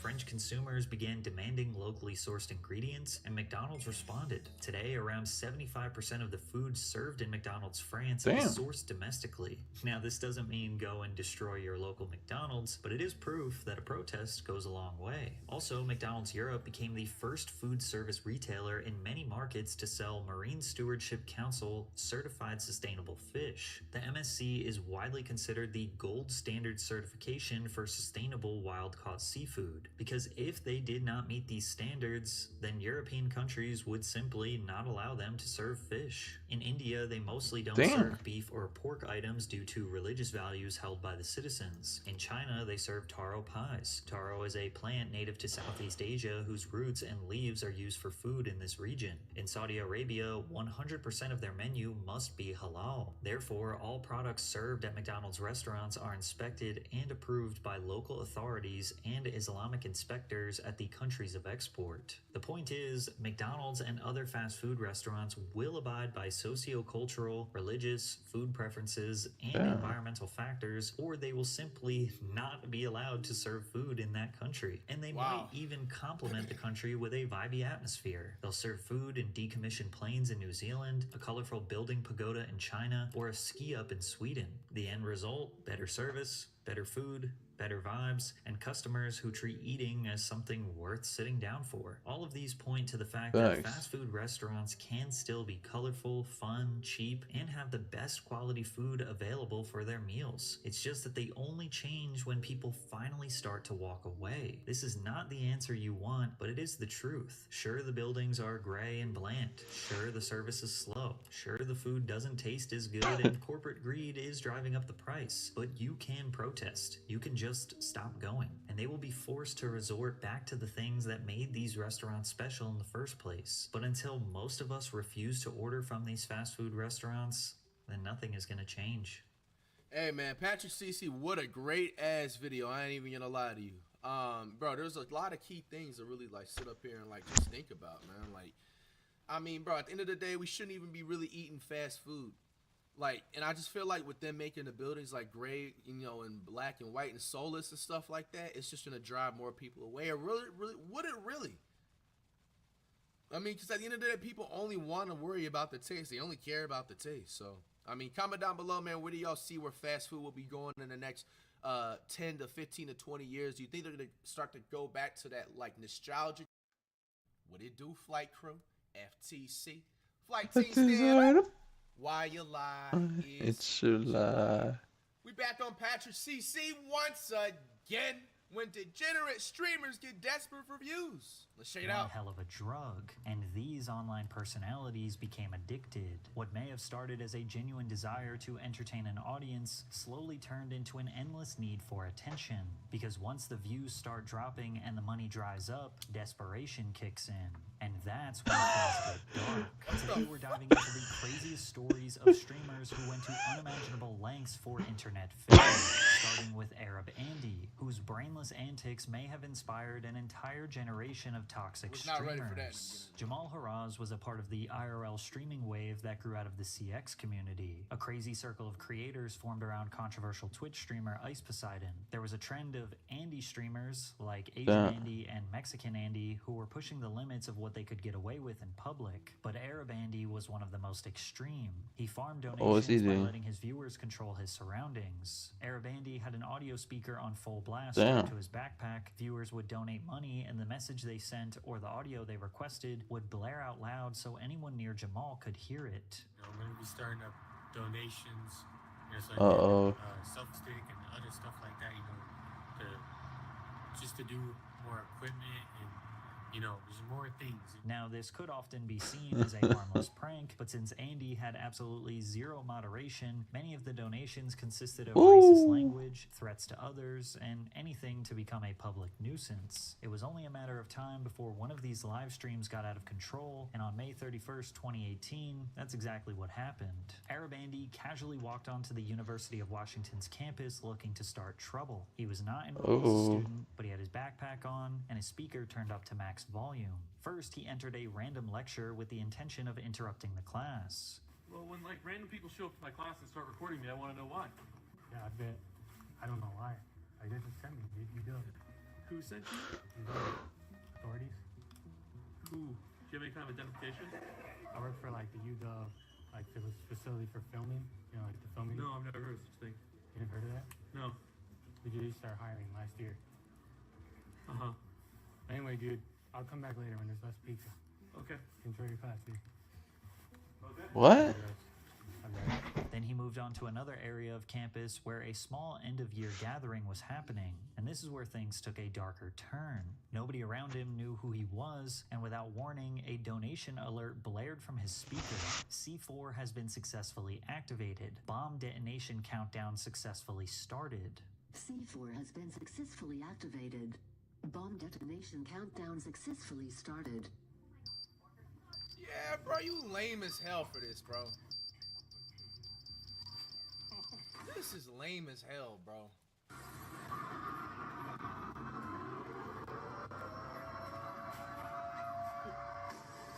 This is so lame, bro. What the Now, fuck? just to clarify, most of the screaming you heard in that clip was from the audio file playing from his speaker. Whoever donated found an audio file that had a bomb detonation countdown combined with an explosion as well as those screams. But when played loud enough and with adrenaline kicked in, it's likely that the people around the speaker could have confused it for being real. As the students and staff ran out of the building, the authorities were notified that there may have been an attempted attack on campus. For the next hour, the entire area was locked also, by the way, down. I'm a multitask. I'm gonna be like, fucking, let me open some packs on 2K My Team. See if I While get any new authorities players searched too. the scene. As the chaos spread throughout, Arab Andy remained alive. He recorded himself casually walking around campus and captured real-time reactions from terrified students. Crowder was saying that there was an announcement saying that the bomb was about to detonate.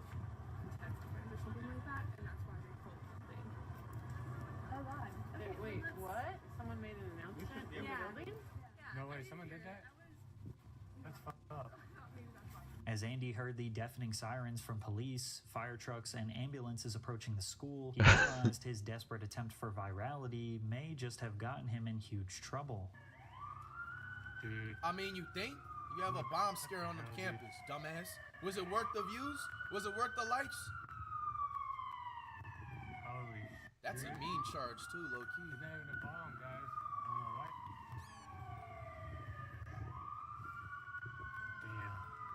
He quickly scurried off Ooh, they school got new grounds, packs out. thinking he was in the clear. He even tried to claim that this wasn't his fault. Guys, again, I did not do anything. That was the donation. I'm ready to play TCS. Now from here, the smart thing to do would be to turn off the live stream and maybe lay low and wait for the police to give up on their search. But Arabandi is not a smart guy. He continued to live stream and continued to allow his chatters to donate and play random things from his speaker. As he walked through a crowded city street a few blocks away from the school, it was extremely easy for police to figure out who was responsible for the bomb threat. They Lucky, ran up to thanks him for the with their raid. guns drawn, unsure if he was a literal terrorist or a prankster.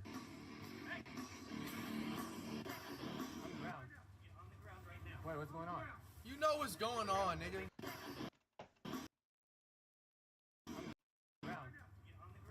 Wait, what's going on? You know what's going on, nigga. Oh, yeah, I'm recording, bro. If you're gonna shoot me. What are you doing, bro? Put the gun down. Put the gun down. What are you doing, bro? What are you doing, bro? Wait, let me check my phone. What? What did I do? I didn't do nothing, bro. That was TTS. That was a donation. On the ground now. Lacking situational awareness and completely downplaying the severity of the situation, he doesn't remain still and tries to tell the officer it was just a prank. And it's honestly surprising that American police officers gave him so much grace because they had no idea if he was a real threat or not. And as we all know, it was just a prank and there actually was no bomb. But the damage had been done and he was in serious trouble. He was arrested and the police charged him with threat to bomb or injure property. He tried to plead his case and explain that it was just a harmless prank, but the law doesn't see it that way. The courtroom set his bail at $75,000 and banned him from uploading anything else to YouTube. And for those thinking Damn! I didn't even know there was a rule like that's yo.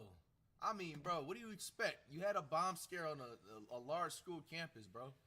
fair, it's likely that law Was it worth you trying to go viral for that one video or one live stream? Now you just effed up your bag. enforcement needed to make sure to punish him in a way that would prevent other clout chasers from attempting such stupid pranks ever again, especially on college campuses. It's unclear if Arabandi ended up serving any jail time. All I could find was that years later he tried to make a return to YouTube, but shortly after he disappeared again. The same thing can't be said for Fuzi, who has a long history of going to great lengths to chase clout, disappear, and come back to set the bar even higher or lower. At his peak, FuziTube had turned prank content into a money-printing machine, earning tens of millions of views on simple, harmless pranks. You just call my butt fat? I thought you were a girl, man. You thought I was a girl? No, you know you liked what you saw. Don't discriminate now, it's still you want to scratch a piece off, huh? Fuzi secured millions of subscribers in the earlier days of YouTube, who laughed along with his creative ideas. However, this created an immense amount of pressure to maintain such high viewership, which is why he shifted from mild pranks to thought-provoking social experiments, such as what if the homeless gave you money, and the kidnapping children experiment, where instead of laughing at a silly goose time, the viewer was challenged with a deep introspective assessment. What would you do in this situation? Now, creating a think piece to assess a societal problem was not necessarily a bad idea. However, when Fuzi did not get the reactions he wanted from strangers, he decided to orchestrate reactions from actors or friends that he hired, which turns an interesting thought experiment into a scripted performance that doesn't accurately represent reality. But the real desperation was apparent when he started faking the dumbest ideas, like fake farting in the gym. Give me a What? Man, this is some bull.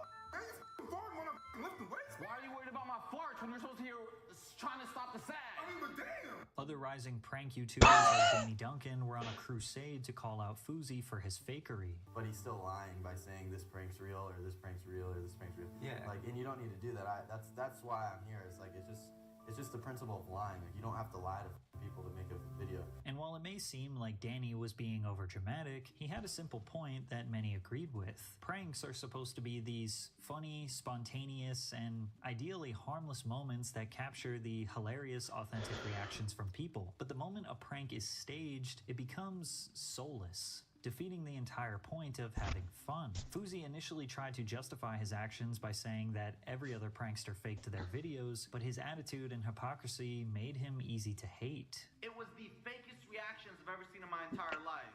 And yes, guys, but Fousey, you fake shit. How are you gonna talk about fake shit? Exactly. If anybody knows about fake shit, it's me. As the years went on, his viewership started to nosedive, which also meant he was losing money, relevance, and then maybe his sanity. That's when the motivational speaker version of Fousey was born. He started posting these intense rants about positivity, destiny, and mental health. He said he had been chosen by God, that he was here to change the world, that he was going to inspire millions of people and bring the planet together through love. And while the message sounded positive, the delivery felt unstable. There is nothing on this earth that can happen to me that I cannot overcome and beat. No matter what anyone says, no matter what anyone does, no matter anything, you are the only person who has the power to stop you.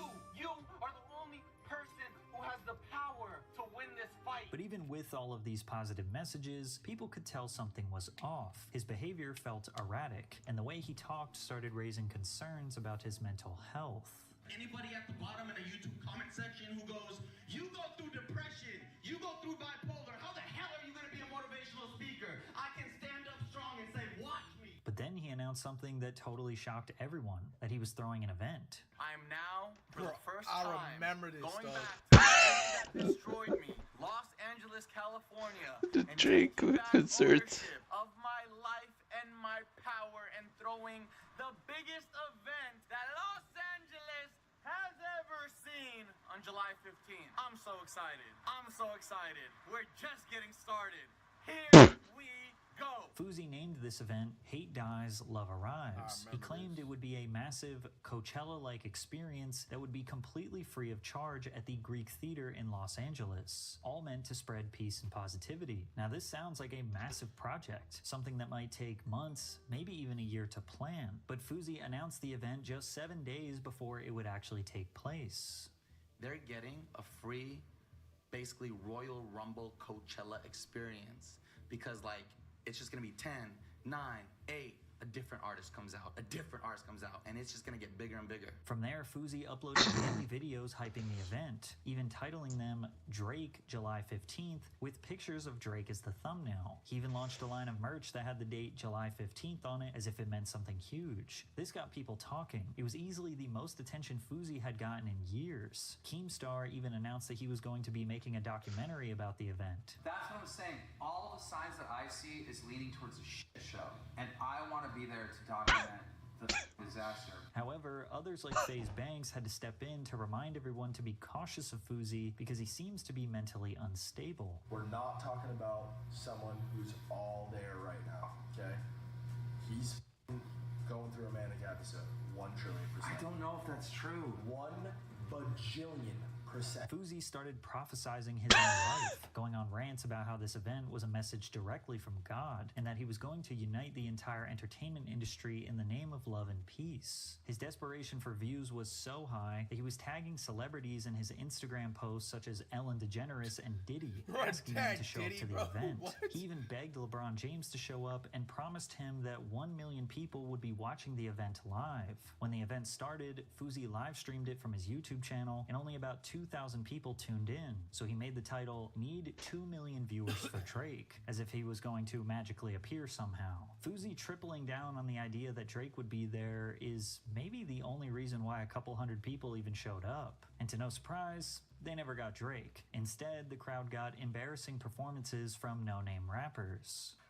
Like a big Ollie on my wanna be and they think and you know I'm with the shit so you know I'm about to hit cause I'm totally antiquated. And no one thought the event could get any worse, the venue was evacuated by police because of a bomb threat. To this day, no one knows where the threat came from, and the show was over before it even began. But Fuzi wasn't done embarrassing himself just yet. Instead of leaving, he climbed on top of a car in the parking lot and started arguing with Keemstar in front of a crowd of confused fans. I invested all my money into this event and I did it for free. My accountant said, Yusuf, where are you gonna make your money? I said, that's not a problem to me.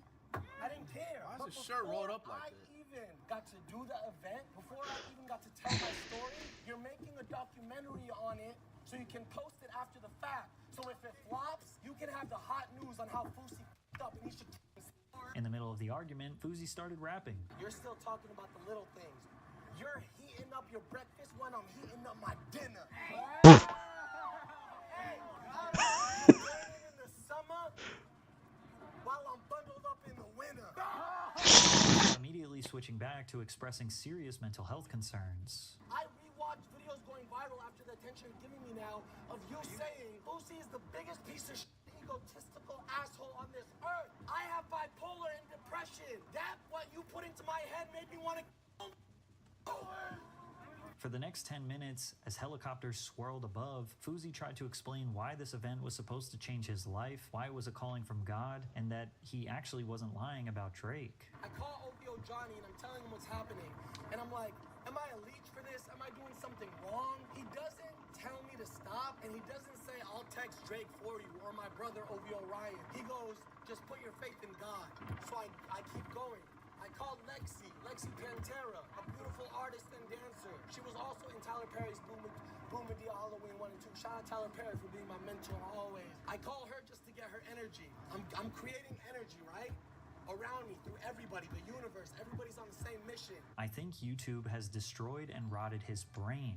I worry for him. This is 100% mental instability. Being off his meds might be dangerous. And yet, after all this chaos, it ended with Fuzi just admitting on Adam22's podcast that he never actually met Drake. He just kind of stood next to him one time. So you didn't meet Drake, he just looked at you. I mean, if he just looked at you, did you really meet Drake? Do something for me. In the next 2 hours, will for yourself to touch nose with Drake's. If it happens, I'll sell my entire YouTube channel. I'll give you $10 million. Did you touch nose to nose?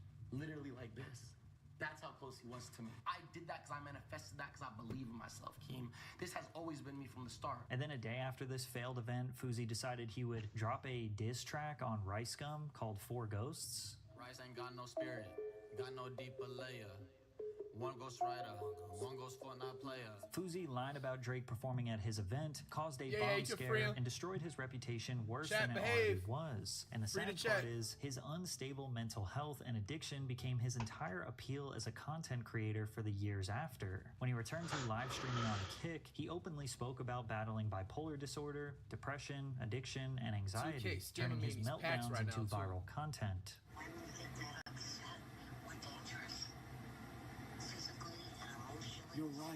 You're right, I am dangerous. I'm very dangerous, and I don't give a fuck. Now, to some degree, this could be seen as a good thing, to help educate others on the importance of mental health and the realities of those who suffer, but then he would sometimes stage public disappearances, stunts, or hospitalizations to drive views and sympathy, leading to a never-ending teeter-totter of people unsure whether or not to feel bad for him or to despise him. What if I die from my kidney exploding, and you guys say we're coming, and I'm doing on your behalf in Australia? I hope I die, so that I can blame Australia forever and my parents can sue them for every $1 they're worth. However, everyone can agree that social media is a net negative for Fuzi, as attention is his drug and he is willing to destroy himself to get it. How much should the brand need to lose the weight in the first place?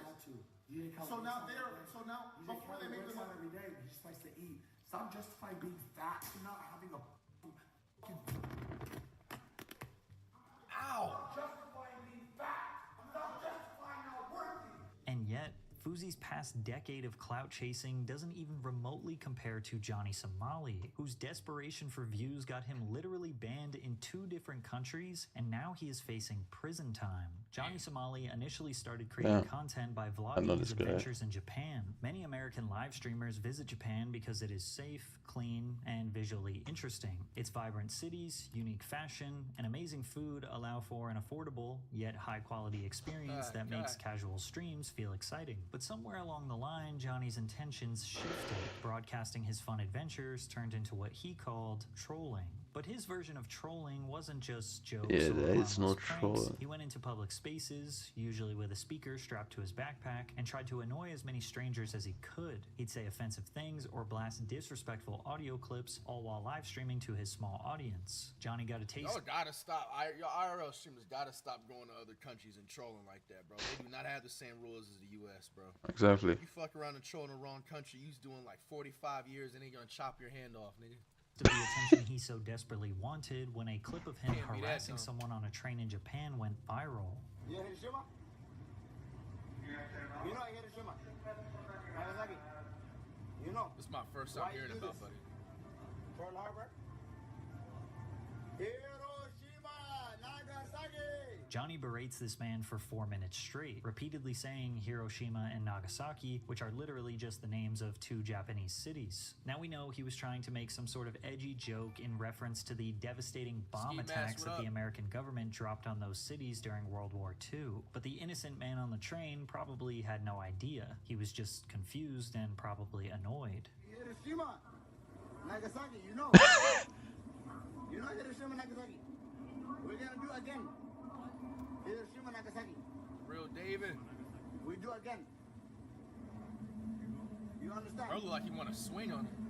You don't know. Now, Japan is known for its deeply rooted culture of respect, order, and social harmony, and Johnny saw that as an opportunity to exploit. He knew that the average Japanese citizen wouldn't fight back, wouldn't yell, and would most likely try to avoid confrontation at all costs. That's what made this the perfect setting for his so-called content. But Johnny was mistaken, because Japanese citizens were extremely pissed off with his behavior and actively tried to find him and confront him. You could feel how scared and caught off guard he was after being smacked in the face. It's good to know people in Japan. Let's be respectful. I hope nobody in the chat was saying weird shit. If I go back and whoa, whoa.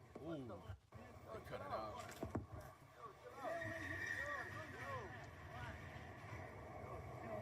Let's go, W slap.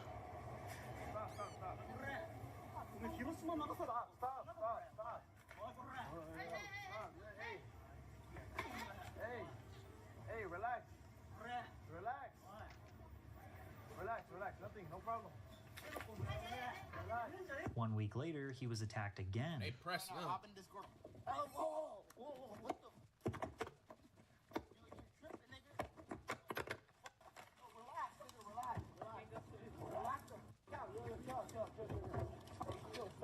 W. They on him, boy. They said, take that trolling back to America. To watch Johnny get roughed up, it did not slow him down. Even though his safety was at risk, he was getting more viewers, which was his ultimate goal. The only time you actually saw him genuinely upset was when he got a temporary 72-hour ban from the live streaming platform Kick. I don't know what I could have done to get a 72-hour dog. You got banned off Kick, bro. Like, that's like the most platform you can. Like, you know you were a fucking menace if you getting banned off that, bro. Yeah, how you fucking do that? Like, come on, bro. It's time to wake up and look in the mirror at that point. The hate for Johnny just kept spreading throughout the country, and whenever he was confronted, like by this man living in Japan, he would fold and lie like a coward. Is that me? Yeah, this you? No. You sure? It's me. Yeah, what's up? I got a problem with you, bro. Okay. Yeah. I'm a troll. My wife is Japanese. Okay. You go in there insulting people like that. You know how many people from Hiroshima joking about that? I know. So why I you already talking about apologized. I was drunk. That man wearing an extra small V-neck pressing. People suffer because of that. You're on the train harassing people like that? I was drunk. Don't do it again, bro.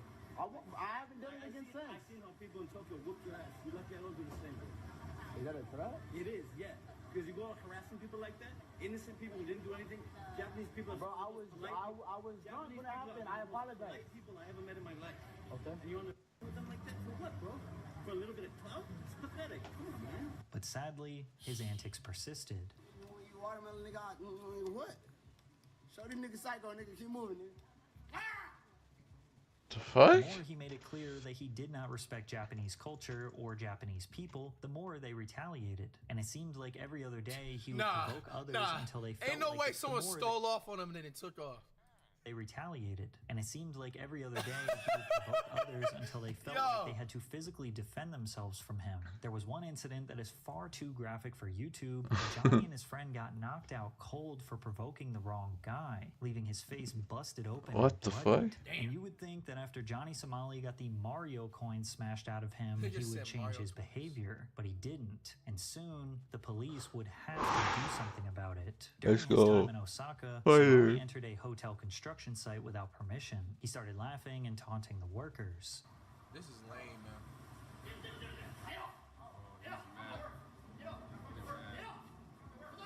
But this time, the consequences involved the authorities. Japanese police arrested him for obstruction of business. Why? Security check. Security check. What is the security? Wait, why are you taking a photo of me? Why did you take so emotional? I'm not emotional. I'm okay. This dude is corny as hell, man. Bro, there's no way all this what you're doing is worth it, dog. Like, the Japanese police I guarantee he could have sat down for one day and thought of some like actual genuine content, bro. Like, extremely polite and cordial, and they seemingly let him off with a warning. But then his antics got him arrested again, and he was charged with conspiracy to obstruct business. Damn, After bro. blasting loud music in a restaurant during his live stream, What an Japanese idiot. citizens were more than fed up, and evidently so were the authorities. In January of 2024, he was found guilty, fined a few $1,000s, and was officially banned from Japan. Bro. Now, this should have been the end of his antics, Let's but go. instead, Johnny took it as Man, an his opportunity ugly to ass. move to another country, because for a man as desperate for clout as Johnny Somali, getting banned from countries was like collecting infinity stones. In October of 2024, he arrived in South Korea, and as soon as he Oh my touched God, down, bro. it was evident he was taking his obnoxious behavior to new heights. He harassed even more people using I've heard, isn't Korea definitely one of the countries where they don't play about anything, nigga? This dude's just trying to speed run to lose his freedom. public transportation, one of his all-time favorite stunts. Then while walking past the sacred Comfort Women statue, a memorial honoring Korean women for... Oh, fucking hell nah, man. Yo, come on, man. You could have blurred this out, bro. God damn, this nigga just bent over. Man, come on, bro. into sexual it in front of everyone, twerking and giving the statue a lap dance. Oh This my monument gosh, is one bro. Why? There's no way the bills can be that high, bro. of the most solemn and emotional landmarks in South Korea. Johnny's disrespect set off a national outrage. Korean viewers clipped the footage and shared it across South Korean social media. News outlets covered it within hours, but Johnny thought the outrage was funny, so he went to other versions of the statue, kissed Idiots. and fondled them, and even rubbed oil on himself while dancing on the statue again. Johnny... What the fuck, bro? I know this is off topic, but I told you I'll show y'all if I pull anybody. Just pull the GOAT Embiid, the GOAT card Embiid. Johnny continued his buffoonery from the streets of Seoul, taunting locals and Damn. daring people to confront him. So what do you want to talk about? Swing or not? Like, nigga gonna come up to me, bro, why you being racist to other people in other countries? For money. For clout. I've said it many times. I don't give a I have no morals. I'm a fucking sociopath. I don't give a Put this in your next YouTube documentary. I don't give a Korean niggas is weak as Swing on that nigga right now. I was waiting for him to swing on Johnny. I was waiting, bro. I was waiting for him to Already, do it. Reddit, Twitter, come. I wanted to stop on his Tank is here tonight. We're not scared. And Koreans took Johnny up on his challenge. And on multiple occasions, Johnny was hunted down and beat up. And yes, every time he was incredibly scared. Pussy. Got what you asked for. Damn. It's almost starting to seem like he has some sort of humiliation kink, because he never would defend himself, just Yep. taunt people, get beat up, and then film his battered face for everyone to laugh at. Another South Korean man attacked Johnny while he was still recovering from his last beating. Bro, is not getting any peace up in that bit. 어디가? Don't touch me, nigga. 어? 아? 소만이 어디가? Yes, sir. 어디 가냐고? You guys following me crazy? Look at you. 어디가? 어디가? What you mean? 어디가? 어디가? What is 어디가? Oh. The attacker got arrested, was proud. Damn, one The punch. attacker got arrested, was proud of it, and locals even raised money to pay for his legal bills. No, But unfortunately, no amount of punches could stop Johnny until the authorities stepped in once again. In another desperate attempt to clout chase, Somali wreaked havoc in a 7-Eleven for, once again, no reason. Bro, this nigga is lame as hell, bro. Like, it just gets to a point. Like, bro, you acting like a 4-year-old child, man. Like an unstable child or something, bro. Thanks. Like, bro, this is lame as hell, bro. What are you talking about?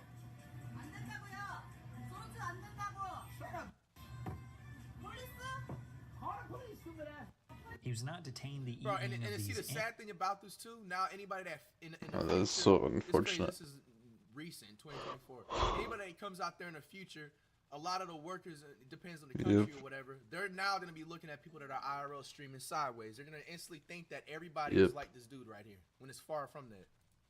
But faced criminal charges and was placed under a travel ban, preventing him from leaving the country while prosecutors built their case. Damn. Finally, Johnny Somali was banned from YouTube, Kick, and Twitch, and only then did he try to apologize for his behavior, but he didn't really seem like he wanted to. Right now, you're a big issue, and a lot of Koreans are mad for what you did, and all we want is for you to just apologize for what you have done. Okay. All right. No, trust me, it's the only way, man. Okay, I'll say right now, I want to apologize to the Korean people. I was not aware of the significance of the statue. I was trying to get, you know what I mean? It was just entertainment for my audience. We're from America. We really don't know much about the Comfort Woman or much about the statue where we're from. So when I saw this statue, I came upon it on my stream. At first, I really didn't know what it was. So now, after I see the reaction from the Korean people, I see that it really hurt you guys, and my intention in coming to Korea was not to cause this kind of stuff. In South Korea, he was indicted on PR multiple response, buddy. crimes, including obstruction Damn, of business bro. and public Yeah. indecency, stemming from causing Yeah, disturbances in convenience stores, playing loud music in public, and engaging in lewd acts near sensitive historical monuments. And these aren't necessarily minor crimes with minimal charges. If convicted on all counts, he could face up to a decade in jail. He showed up to his trial in March of 2025 wearing a MAGA hat, despite being told repeatedly to remove it, showing once again he was not taking any of this seriously, but he did plead guilty to 3 charges, 1 obstruction of business and 2 Minor Crimes Act violations. But Johnny is a clout-addicted idiot, and before he could be sentenced, he decided to once again break the law for attention. He created AI-generated deepfake videos that depicted him kissing a popular Korean streamer named Bong Bong. Under South Korean law, What the creation, fuck? distribution, or possession of non-consensual AI-generated explicit content is classified as a crime. Hey, you hear that? For all you weirdos that be doing them little AI shit, yo, how is like other countries ahead of America like this? America, hurry up and get this damn law, bro. All you niggas that want to make them little makeup videos and shit like that, bro. Yeah, y'all start shaking in y'all boots, nigga. Yeah, hopefully America gets this damn law in like 2 to 5 years. How the hell is Korea ahead of time like this, bro? Man, hurry up and get this law in the U.S., please. Experts have confirmed that this offense carries a mandatory prison sentence of up to 7 years. America, Unlike what the y'all doing, bro? Y'all slacking. Charges which allowed for financial penalties, this particular crime eliminates the possibility of a mere fine, which means Johnny Somali will be going to jail. During his second trial in May of 2025, he pled guilty to 2 more charges. And his third trial, which is scheduled for August of 2025, will likely address the violence crimes charges. I can only imagine that the people of South Korea want their government to make an example out of Johnny Somali, because if he gets off with a mere slap on the wrist, then there will will be more desperate Americans looking to clout chase in their country. Because unsurprisingly, Johnny Somali is not the only live streamer who will be spending time in jail in another country. OG prank YouTuber Vitali is currently behind bars in the Philippines for his desperate attempts at chasing views. Similar to Fuzi, Vitali's Dorzvetsky became a viral YouTube success for his pranks, social experiments, and stunts. His content consistently pushed boundaries, deliberately trying to provoke strangers and get as close as possible to an explosive physical altercation without actually getting knocked out. Transactions complete. Transactions complete. Yo, transactions complete. Yes. Yes. Yeah. Yes. Yes.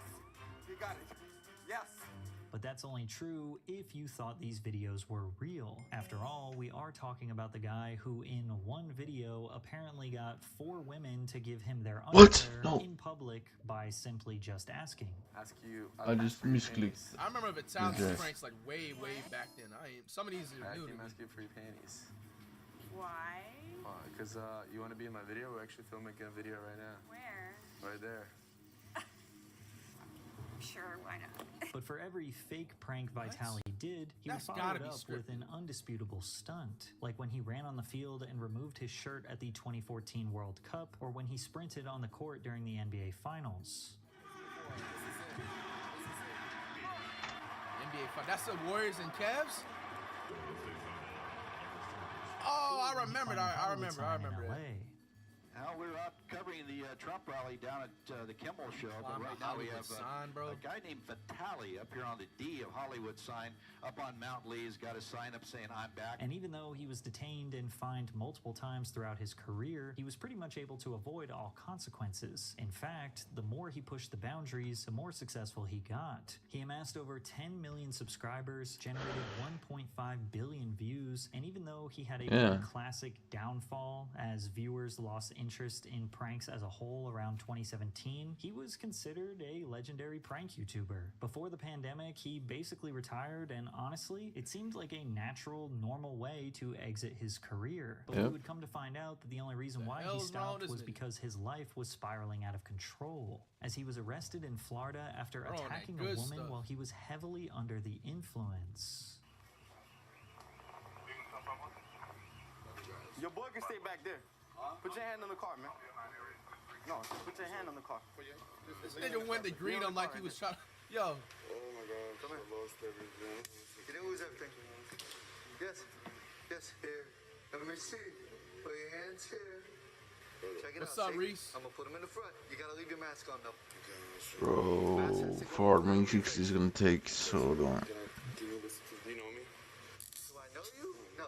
After a 3-year-long hiatus from the internet, most people figured he just moved on with his life, like a normal person would. But that desperation for views and attention just doesn't ever seem to go away. And he tried to make a surprise comeback in 2023 with a 2014-era style prank that just felt like an old man trying to relive his past. But then he discovered the depravity of Kick, a live streaming platform where chaos is rewarded and the rules barely exist. On Kick, Vitali found the perfect environment to revive his shock jock persona, this time with no need to hide behind scripted pranks. Well, maybe. Vitali tried to reinvent himself with a live-streamed knockoff version of To Catch a Predator. He'd set up these dramatic sting operations, exposing alleged PDF files with hidden cameras, decoys, and surprise confrontations. It was all very theatrical, doing things like shaving these alleged assailants' eyebrows and heads as a punishment. I need permission to shave my head and eyebrows. For what? Because I was talking to an underage teen. Okay.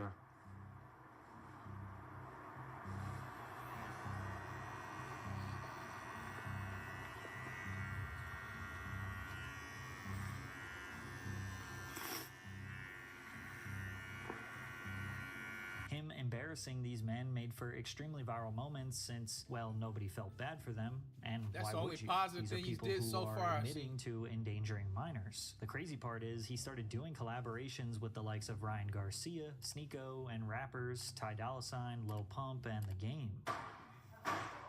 What's going on here? How old are you? How old are you? How old are you? How old are you? Damn. How old are you? How old are you? How old are you? I'm 22. You're 22? Yeah. How old is he? No. No, I am. Fuck you with my business, bro. Oh, that was the owner? What's going on? I just wanted to. You just wanted to do what? No, don't be sorry. You just wanted to do what, man? I thought we were just coming in for dinner. Why are you going to the bathroom? Bro? He even got Lil Pump to rap his biggest song and change the lyrics to mock the alleged assailant. You're such a pedo. You love it. Now, this content was difficult to publicly criticize, but a silent majority of people felt like something was off here. Either these were, once again, fake, and he was paying actors to pose as predators, which you'd have to find some pretty desperate people for cash willing to attach that horrible label to their face, or worse, he was profiting off heinous crimes using real allegations of child exploitation as viral bait to promote his steak sponsorship. Even police officers that were involved were critical of his methods. We all know what you're doing because this is maybe the third time. This is the third time I've come to an incident with you guys. Yeah, the third time. So I kind of know what you guys are doing, and I'm not against it so much. You know what I mean? I get the concept behind it, but there's got to be a better way to do it, and a safer way and a legal way of doing it. Okay. You know what I mean? So you don't get arrested for trying to do the right thing. Then again, that is if you think that's actually a real cop. When catching predators becomes content for the sake of content, to some, you aren't really doing a good deed, and you didn't actually stop that person from reoffending. And if these spectacles are all set up and fake, then you are literally profiting from one of the worst, most heinous crimes in human history. But these pred streams came to a screeching halt when one of the suspects got fully naked on stream, broadcasting explicit content to thousands of viewers, many of which, ironically, were minors. Vitali was temporarily banned, but the 33-year-old was not done getting his fix for virality, so he flew to the Philippines in April of 2025, and he may not return for a very long time. From the moment he landed, Vitali began live streaming himself wreaking havoc. His goal was the same as always: make content that would shock people, no matter what the cost was. But this time it was slightly different. There was no plan, nothing creative, just straight up harassment. I'm gonna rob you if you keep walking away. I want to give you money. No? Okay. Okay, because you got a COVID mask, you liberal. Go get your vaccine. Vitali went on a tirade messing with security and law enforcement that day. In another incident, he confronted a guard and then reached towards his waist right where his firearm was holstered. The guard doesn't know who this man is or what his intentions are. No way the bills is that high for you to be doing this, dog.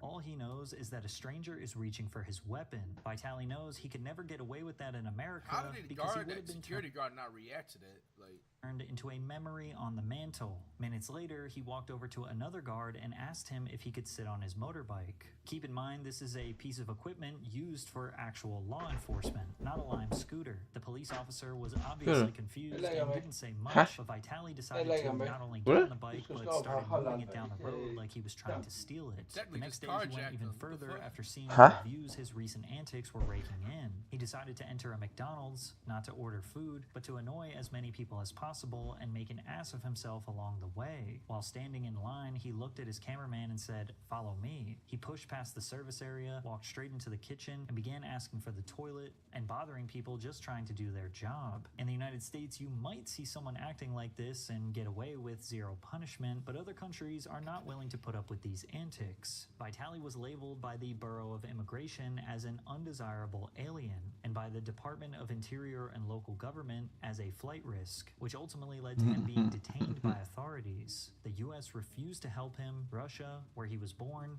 also refused to help him, and now he is completely stranded and at the mercy of the strict Philippines law. As of June 2025, he has been denied bail and moved from an immigration detention center to a maximum security prison. He is currently facing 3 counts of harassment, theft, trespassing, and filming individuals without consent. And if convicted, people speculate that Vitali could end up behind bars anywhere from 18 months to 24 years. Damn. But whenever the subject of clout-addicted live streamers comes up, one man comes to mind: Jack Doherty. Oh, I'm not reacting to this Doherty dude. We just pulled Wilt the Stilt. Chamberlain. The GOAT card. I ain't gonna lie, my team low-key set now. We already got the GOAT Curry, by the way. Yo, 2K. Some lowercase W's today. I like Steve. All right, back to Extremely high Almost standard done. of how 10 minutes low left. someone will go for a crumb of attention.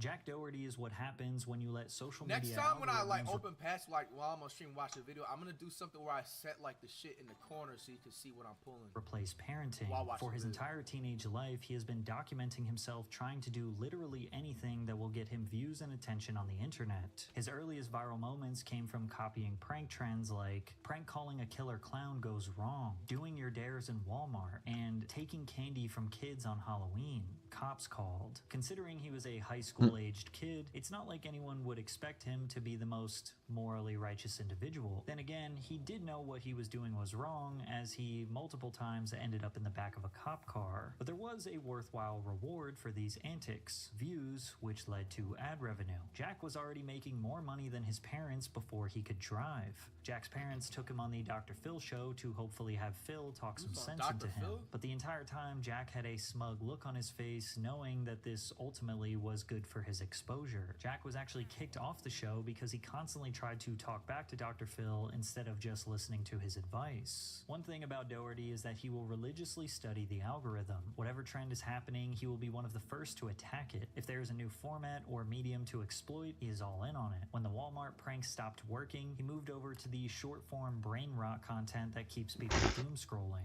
Santa is the most mysterious man on the planet, and today I'm gonna use an air tag to track him. So I had a plan to go to the mall and slip an air tag into Santa's sack without him knowing. These videos are highly scripted with absolutely no resolution, point, or discovery to be made. The sole purpose of these videos is to get views. Actually, that's not exactly true. These videos were designed for a much more shallow purpose. You see, Jack was very open about him looking up to Andrew Tate, who claims to have made his first fortune by starting a lewd webcam business with his 2 girlfriends. And this is the thing that's interesting about it, because when people hear this story and they say like a pimp, etc., people imagine me to be this exploitive, horrible, evil man, which is absolutely and utterly the complete opposite. So the beginning of it was I messaged my 6 girlfriends and told them they're all coming to live with me, and I had a job for them in London. 2 of them wouldn't come, 4 of them agreed. So the 4 girls flew in, I sat them all down at a table, they're all like, who's this chick, who's this chick? Told them all the truth. I've been with you all, I'm starting a webcam business. I'm gonna get rich. Some of you are gonna come with me to the top of the mountain, or if you're pissed off, you can fly home. Which is very matter of fact to the point, because I needed money. At this point, now I have not agreed to take another fight. I need money now. So 2 of them left, 2 of them agreed to stay. And the beginning of my cam empire was this tiny little apartment, me and my 2 girlfriends. After seeing this, Jack was inspired. He began recruiting barely legal women to appear in his content, all of which he says were consenting OF content producers. Jack would manage their pages and take a percentage of their earnings in exchange for marketing them in his videos. From there, he spent most of his time making short-form content with no purpose other than trying to convert those viewers into paying OF subscribers. How much money's in your bank account? Like 12K. 12K? All right, well, that's your budget. I'll buy you whatever you want from the mall. And evidently this works really well, as he has generated millions of dollars. Now these videos are edited and produced in a style that is largely understood to attract a childlike audience, which prompts some reasonable ethical speculation. Is it wrong to make content that appears to be for kids with the intention of converting those viewers into paying for prawn? This is a version of pimping. You're pimping these girls out. You don't think that's attacking your heart in any way? No, because at the end of the day, they all, they already want to do what they're doing, and it's just like I just actually make the money doing it, because there are so many girls that actually do OnlyFans and make $0 and stuff, and they're doing it all for what, It's like every girl I work with makes like hundreds of thousands of dollars a month and millions of dollars a year, Jack constantly uses success and money to justify his actions. Morality does not guide his decisions. When live streaming became a trendy way to generate attention, Jack jumped on it immediately. He realized that the raw, unpredictable nature of live content created even more opportunities to go viral. Plus, it created a stronger illusion that what was being broadcasted was real. He started collaborating with other clout demons like the Allen Boys. It felt like he was building the world's first influencer circus, where they all thought they were the ringleader, but in actuality, they were all the clowns. Let's box, guys. Me and the Island Boy are gonna box. Look, what are you doing? Yo, what? Yo, take him. Just take control of him. You gotta hold on to your little. What?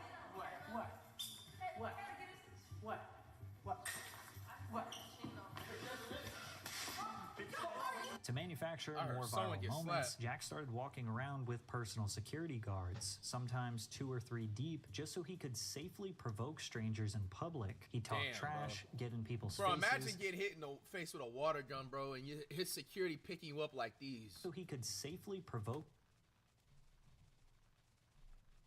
strangers in public. He talked trash, get in Nigga people's threw him faces. a grown-ass man on top of the hood of a car, bro. And then fall back behind his bodyguards seen the that clip second already. things That was got in Miami, I tense. Go.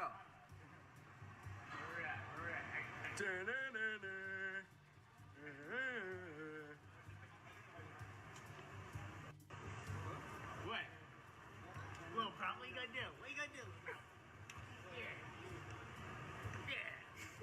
This is the type of cowardice that almost makes you want to kind of respect Johnny Somali, who at least took his beatings like a man. And even if you wanted to make fun of Jack, call him scared or a coward, he would just turn your criticism into profit by setting up fake skits of him being pressed. Yo, is that Jack Doherty and his parents? Yo, how does it feel that your son's the most hated kid on the internet?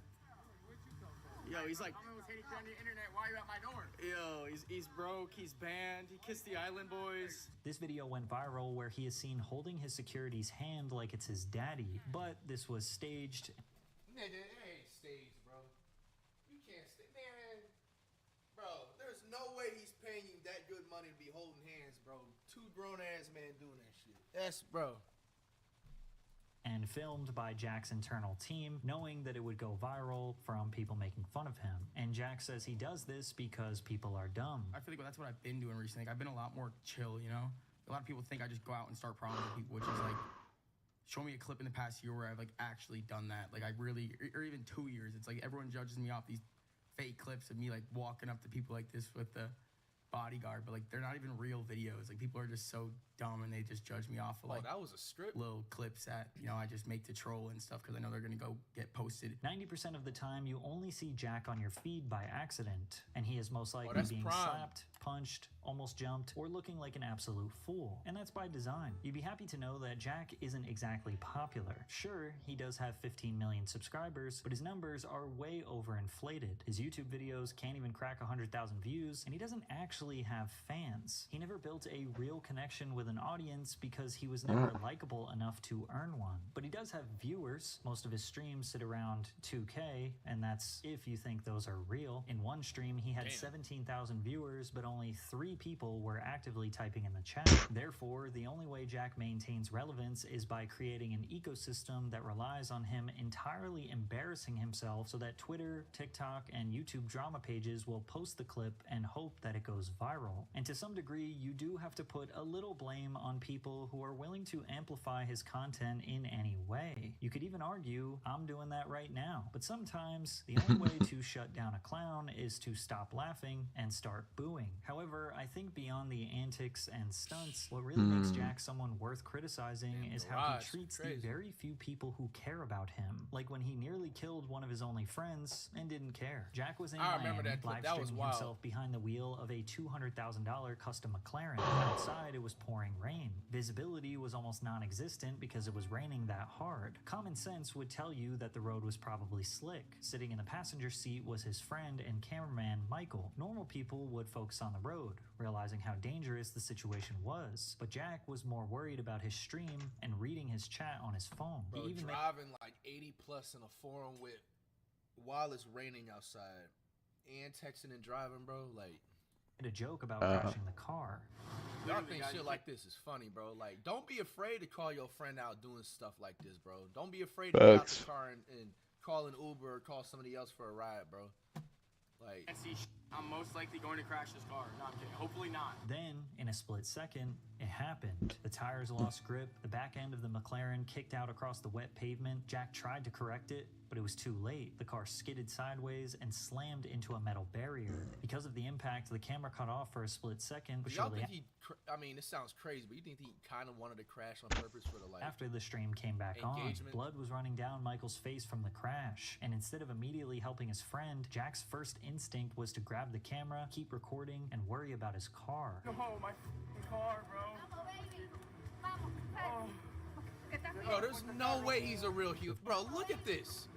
He's being helped by a, you know what I'm saying, a lovely pedestrian on the side, and he's trying to get the angles right. Putting like, come on, man, it just gets to a point, bro.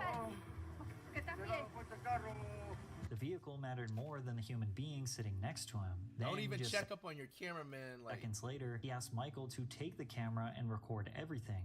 Michael, here. Michael, do you have a film on that phone too?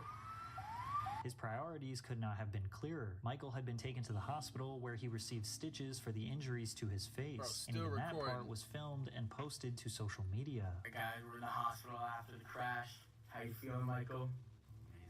He's getting stitches right now. After the crash, you gotta be paying this cameraman a bag or something, bro, because Kick issued a permanent ban to his channel, citing violations of their safety got permanently banned off Kick policies and community guidelines. But instead of reflecting on the crash or the backlash, or maybe focusing on repairing his relationship with his friend, Jack pivoted straight back into content mode. Just days after the ban, he went live on TikTok, not to apologize, but to ask his viewers to donate, promising to follow them back if they gave him enough money. Jack claims that he is this big brain strategist taking advantage of dumb people on the internet. But outside of his highly scripted content in interviews and podcasts, he looks extremely sad, because evidently he isn't just making a spectacle online. He has shown that he has little sympathy or regard for even the few people around him that consider him a friend. His girlfriend left him, and all of his relationships are based on the monetary value that he can bring to others. I guess, you know, living in a nice house and having nice cars, you know, it makes me feel, I wouldn't say satisfied, because there's so much more I want. Like, obviously, I wish I owned this house, but I like moving around and stuff because people find out where I live, and then I just move. And I also just like changing up the scenery for content, but I don't know, like nothing. I don't want like materialistic things to be the main reason I'm happy. I'd rather have enough passive income to where I could travel the world, and I feel like that's what's gonna make me happy. But that's what I look forward to in life, you know? Jack lacks friends and a purpose. You can see his soulless, degenerate lifestyle has depleted him of life. He has enough money to retire forever, and he still will not do it, because outside of material things and views, he has nothing. When he ultimately pushes the boundaries and ends up in jail like Vitaly and Johnny Somali, nobody will be there for him and nobody will care. Yep. All right, man. I mean, like, this whole video is basically a big lesson to anybody that has any thoughts about, you know, being a creator or whatever in the future, YouTuber or streamer, bro. Just remember, bro, all the stuff that you see in the video, take it as a lesson, bro. You do not need to do cringe ass, weird ass, like, illegal ass ish, bro. You know what I'm saying? Get traction. Just take the time, sit down one day, come up with a game plan, and it's going to work. All right? Simple as that. Your freedom is not worth your well, what's that word I'm looking for too? Your fuck, it's something with the digital footprint is not worth, you know what I'm saying, all this stuff, bro. Because let's say you even like, let's for example, like this Jack dude, you get to a point, you get all the materialistic things you want, you retire your mom, retire your dad, you do whatever, bro, you're gonna continue to seek for that attention, bro. Like,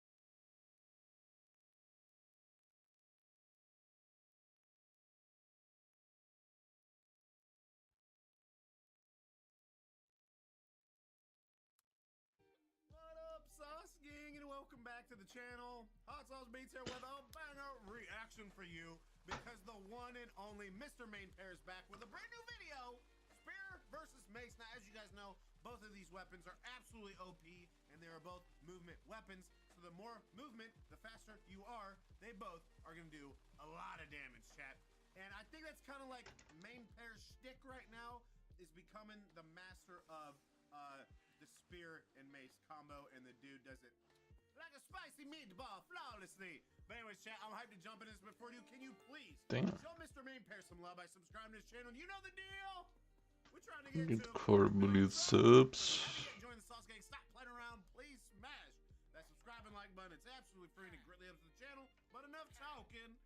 get to reacting. Ooh. You know, roll that bomb ass intro chat.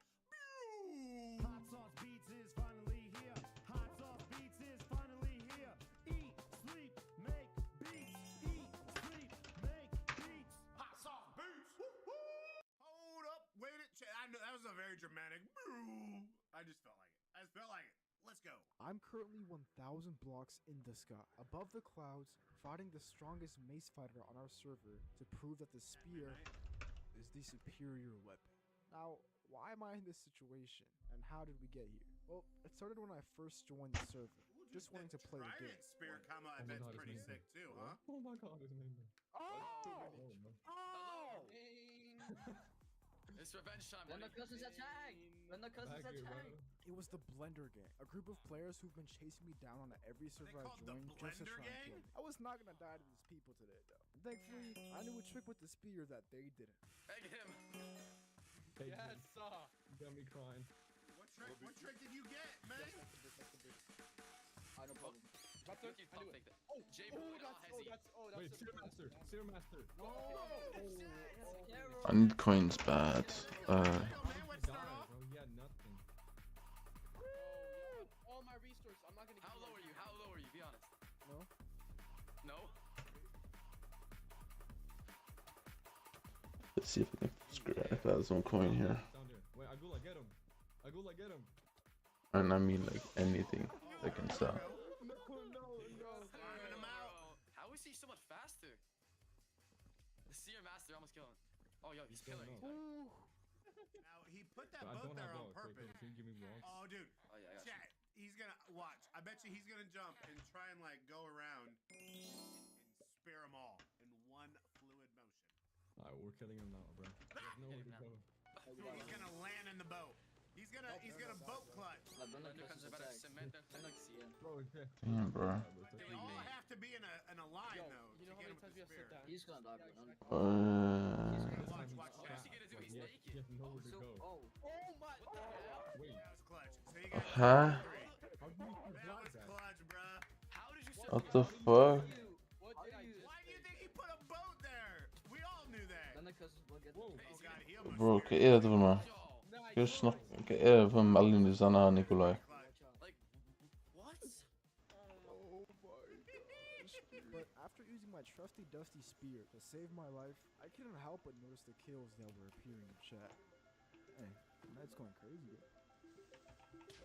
And upon respawning, I got a message from one of his victims. Mind if we talk real quick about what could this be possible?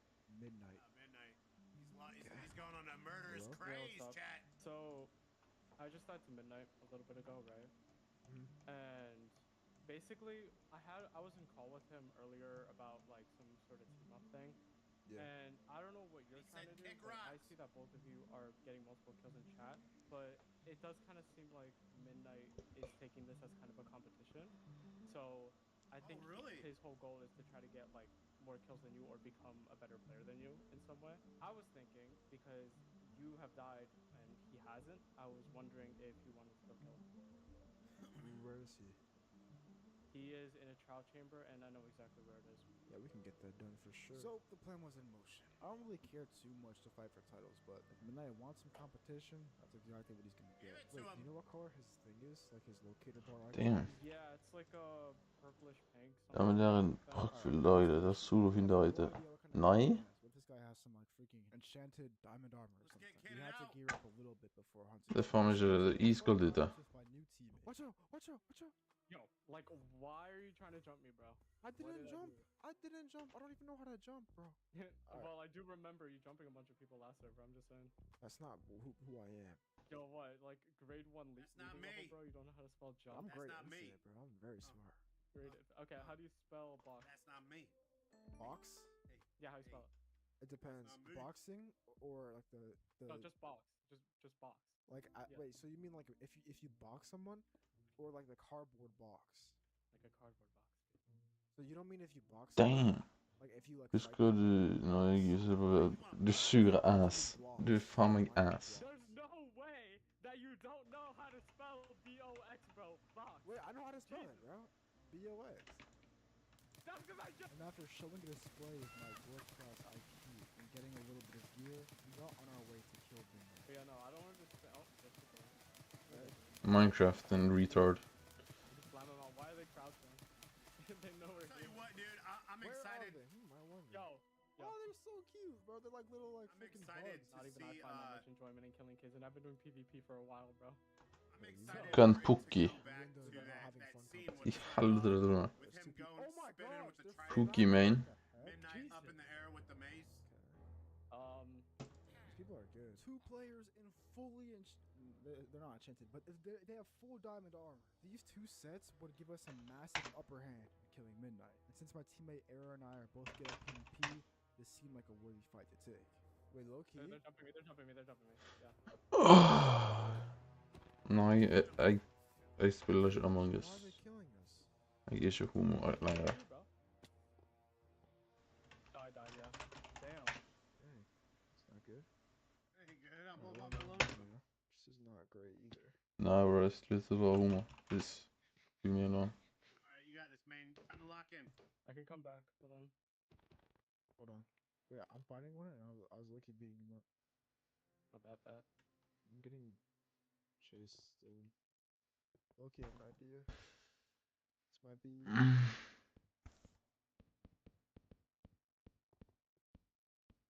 Ja, han er sånn... Ikke en Twitch-streamer. They're distracted right now. Wait, what's going on? Midnight is here. What the? Han får Twitch. What? Yo, run, bro, run. Wait, no, he just scared them off. Have your kill. Hey, what's his gear? He has like almost full diamond. Have your kills, bruh. I'm dead, bro. The 6-7 tough. He has a mace. Huh? Why does he have a mace? Play under the trees. Oh, he was almost there. Bro. Oh, uh-oh. What? Yeah, man ain't gonna like that, bruh. Mace is better than the spear. Okay. Can you imagine spending server after server proving that the spear is useful, only to get disrespected like this? Yeah, I'm not letting this slide. No one talks about my spear that way. Every time I want to just chill and play a server for fun. I am not tired, you fucking idiots. Somebody's gotta disrespect you. So what? Is this like you hinting at like? How long have these guys been here? That's the same guys from earlier. Yeah, it's the bugs. Thank you. Make a shield or some. Actually, have some wood here. Make a shield. I already have wood. What are we looking for? I mean, where is Midnight? This is dozen. Midnight, come out, We have to get geared up first, shouldn't we? Jeg tror XXXXL. Let's just kill people for it. Oh, where else can we grab it? Nice. I got him. He's bad though. Nice. Got him. Holy loot. There's 2 people near us in this direction. Annoying. I don't think I get any views. Oh, if you want to go for Midnight. I'm done, chat. I'm done. Don't worry, I'm done. You want to go for him, bro? Yeah, I have an idea. We're gonna set up a trap, but the whole time I'm the trap. What? You want to be the bait? He's the bait. No, you're the bait, and then I'm like hidden somewhere with the spear, and I can jump down on it and spear him. I bet. You want me to ask him in a 1v1 then? Yeah. Slash message Midnight. Bro, Yo, Midnight. you want a 1v1 me, bro? Well, I don't want to 1v1 you. X. Mistaken does. I want to 1v1 you, bro. X. Oh. I need my deadly revenge, bro. X. Come on, bro. Bro, you're Huh? actually... That's funny, bro. X. Alright, where are you? X. Talking to me? Let me pull up my course real quick. Negative 150, 300. Okay. Dude, they already. Oh my gosh. Seven's to the dragon. So, bro, it's a 1v1? Yeah, just you and me right here. I'll just go away. Interesting, bro. Okay. I like it. Huh? No, I really like it. Minecraft. Wait, I'm gonna watch from the top with Aura. And retard. Yeah. I don't even have nothing to put up on, bro. Wait, let me see, bro. Already fighting, bro. Yo, you trying to mace me?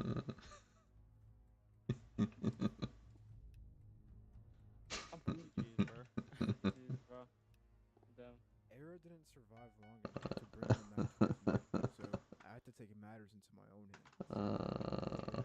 Listen, buddy. really hot, by the way. Some diamond. The mace might be stronger with the spear.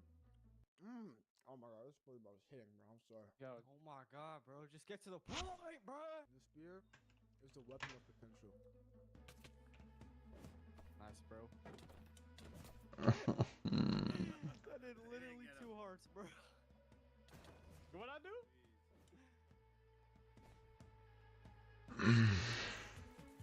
Bro, du må trenger en jobb, Ank. Do so much damage. Jeg tror det er på tide å skaffe deg en jobb.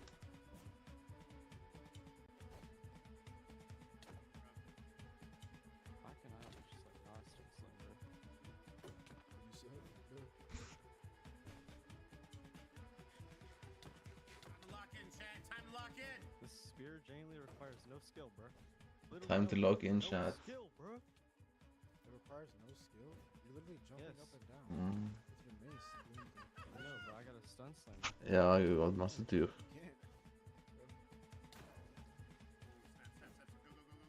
With no food to heal, my rematch was already over. Da. Ulriken. Hi, bro. Den der, ja. Arve Ulsteinsvik. Hæ? At my teammate's assassination attempt, I had one more chance. Man, anything to kill me, bro. Isn't it? Isn't it just awesome? Lock in, lock in, lock in. Lock in, You mate. acting like the spear's not the same thing. Come on.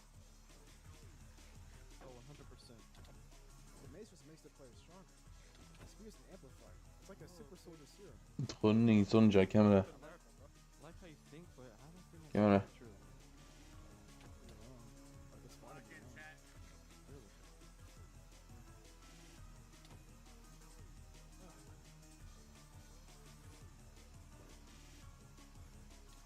Alright, well. Oh yeah, them phantoms after you. Dang, they're all locking in. We can have a rematch. Yeah, I guess. Alright. I'll see y'all later. Even extremely outgeared, I won the fight. Oh, Winning isn't damn. enough if Midnight is still alive. I have to kill him using the spear to really show. Bro, hva skjedde med talismans, bro? Oh my god, he was in Se på Hokus Pokus, den er 60 mil, bro. What the fuck? I'm on half a heart, bro. Did he have food? Hva skjedde? Eat this, eat this. I don't have much food either. Det var like 50 mil. I do. He had like some like raw chicken. Oh my gosh. Do you still have the dude. smoker from earlier? No, I don't. I think it's at the. Hva skjedde, man? Hit him with the 1-2. Better not get me tight. A better get me right. A. Hey, Yo, hey, dropping them bars, mate. Take a bite. Jeg vet ikke hvem det var i det. We gotta slow I'm down. not gonna lie. Do you think that's why he ran? Because he was For helt ærlig. scared of. Ja, ingen peiling hva du snakker om. Wait, I Because see the someone. moment I I see stepped. someone. What? Oh, it's you. My bad. Where? What were you saying? Bro, you are as blind as a bat, bro. I got a blind. That's fold. blind. Bro, Bats let's see is without that blind, blindfold, bro. Maybe he'll actually see for once. You know my eyes are purple. Wait, who is that following us? It's midnight. Why is? Liker ikke du denne game-moden? Get away from the mountain. That's like. I can join him if you want to get him the webs. That's fine, yeah. Yeah, let's just fight him. Watch out. Don't get near him. Yeah, my bad. Damn. Like if you should. Det er sikkert trans, det er sikkert. Why is he just running now? Like, Okay, take the just fight. come back. Come back. He's gonna turn on you. He's gonna turn on you. There you go. Yeah, Yep. don't play like close to him. Actually, you wanna what? You run. Let me fight him.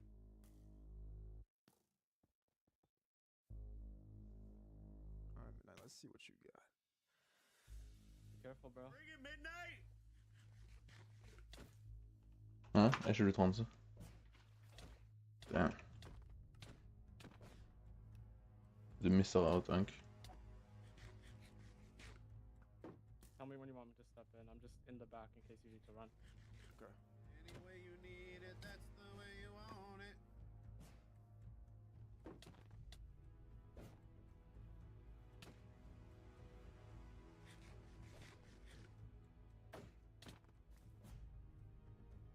Oh, there's people flying in. There's people flying in. There's people flying in.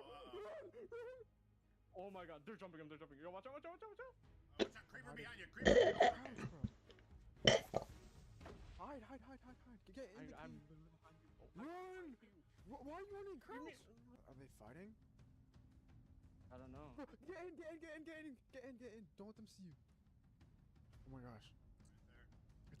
It's the blender game. It's the same guys from earlier. They're right there. Oh my gosh, dude. I'm so scared. Stop it! You ain't terrified, bro. You ain't scared. Bro, do something, Air. What do you want me to do when they have a Elytra spear? Bro, I need dollar, man. Guys, please give me money. Oh yeah, they can come in from that back. Oh, there they are. They know where we are. They know where we are. Yeah, they know where we are. Go. Other way. Alright, you can. They're coming in. They're coming in. What do you mean? I believe. Like, what do you want me to do? Ad boy Halo. Okay. Listen. Huh? It's time. I'm shocked they didn't mind right We away. shouldn't be together, bro. What? Yeah, let's get out, man. Hopefully I can get a cave here or something. Why is like everyone after us now? Like we kill a few people and now they're mad at us. Like, come on. Why you mad, bro? It's every day, kind of bro, part of- with that Disney Channel flow. Okay. Oh my god, wait. I just uncrouched on accident. I need lava. I need to get to the nether or something. Oh, it's you. That's it, bro. Is that you, bro? Yeah, it's you. We actually found the same cave. Nice. Okay, we should stay crouched though. I don't understand how people have Sockstores, finns det? like. We can go to another through here. We need to go fast though. You know how to make a speed portal? Yeah. We have no flint and steel, so we're gonna have to wait for this wood to light on fire. Oh wait, they're in the cave. Someone's in the cave. Oh Nice. crap. Who is that? Oh my gosh. They are. Jag må finna ut når det där är. Alright, run. You run. When... Run. Go. Alright. Yeah, they're on you. They're chasing you down. Ja. But you got some plan, bro.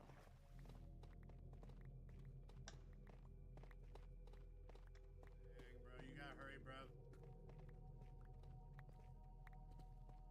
Oh, the portal's lit. Go through. Try Go go through. You go through. Okay, bet. Come on, bro. Oh my god, Midnight's on me. How? Are they He allied just with him? somehow found me. I have no Okay. idea. With my teammate in danger, I had to make something happen, and quickly. And I was more than confident that I could clutch something up here. What is this about? What do you guys want, bro? Like, this is harassment. No, bro, we just want to kill you, bro. Yeah, Why? we're trying to kill you. Why? Why is it always me? Why is it always Revenge? me? Revenge? Main Pair's like the best at like whisper yelling. Why? Bro, it's not Why my is it fault. always me? Alright, let me come up so we can talk. No, we won't attack you if you come up. What could you like give us to not kill you? I don't Give me really the have bones too off much. this skeleton. How about You that, want one of bro? them? Yo, I'm down, bro. Let's fight over here then. Are you ready? I'm always ready. Alright, I'm gonna be ready for today. Fight starts it starts now. When is Scorpio's uncles? If I believe in you. Just a little bit. Yo, you just blocked on my wallet. You said it. That's cool. You see this? Ivni. Hand off. Take him Go. out, bruh. Take him out. Bro. Worry about it. No, I'm talking about water. Ivni, get in the water. Hvor stor ankulla. Vad fan är... Fuck! Vad är det för något?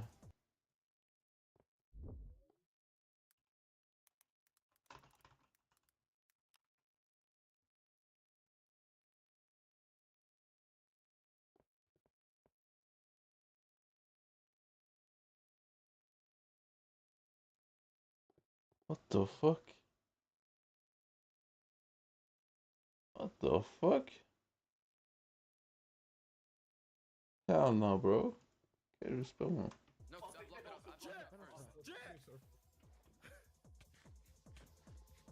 Holy that, what the hell? Yo, is this me lagging or is this server? No, this Och spottar du med den hur stor en slav är vänligt.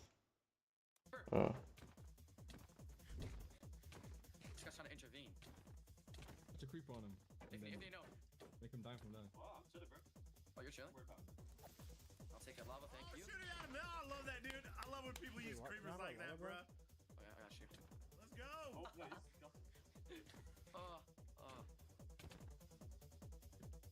It's not even like that we want to have beef. It's just like we're I looking. feel like we're at like a Minecraft rave chat. So why are you making it my problem? What else? Like, Oh! You're easy to Just easy pickings, bro. Like Easy pickings. that's not our problem. Är du en NPC? Actually fight like a normal person. Wait till I get the mace, bro. Wait till I get the mace. Bro, this guy William, I'm actually gonna like. He's so weird. Wait, bro. Är du en NPC? Yo, check. Yo, this might be the worst terrain fight in like ever. On paper, I was performing well in the fight, but these players had an insane amount of golden apples, an overpowered healing source that made it impossible for me to win. If you can like offer us something, we'll leave you alone. Okay, stop. I'm not gonna make an offer to you for killing me. Okay, stop. What are you gonna give us a stop? Because I could just kill you whenever I want, really. Yeah, whenever you want. That man's question sunk. You're just gonna, Holy like, run? You're gonna, like, make an offer? What do you want? Like, you don't. Like, What do you just have? ask. What do you have? What do you have? Bro, all I have is. You could give us like future services, IOU, anything.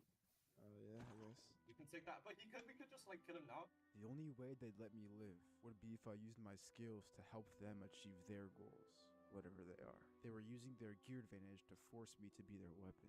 Depends on what that midnight. Can you help us get the mace from whatever? Damn. Wait, I thought you were friends with Midnight. No. No. Yeah, we were It's a gonna go perfect get him win-win. originally, and then You run away. you You slime want me to out kill him? Midnight Yeah. with their You help, can help us kill him. and then Help you us kill keep him. the mace and slime Okay. But if I'm everybody being out. honest, I'm not really trying to be anybody's weapon. I'm done taking disrespect. So I was gonna find an opportunity to get some gear and fight back. Okay, I'm not gonna lie, I thought you guys were gonna kill me for like Revenge! a long time, so I've just been hiding in a 1x1, bro. Ever, bro. Oh! Where'd you go? Stop! I'm dead. I'm low-key tunneling. Yo! No. Wait, I low-key tapped out, and then I heard someone getting hit. Hegemony. Slutt you ut. There you go. Oh yeah, he's slamming Wait, him get out. my stuff. I just tapped out. He's got it. Hey, he has her stuff. Son! Yo, Cap, but this is where I should be the one with your gear, you mellow. No, I need that. Wait, are you guys fighting? Damn. Den direkt ut är det fan ingenting alls. Hello? Slime him out, man. Slime him out, man. Are you guys fighting? Yes, we're fighting. Yes, we're fighting.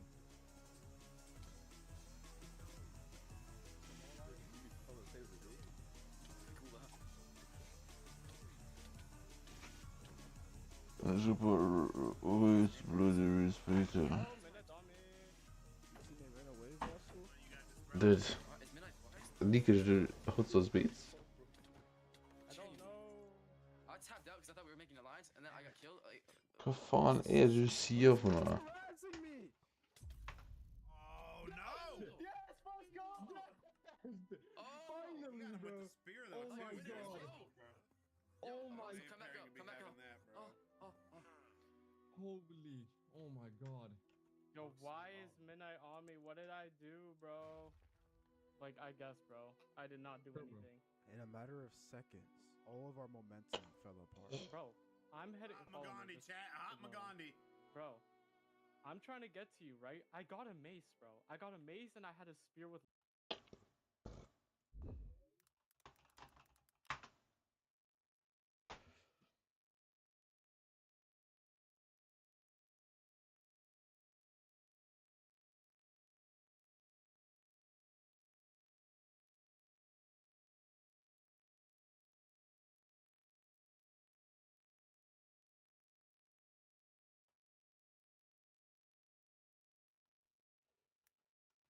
Lunge 1. I'm trying to come over to you. Midnight pops up out of nowhere, pots strength and speed, and immediately kills me. I get like 3 maces on him. I get him to like 100, Uncle. and then he immediately just god apples and kills me. Det är fan mig bilshop. I've never gotten my beat this bad before. Neither have I. On every server, I'm usually just the top player, and I've never died this much before. Alright, we get it. Dude, it's so weird also, because, like, I've known Midnight for a while. I've never played, like an aggressive or villainous role before. Like, it's just so Change it up, demotivating, switching it bro. up, dude. Like, every time something's going right, like, demotivating. Come on, Yes. please. Was it over? No, absolutely not. You murderer, man. I win, especially since a few peaceful members of the server. Murderer. What's up? Oh my gosh! Someone said, "Me and my teammate are working on a base right now. If you want to team with us, you can." Yeah. Yo, are you guys looking for teammates? Yeah, it's just me and my teammate right now. I bet. Where you at? Yeah, let me send you. Okay. And after a few thousand blocks of travel, Error and I made it to this village, untouched by the fighting and anarchy on the server. Oh, I see him. Gosh, dude. Let's set our spawns quick. Hey, replay it, man. Hey guys, welcome to my YouTube channel. Like there's a double chest that has there's like stuff in it. Wait, Subrango, your teammate? Yeah, he's chill. The gearing process was going well until, for some reason, everyone started running away, and I was handed a spear, as if they wanted me to protect them from something, or more likely, someone. Man. Here we go. When will you get it, bro? You saw me kill so much people. I haven't seen you. I probably saw you kill one person, Yeah, maybe. see, he did. He made it a That's it. competition. Okay. When so are you what's gonna your plan? realize, bro? Mace is the way, bro. Who are these people right here? Are these your guys' new teammates, allies? Some new friends. And I'm not gonna kill you, but I want a rematch on that 2v1 because I'm not just gonna take that, bro. I had like no food. Yeah. Trust me, I'm more than enough for you. First of all, you gotta get a gear situation, cause I mean, like, what am I looking at, bro? Matter of fact, here, bro. You were Got you. Du på Jitas magma, man. Bro. You had to run. You wanna prove that, bro? If you kill me right now, are you gonna be proud of yourself? Fight me, bro. 1v1 me. Is that gonna? I wanna see. What makes you think that's fair? Sure, yeah, we can 1v1. I don't think I'm gonna win because obviously you're more geared than I am. Okay, then why did you say? Okay, all right, bro. You ready? If you kill me, you get 2 maces. Yeah, bro, I'm ready. Oh snap! Is this the final battle? Oh wow. Okay. Shoot, dude. Dude, he was pretty far away. I'm shocked he got him with that one.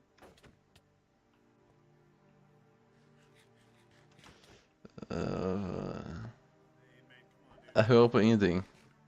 Hör. Han bara hade det gøy.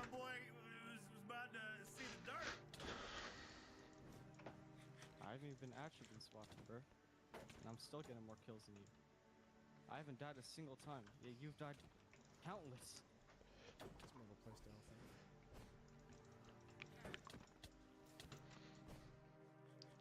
You can go an apple.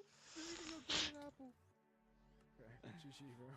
Alright, bro. Hope you're impressed with yourself. I want a rematch on that 2v1. You can take a rematch on that 1v1. Tack, baby. Yeah, to be honest.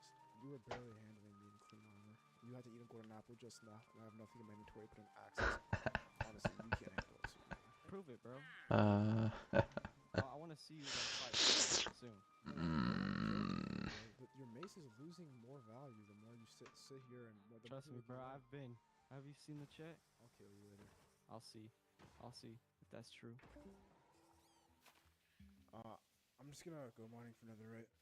I'll help these guys with the villagers. In the meantime, I guess they're trying to get this whatever tripwire dude to work. Yeah. I think what annoys me the most about Midnight specifically is that he keeps like he's so confident for no reason, and he has like to be though. I mean, I guess, but when I fought him earlier, when he you was slamming losing. people He just out, had to do it 3 times I'd be in order confident for, too. like for him to win. Yeah. And he's like, and he keeps being like, oh, like you and main See pair, Midnight in like the chat asking people what is it? I spear want you mace. guys to fight me. Like you guys can fight me later on or whatever.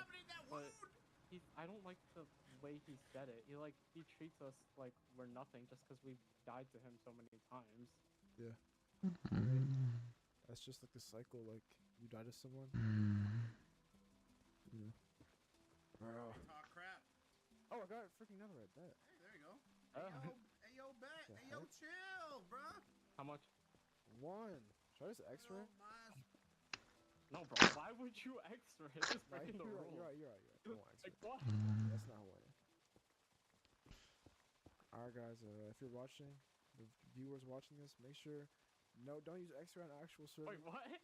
What? What? What?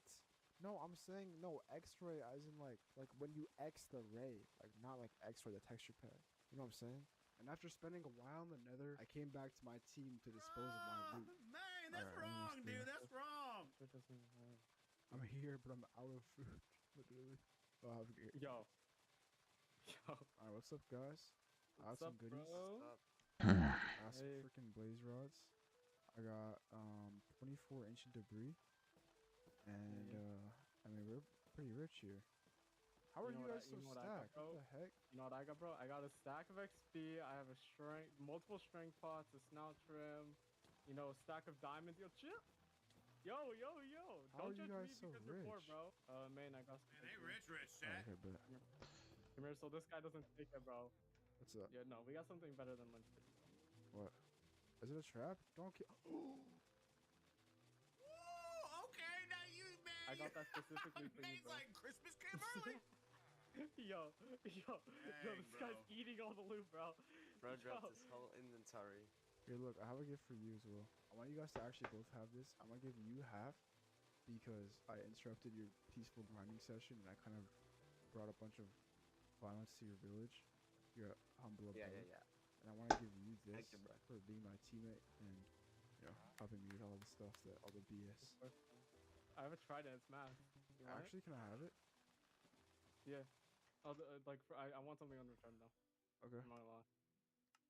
I want all your food.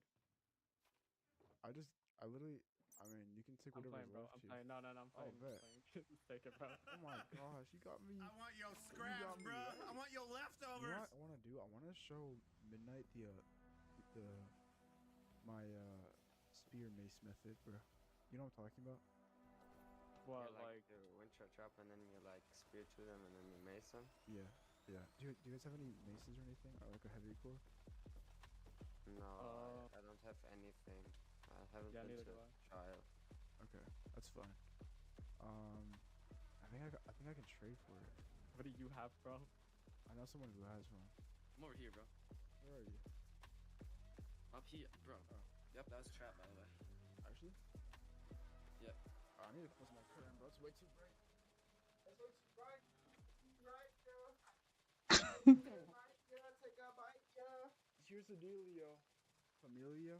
I want the mace, bro. That's why I called you here, bro. Or like you called me here, but You mean this one? You mean this mace? yeah, that mace. Oh, okay. Alright, what you got out for though?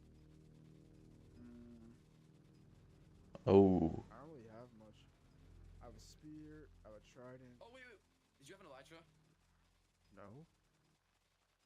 No? Oh, okay. Are you? I just saw you. Wait, why am I just saw you use it. Everything. Dude, that was AI, bro. Oh, that's all I need. That's all I want. Alright. Yeah, I'll do it. A light shift for a mace. I'll do it, bro. Really? It's enchanted too. Yeah. Why not? Alright, bet. Wait. So how are we gonna do this? Alright, so you drop it, then I'll drop it. Yeah, I'll drop it back here. Okay, Alright. I'll drop mine here. And Count us down, bro. Walk towards it. 3, Walk. Alright, bet. 2, 1. Yo, why are you scamming me? What is wrong with you? Genuinely, what is wrong with you? I no, told you, because bro. you switched up.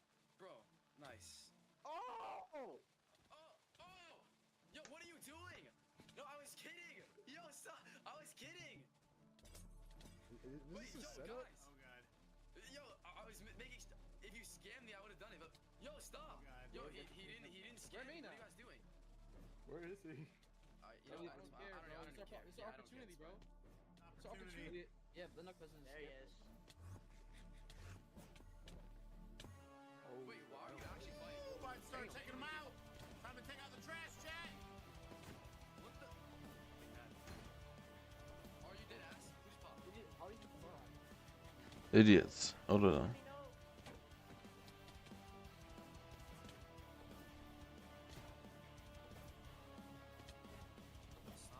Just a pillar! No!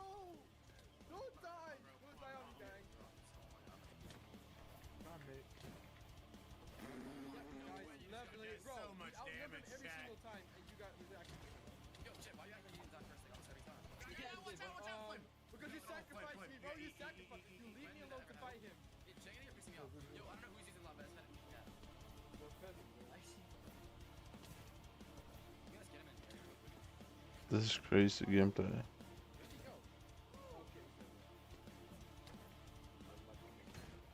No! Critter! Nice. No, dude.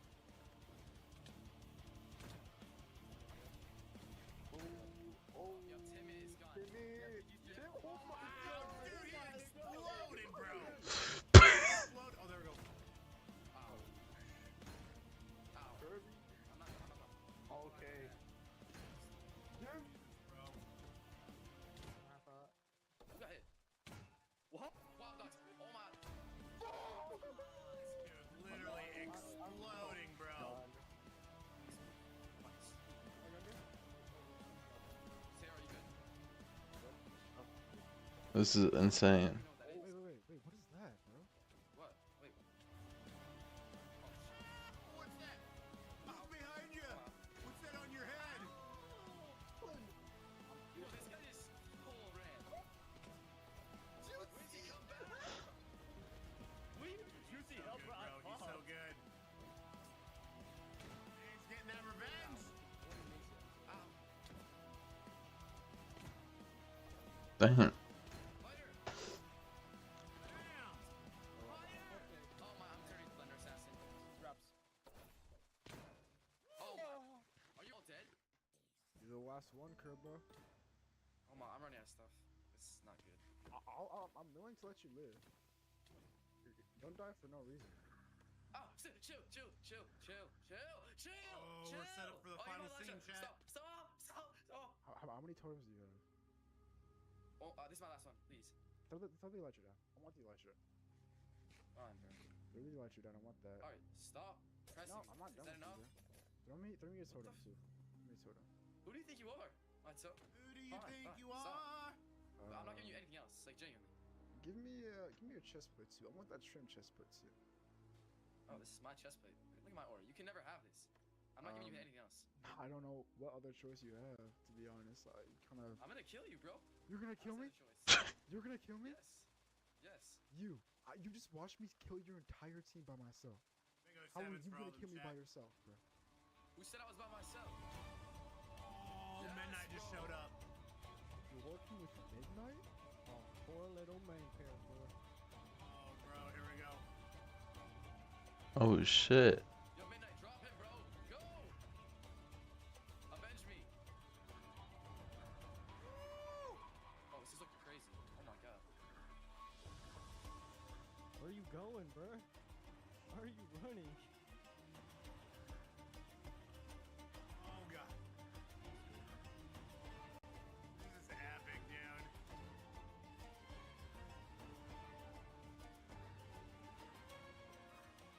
Like those mace hits, bro? You can do that. This is this is. Oh, he about got him. Oh!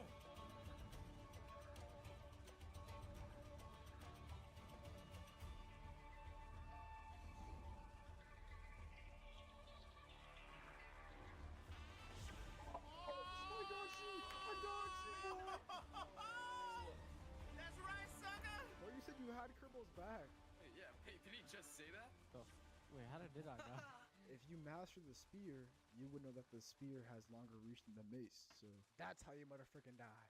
Although I won the fight, I wasn't done with Midnight just yet, because I still had a question for him. Shaw, bro, I'm gonna spear you again. Hey, bro. So, what is there more to talk about? I just wanted to ask you a question. What, bro? You have spear no better reason than to mace? care about what I think about the mace. What was this all about? I just wanted to. I wanted to be a villain, bro. I wanted to be like you, bro.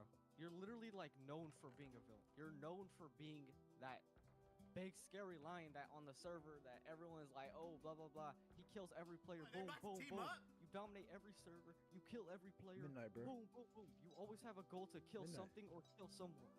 You're never gonna be like me, bro. That should make you happy. If you try and be someone else, you kill all the potential that you naturally have. I've seen Be your yourself, videos, bro, homie, and be I've seen yourself. the way you play. I don't think that you're a villain. So, what are you like basically telling me apart from being myself when it comes to that? Like, how should I approach that? Just do what feels right to you. You're already good at the game. You're a very honorable person, and that's very respectable. But that's not how everyone is. You know, some people are just destructive by nature. Slime him out. Okay. Yeah, good video. Alright, let me bring in Sauce Gang.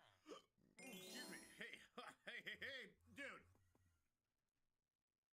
You know it's a good day when we get a main pair video, bro. He just such chill vibes, dude. And he just, you know, it takes a lot to get under his skin, but he'll let you know, like, I'm gonna get revenge on your booty. And chat, holy cow, he Where the fuck is the rune? Thing too, I mean, me I have runes. I think you can definitely slime out a lot more people quicker with the mace, unless if you got them all in a straight line or a kebab, you know? Kind of like what Jude Law did on the Christmas SMP server at my Christmas concert. But, yeah, I think the mace can definitely slime out more people. But, God, yeah, I mean, you can hit people further away with the spear. It's tough, dude. And I think here's the thing, too. You become a master of any weapon, you know, just like TNT minecart. I mean, you're going to win. But this was epic. Let me know, spear or mace, in the chat. And show Main Pair some love by subscribing to the channel. Chat, you know the deal. We're trying to get to 250,000 subs. So if you haven't yet joined the Sauce Gang, stop playing around. Please smash. Wait, where the fuck did I put this shit? Remember, it's Eat, Sleep, and Make Beats, and it's usually coming up. That's all I got. Boom, I'm out. Got number love for the Sauce Gang chat, boy.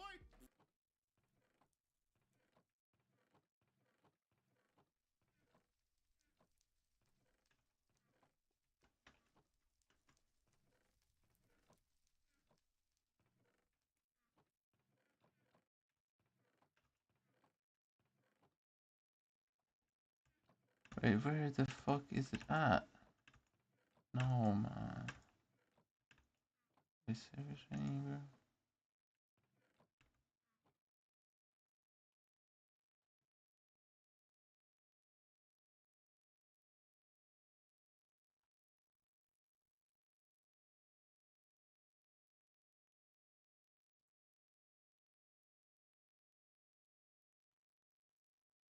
What up, Sauce Gang, and welcome back to the channel. Am I Hot Sauce tripping? Beats here with a Please. very scary reaction for you. That is right. Sam and Colby have finally graced us with a brand new video in the year of 2026, and we are here for it.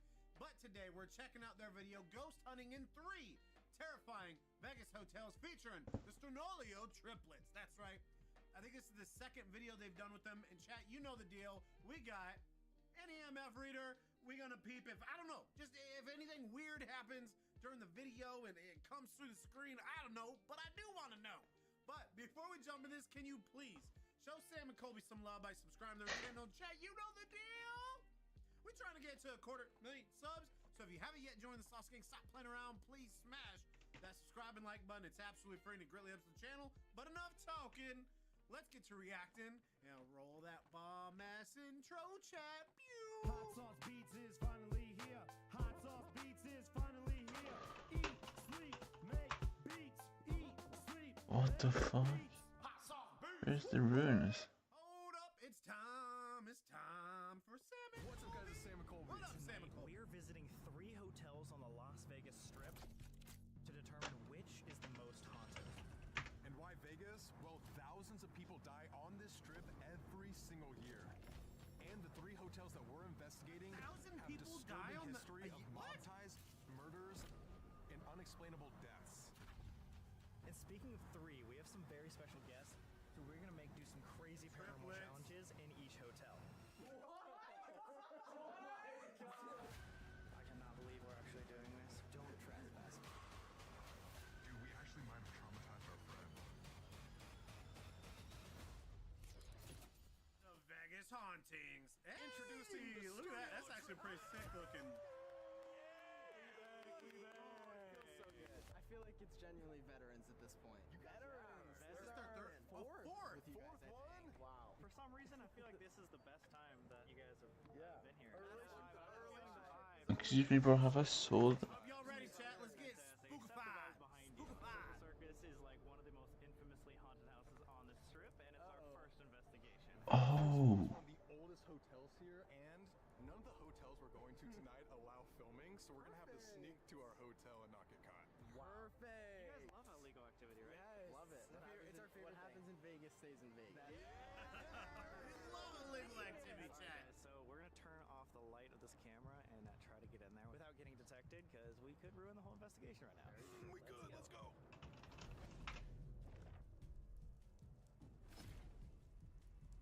Bonus. Now, chat, they've done a. I want to say they've done. Opening in 1968, Circus Circus was Vegas's first attempt at opening a kid-friendly casino, and they filled it full of clowns. Haven't they stayed at this place before? Right? Adventure Dome. Oh, you're gonna adventure the stairs, bro?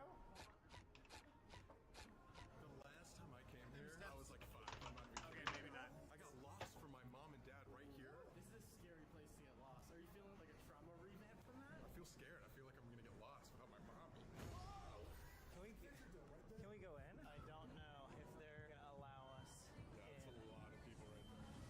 Because Circus was seen as tacky and childlike, Sure, I will hit this. thrown off, resulting in the casino suffering financially. So in order to survive, this hotel partnered with the mob. And although it saved Circus, this pairing caused some super shady business as well as dozens of undocumented murders, including in recent years where a couple was stabbed to death in a robbery gone wrong, and a woman who fell 20 stories to her death, even though the windows on that floor only opened 6 inches. Which, for the record, guys, is absolutely massive, but not big enough for a body to accidentally fall through. Dude, this is scarier than any ghost here. I love SpongeBob. Look how bare this place is, though. Yeah, you guys know I usually have a SpongeBob Nike hoodie on. Like more of a creepy vibe, but there's nobody here.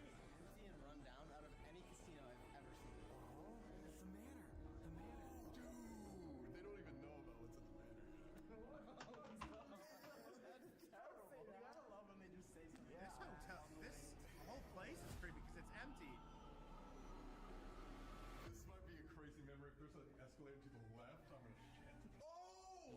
Is this where you got lost as a child? This is where I got lost as a child. This is a horrible place to get lost. I'm dizzy looking at the carpet. Also, how do you get fucking lost in one hallway? We gotta figure out where the manor is, because that's where one of the most haunted rooms is. Gotta be this one. I'm assuming it's that way. Dude, this place is deserted, homie. He's not leading this time. I was 8 back then. Valid excuse. Do you know that was 20 years ago for you? Why would you say that? That's like 21 years from here. Okay, fuck off. 10 years old when you got lost here. Yeah. 2 decades ago you were here. How old were you in like Stop! 2 years old? 2 years old. Fuck, that's crazy. I was like 8. That's insane. I probably like was still shitting myself. Oh my god. Dude, Colby probably was too.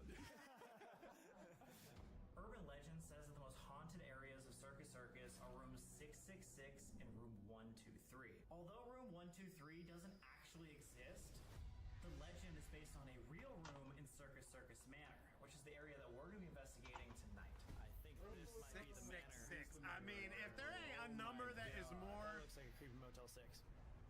Look at this difference right here. Boom, we have all this color and happiness. Bam, the most terrifying little motel looking thing ever. And if the other one was already vacant, this one probably only has like 2 people. Yeah, no, literally, this probably has max like 5 people staying.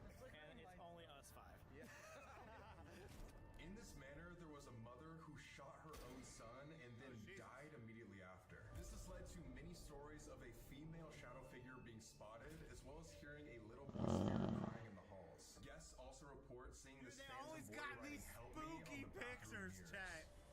I mean, it's great editing. You know what I mean? It adds to it visually, and you're like, ooh. It also kind of helps like implant images of spooky stuff in your head, so you're just imagining it as you're watching this. Who the fuck is that guy? That's our roommate for the night. All right. Wait.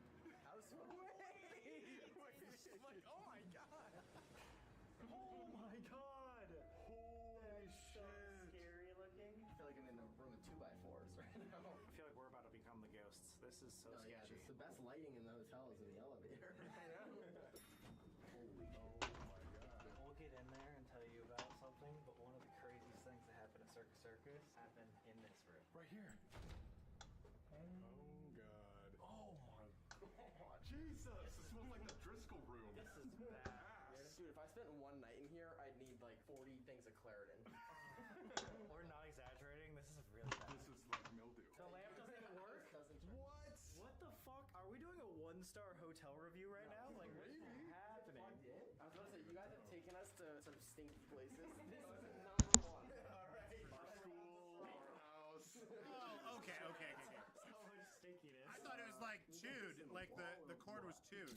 Hey! Look at our view. See, we got a parking lot with one car. Dude, this is scary.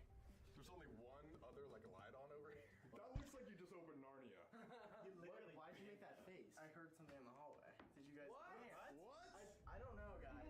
You're playing with me right now. I was just hearing. I mean, you are at a hotel. Actual voices. No, it Motel. sounded like when I opened this one, the Hotel. door in the hallway shut. What? I swear, you guys are playing with me, though, right? No. Because I swear to God, you all should have heard that. So guys, in this area right here was one of the craziest things that happened at Circus Circus. There was a double murder of a mom that killed her own Damn. son and then immediately died right after. In this room? Right here. Like, in the room? One of the main hauntings of Circus Circus is the little boy actually runs around these halls and these areas and writes the word That's help probably what me he heard. on mirrors. And dirty windows, which was why I was like, Yes, fingerprints. But one thing that we didn't tell you guys is on each of our 3 hotels tonight, we have a little challenge for one of you guys. But we wanted you guys to decide the order of which you all would participate in these challenges. Depends what the challenge is. I feel like I don't want to wait till the give me an last offer, one, I 'cause can't that seems refuse. to be the They craziest. only up the ante. Yeah. Is that what happens? Who wants to go first? Who wants to go second? Who wants to go third? Who's going first? I think Nick should go first. See, I'm trying to think right now of all the things that you could have me do before I decide that I want to do it. There's a balcony, there's a freaky elevator, there's a really long hallway. I mean, if I'm gonna have to go at some point, I'd rather get it out of the way. Hey, I'm the same way, because I didn't see a dungeon. Worst decision of your life. Don't say that. I don't know yet. But so that means up to you guys. Who's going second? Who's going third? I'll go second. Okay. And I'll leave you for the grand finale, if that's okay for you. I was gonna say you're just gonna give that up. I guess so. Wow, you guys are. I don't have much of a choice. I knew I wasn't going last, and I kind of made Nick go first. I feel like I've done the most individual challenges of the Salmon Cold. I don't think I've ever done one. I haven't. I don't think I've ever done something individual. I don't think I have either. Speaking of individually, that's this changing might right be now. the worst challenge of all 3.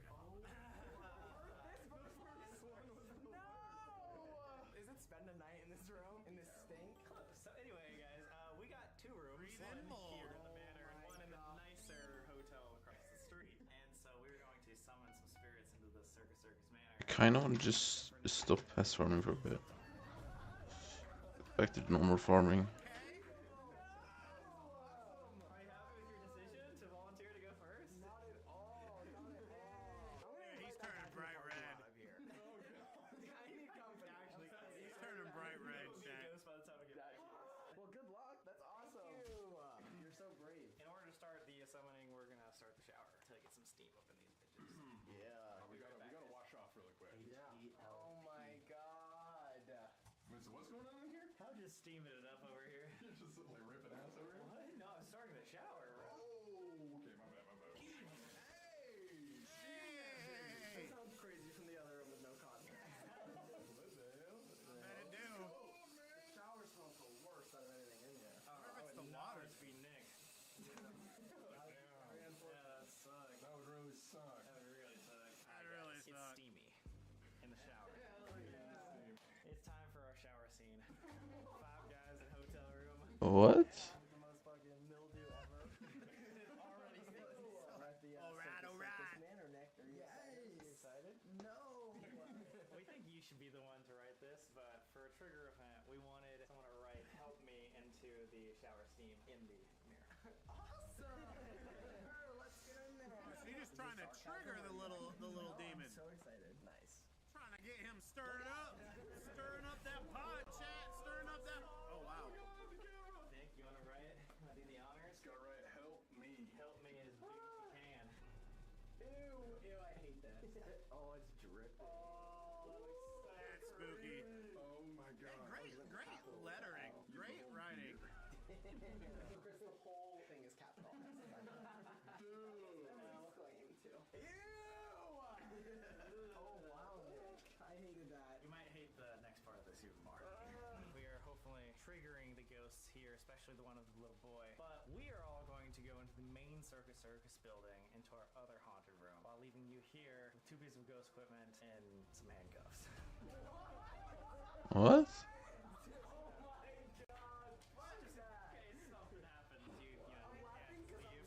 For you. I'm not laughing because it's funny. Thank you. Yeah, it doesn't help at all, unfortunately. Where are the fucking handcuffs? Oh, that's so funny funny you ask. Whoa! Handcuffs and a steamy shower with the boys, you know? All you need. All you need. I'm excited to see what happens to you. Like, Remember, chat, what video was that? handcuffed together. Where do you want to be handcuffed? Sam climbed into some Because we were originally thinking. like a hole or a closet. Yeah. And then like shut it behind himself, handcuffed him, and then realized he didn't have the key. Yeah, you will. I could totally drink water. That was sketchy. So we were thinking, you chill here, you have the Alice box here, and we handcuff you Towel out. to the toilet. There we go. Oh my god. Can't say Now, just so you guys do know, right? He could, in a blink of an eye, get out of this. Like all he has to do is undo the toilet paper roll holder, and then he's out.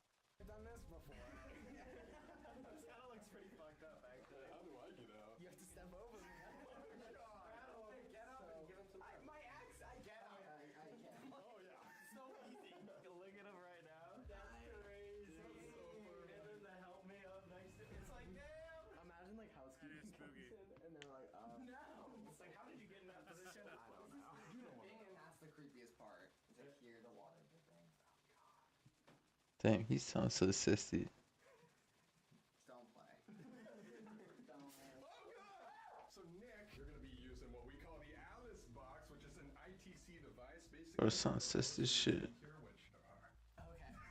Alright, it's because you Up to want this device, use there are enough energy to spirits. choose any word out of a word database, and then it will just say There's it a lot. out loud. So we're gonna turn that on, and we're gonna base out. Alright. Me and them. Yeah. In their word database. You know, we got the trigger event going on. Everything looks good. Right. Some good questions, Nick. I don't want to talk to anybody. We'll see if they talk to me. Good luck. We're also going to be leaving a dead bell here, which reacts to EMF energy, and so if anything were to come Oh, up bro, to that it, would the bell spook will me go out. off. Nick won't That would spook me out being in that other room and then hearing that door, Be able to come and check the it bell in there. You'll just hear it. He'll just hear it and scream. We're going to go to the other hotel room and have a 20-minute investigation and come back. So Amazing. that means Nick might be in here for half an hour. This is really fucked up. I wish you guys could see what I see from this perspective when you're. No, dude, that means there's something here for sure. Oh my. Nick's like, this is the last video I do with Sam Colby. We'll be back in 30. It's pretty Do we spooky, have the dude. key to this room? Because he can't get up. Oh shit, how is it? We almost just fucked We ourselves. almost fucked him, dude. Bro. Woman. The mother. Literally the mom. Woman attack. Okay, that's pretty crazy. It's really active. We gotta get out of here. Yeah, I was gonna say, what a perfect time to leave. You got Fuck y'all. Alright. See you in a bit.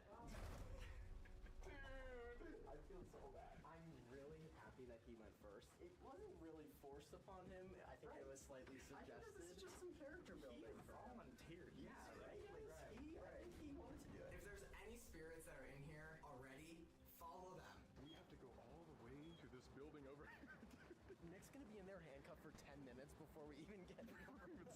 If he calls us, it would be a full 5-minute sprint to get to him.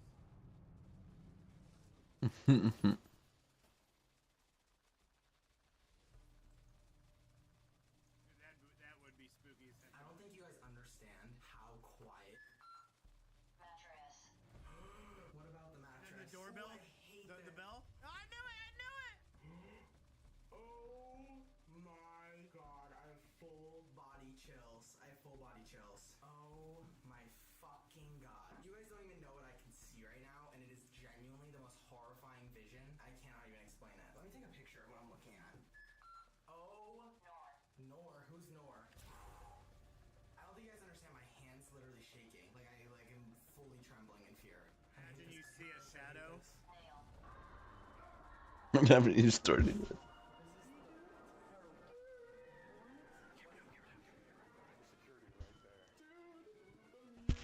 Here we go. This elevator versus the elevator we just had. Way better. It literally looks like this is 50 years newer. Hey, we got the good end of the stick, guys. No, we definitely did. Everything we do is making me feel more bad. I know. Guys, usually I ask crazy questions, but the fact that I'm completely alone right now, I don't even want to ask something along the lines of if I'm in danger or what's going on, because I don't even want to know. I don't even want to know. Hey, my candle's almost... Babe. was almost gone. Oh my god. This is the scariest thing I've ever done in my life. Tick. What does that mean? Talk. TikTok. This is the stupidest thing I've ever done.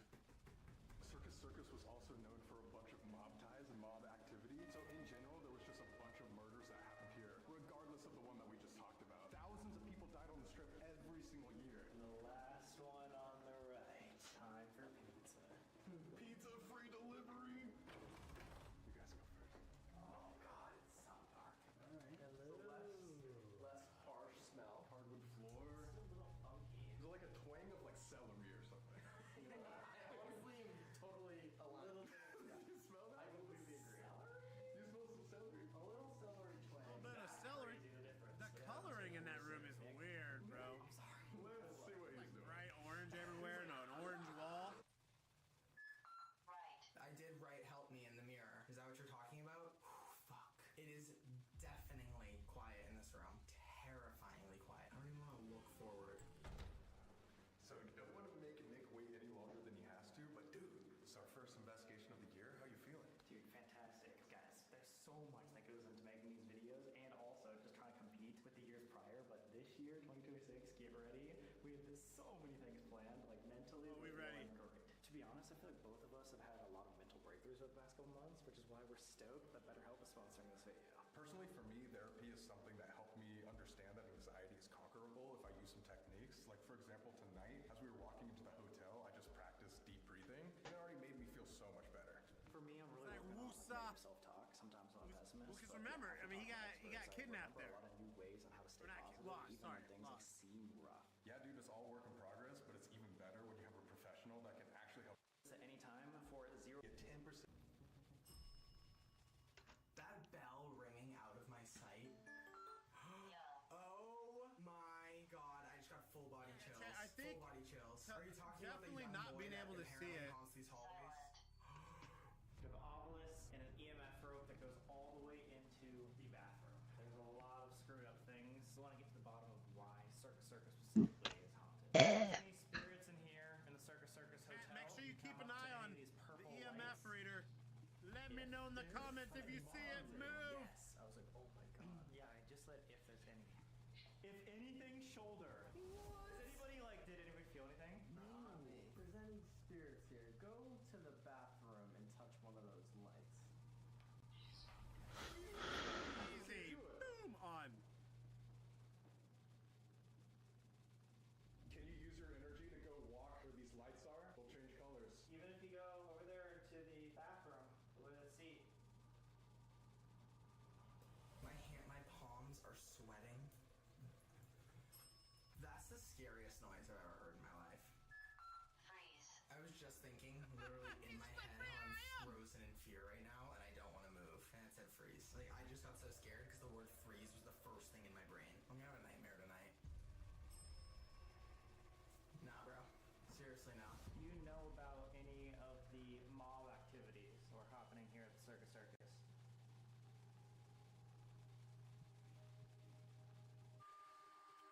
Any spirit at all can come talk to us. Do you know anything about the rumors of the haunted urban legend rooms, room 666 or room 123?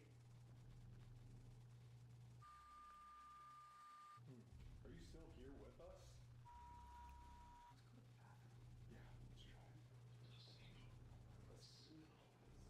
Smell. Smell?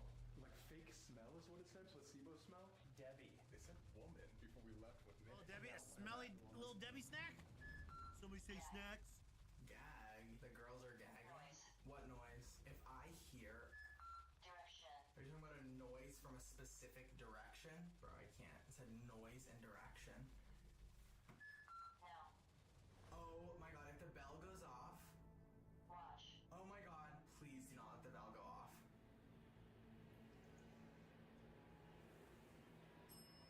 Oh my god. I can't even move. I can't even move. Sam, Colby, Matt, and Chris, I need you to hurry up. I need time to pass. This is the worst thing ever. I'm sweating all over my body, and I don't want to move or look in any direction. Questions. That would, I mean, again, even though he very easily can get unlocked right there. All he has to do is literally reach over, undo the toilet paper roll holder, and he's free. But to be in that room and to hear that thing beeping 100%. What can you tell us about these from the large other room would deals? be Were you so involved in them? spooky, dude. So spooky. Debbie the monster. As you guys know, we got that Explorer merch on. Talk about these deals? We promise we're not gonna hurt you. Hop. Used miss. Somebody was used to one of these deals? Maybe a girl. Oh my god, if I hear a loud noise, I'm going to lose. Kind of feel bad for him. Come on, Alice. I didn't know he was a dirty girl.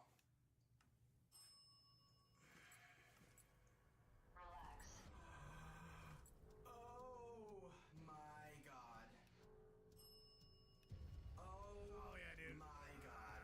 You know you're shy, but we're some chill guys. You can tell us whatever. You know, we're not gonna judge if you're part of the mob or did anything bad or negative. You know? We're on a time crunch a little bit. Gotta get back to our friend. So is there anything you want to tell us about Circus Circus other than these large deals were happening? Yeah, did these large deals get people killed? Oh, camera! Dude, this thing just went off too! What the fuck? Lady!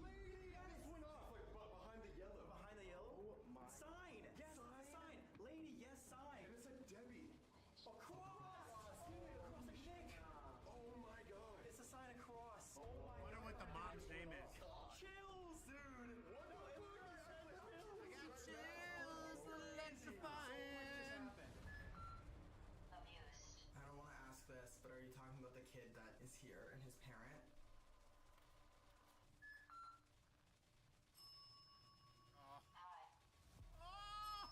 Oh my god. 2 rings back to back is terrifying. I need them to get back to this podcast room. Skeptics out there might say these are just random words, but these words are Yeah, only just said, specific it's to like this it's storyline. trolling him, bro. Words, it wouldn't make sense. Not at you all. know? Yeah. And this thing hasn't gone off the entire time. Well, if there's any lady in the room and you want to give us the last sign before we have to leave and go unhandcuff our brother, now's the time to do it within the next couple minutes here. Yeah, we have 2 minutes left. The last thing I asked was like, did these deals get people killed? Yank, towel, rolled. Is it describing what happened? Maybe. Can you see Nick, or do you have? Resent the bar. What? Did you get a little too drunk? Danielle. What? Danielle. Stay. Danielle. Bell. He just said Bell. Dude, he's got me freaking out, bro. Oh my god. The shower was steam.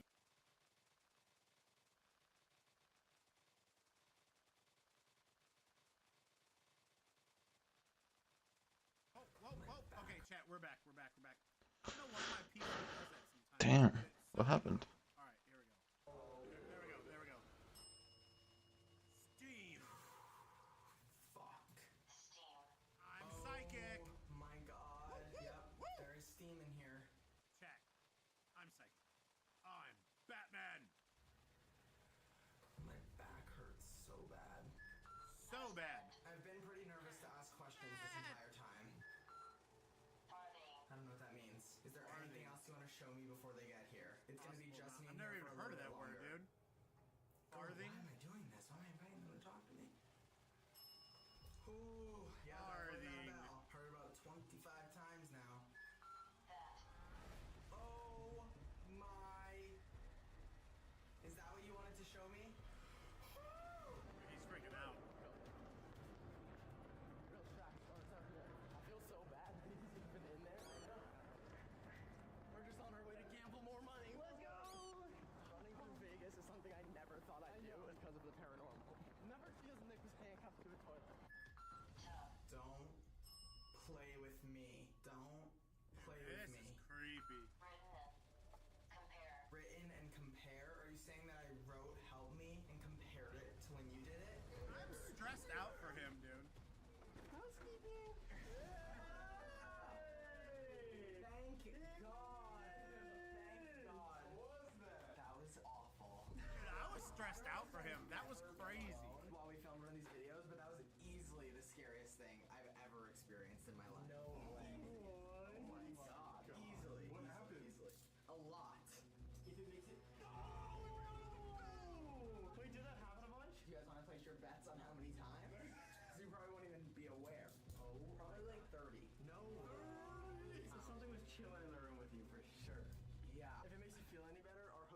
smells way better than this one. I'm sure. Did you at any point feel anything on your shoulder? No. Okay, thank God. Woo. We're good. What did you like hear? I was kind of way too scared to ask questions the entire time. So I'm like, if you show me that you're here, I'm gonna fucking freak out. But I knew you guys were on the way And back. it was like, I said, okay, bing, it's just dong, me in here right bing, now. Is there dong, anything bing, you dong. want to show me before they get back? The bell rang, and immediately the Alice box said that. I almost shit my fucking pants. It told me to relax. Wow. And then it said noise, direction, watch, now, and then the bell rang again. No way! So it kept like telling me about to ring the bell. It was terrifying. Oh my God. Wait, that makes a lot of sense to our investigation. It said steam at some point. What? No way, it said steam, and then at some point it said About tub. written. Wow. Like I a have new. to cover the left side of my face and not look at the tub. So See, again, guys, it's just like other types of words just wouldn't make sense. Like for us, it was like perfect. It made a lot of sense Ours for said us. big deal. Or no. A large deal. Large deal. And then I asked, like, were these large deals from like the mob getting people killed, and everything went off. After that, I feel like Circus Circus is extremely haunted. 100%. So not to be handcuffed to that toilet. Say, how's it feel that you're done now? You don't have any Thank more challenges? God. That was awful. That was awful. You guys have to It's be up good next. character building. I'm next, so let me make sure I don't put my own words here. But Oh God. We'll see. I'm excited. Another thing I'm just remembering said written and then compare. Talking about like when I wrote, like I'm imagining talking about like my writing compared help to me? when the little boy does it. Why does everything make so much sense? I don't understand. I would say this place is extremely haunted, but this was just the first I would of three definitely that say we're it's going haunted. to. So, yeah. are you guys ready for the next one? I'm ready. We might have more and more hauntings, more challenges, and at the very end of this video, we're gonna rate which one of these 3 haunted hotels is the worst. So on to the I would say flamingo. this one so far. I just think the activity, again, he was by himself, but... Oh, never mind. Although I misunderstood.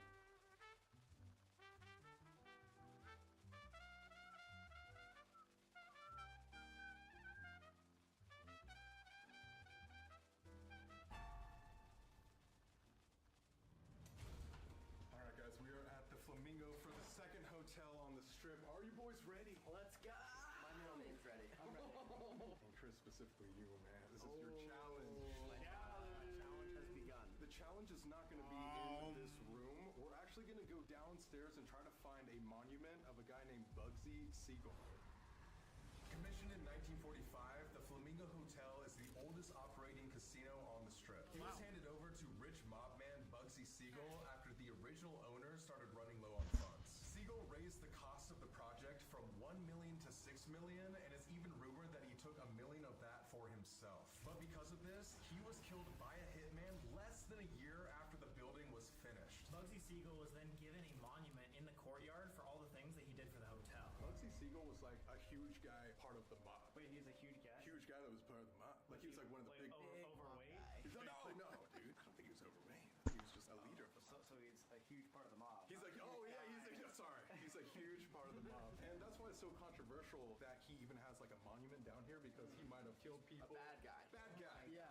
Exactly. He didn't die in this hotel, but his spirit is rumored to be walking around his monument. And we can't get scene filming, so we're gonna have to sneak down there, and then we'll tell you what you have to do for your job. Oh my God.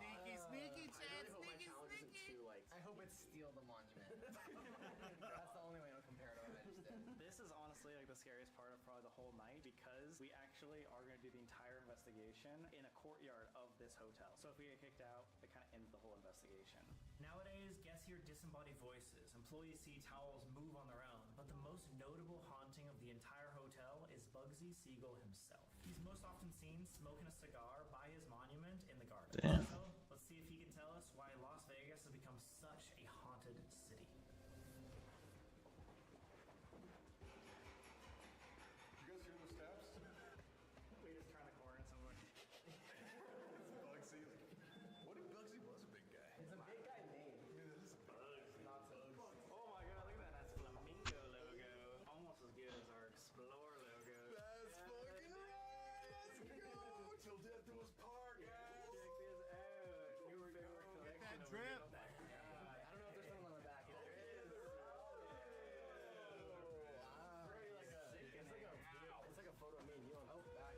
Hey, have you guys bought the merch? We're kind of looking for courtyards, something like outside of monuments. This is where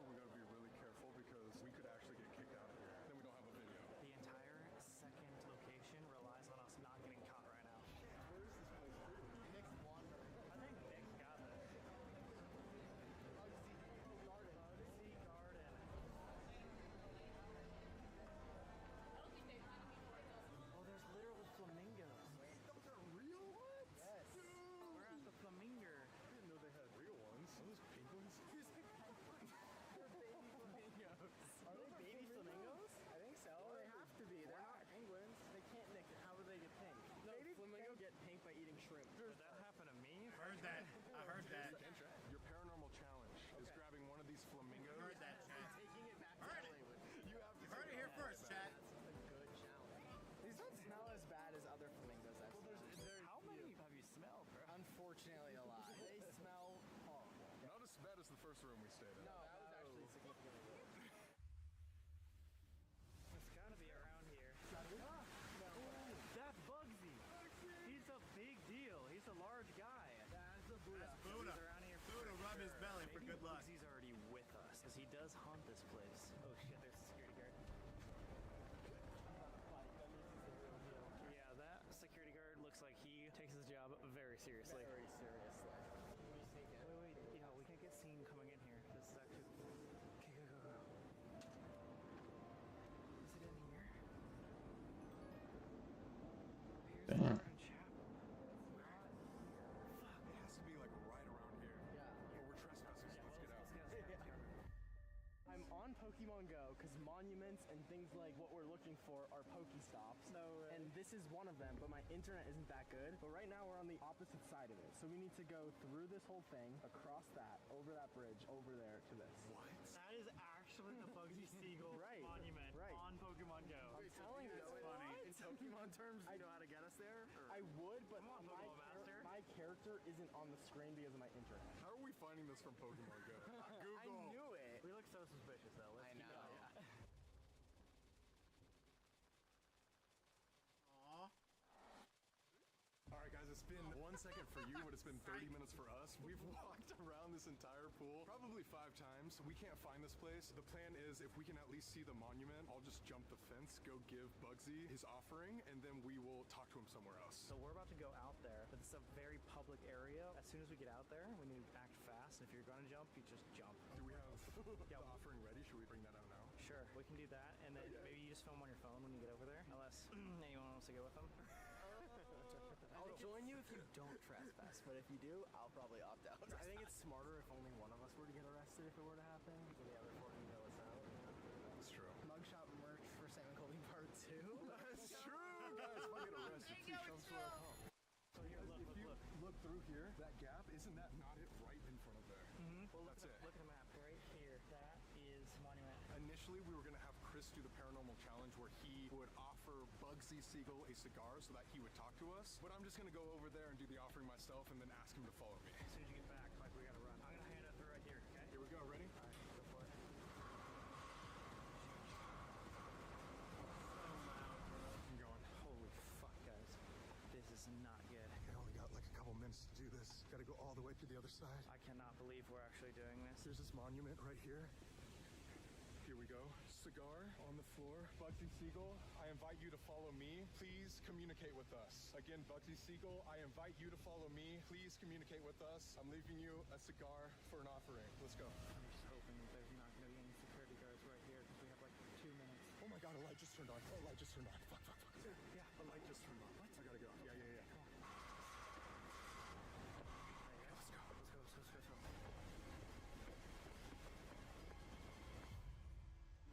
The beat is done. What? But a light just turned on as I put down the cigar, like there was like a floodlight or something. So someone knew you were in there? Yeah. God. Okay, so you might have tripped an alarm. Probably. Did you invite him though? Yeah, I invited him twice just to follow me. Do you feel more comfortable after doing that? Like, should we go to the room or do we do it in the public where like someone could come look for you? I think we can do it in here if we're really quiet about it. Let's go far in there, and then I don't think anyone will see. We should be good. Okay, let's go, guys. Let's do it. Just because we are trespassing still, let's keep this investigation pretty short. We have to. We just gotta figure out if it actually worked. If you invite him in here, he's still haunting the place. Okay, let's see if Bugsy's here. For this investigation, we have flashlights. Bugsy, which, if where you Bugsy's at? here, he can just literally go up to it and tap it. It's just a Home Depot flashlight that twists on and off. And then we have the spirit bridge, which Bugsy can also use this EMF energy to interact with us through this. So let's see if he's here. You can tell you sprinted back and forth. You still have a breath.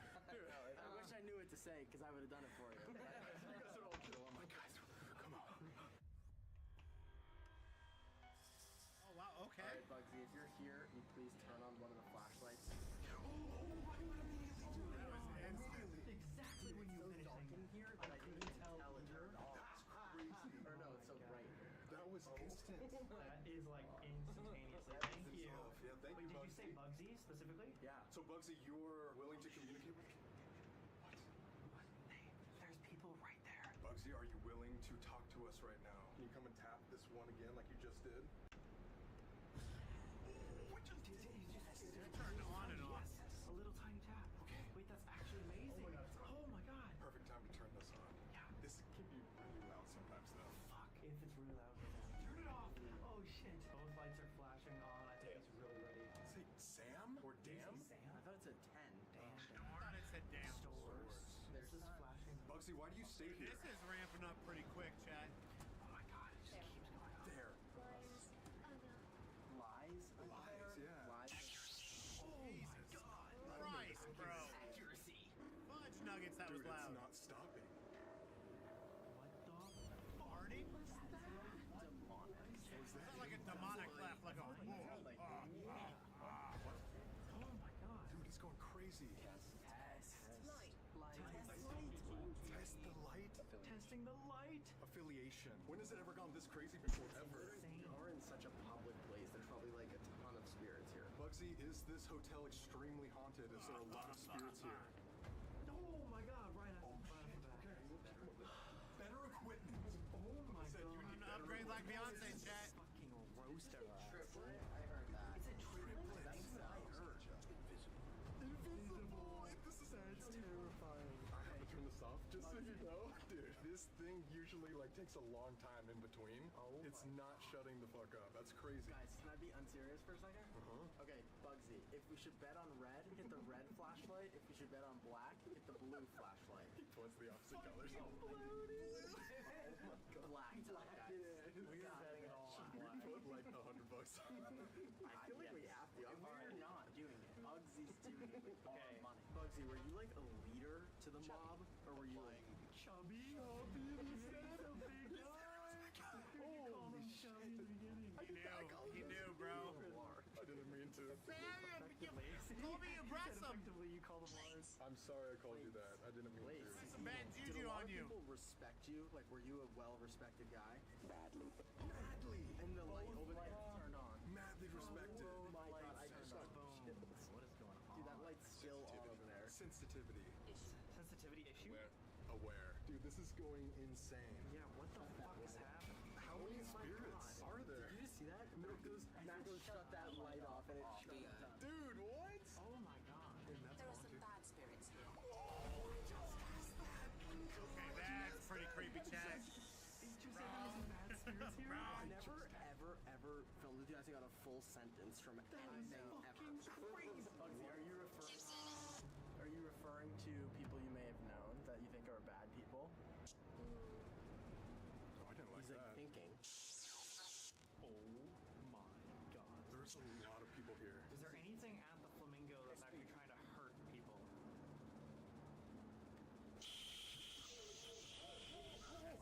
Oh my god, dude! What the fuck was Dude. that? Not a good sound. That's not a good sound. Right after I say, is someone gonna hurt people at the Flamingo? And it's like a piercing screech? out. That's not a good sound. That's not good. That's like yeah. demonic. Yeah, I don't like that at all.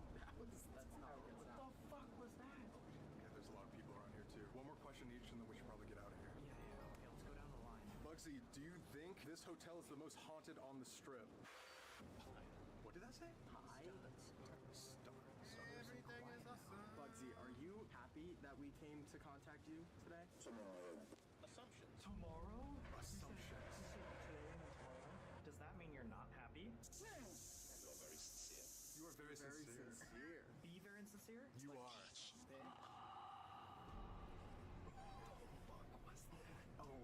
Okay, Sounds like Bugsy, did you like enjoy a your time at the Flamingo? or are you paranormal, happy like about some everything that's going on here? demonic like breath. Station? PM? Yeah. I am? I am. Yeah, either way, yeah same or thing. I am. Yeah.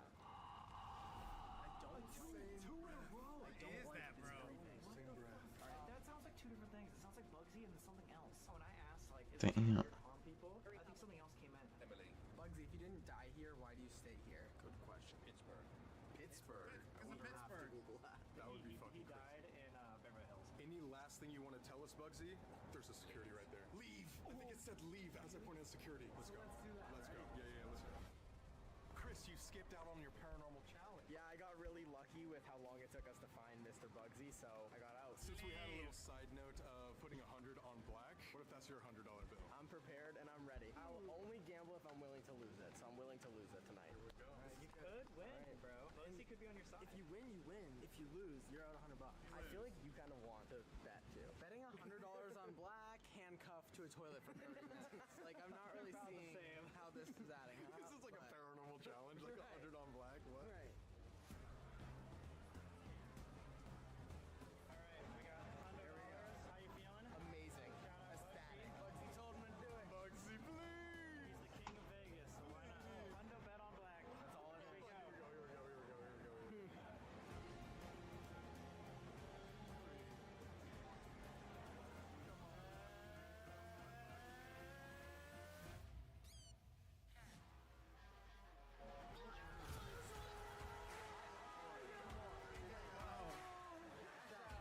That's all it takes. Literally, like, I just doubled my money using the paranormal. Oh, I thought you were gonna promote gambling. That's all it takes. You just have to speak to ghosts and they help you win money. Exactly. Gamble responsibly. Don't gamble. Yes, Don't gamble. gamble. Normal babies where it's at, chat. And they tell you what to bet. You can't. Just to clarify, guys, my challenge was make $100, and Nick was handcuffed to a toilet for 30+ minutes. What an absolute amazing time. And I'm next. On to the final hotel. Where they going? Where they going for this one, chat?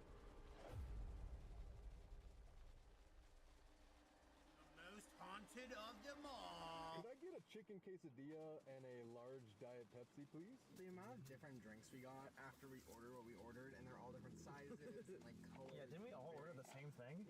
I don't know what the fuck happened there. Is this how we film one of your guys' videos? Are we doing Honestly, yeah, we wing it too. So. Yeah.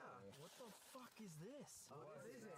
I thought this was gonna be a quesadilla. It's just guacamole. Wait, it's underneath. This can't be. This is so small. It's folded in half. Is it like a build? It might. Build your own. Matt, you're on my It's a shoe. build your own quesadilla. Said it can't be. I underestimated its size. It was bigger than I expected. Whoa. Have you ever heard that before? That's the first time I've ever heard that. Part of the day so far. And Nick had to be tied up in the fucking steaming bathroom. It's funny, that was gonna be my least favorite thing. Colby kept looking at me. I cannot help it. I think my favorite part was either the guy reading my shirt in the hotel. Oh, Or Colby jumping the fence was really fun. Speaking of, I don't think we ever told Bugsy not to follow us. So he could be in this car right now eating Taco Bell. I know one thing for certain. He followed us to that roulette wheel, and he led me to victory. Definitely did. He gave you $100. What if we're completely banned from the Flamingo forever? Well, now should we go It's probably just going to be me. Yeah, only get him, not the other half of the chat. See, I feel like Flamingo might have been more active and crazier, but Circus Circus, it actually felt sad. It was dark. It felt like, I feel like actual shit goes down at Circus Circus. No, the weird thing is, Circus Circus is more like lively tainted, but it almost feels more performative. Right. And that's why it's almost more depressing. Like it's covering something up. Yeah. Like I don't know. Like Did it say that? Oh, it did say cover. It said cover up or something, right? It said woman attack cover. Cover. Damn. the vibes were not good. Definitely not. Ambush is one of my favorite words. You said attacking reminded me. Ambush is like such a good word. Like in your top 5? Top 5? What's your top 5 words of all time? I don't even know. That's a fun game. How in the world would ambush even be used in normal conversations? We ordered Pepsis and they ambushed us with Mountain Dew and blah. That's very true. Any guesses as to what your challenge is going to be, Matt? If it's anything like mine, you'll be fine. If it's anything like mine, you'll have a crazy night. If your challenge has to be with like being alone, are you gonna be scared? It depends. Like I've done it before with the elevator game. What else have I done it before? Was that it? I think you went alone in the school, no? Oh no, Sam did. I was with Nick in the school. Yeah, I had to go alone to school, guys. Yeah, I remember I sent you. Oh, was that the Farrar? Yeah, thank you, sir. That was a sick basketball shot, though, so I'll never forget it. It was a sick basketball It shot. was a good basketball shot. If you do go alone, hopefully you have full control over your body and you're not tied to a specific location for a period of time. This is gonna be a thing he brings up after for a long time. Dude, being tied to the manor of Circus Circus would be the worst place ever in the afterlife. Really, Colby? Really? How about in real life? How do you feel? Or real life. Showing off the car. I got a new car, guys. On to Sevens to the Corolla, chat. Here we go. Cinna twists. Did you guys really scarf 12 tacos right now? No, I think we have 9. I'm about to go 4. We have 3 left. See you at the Luxor. Luxor. Okay. Taco. Oh, that was a bonus.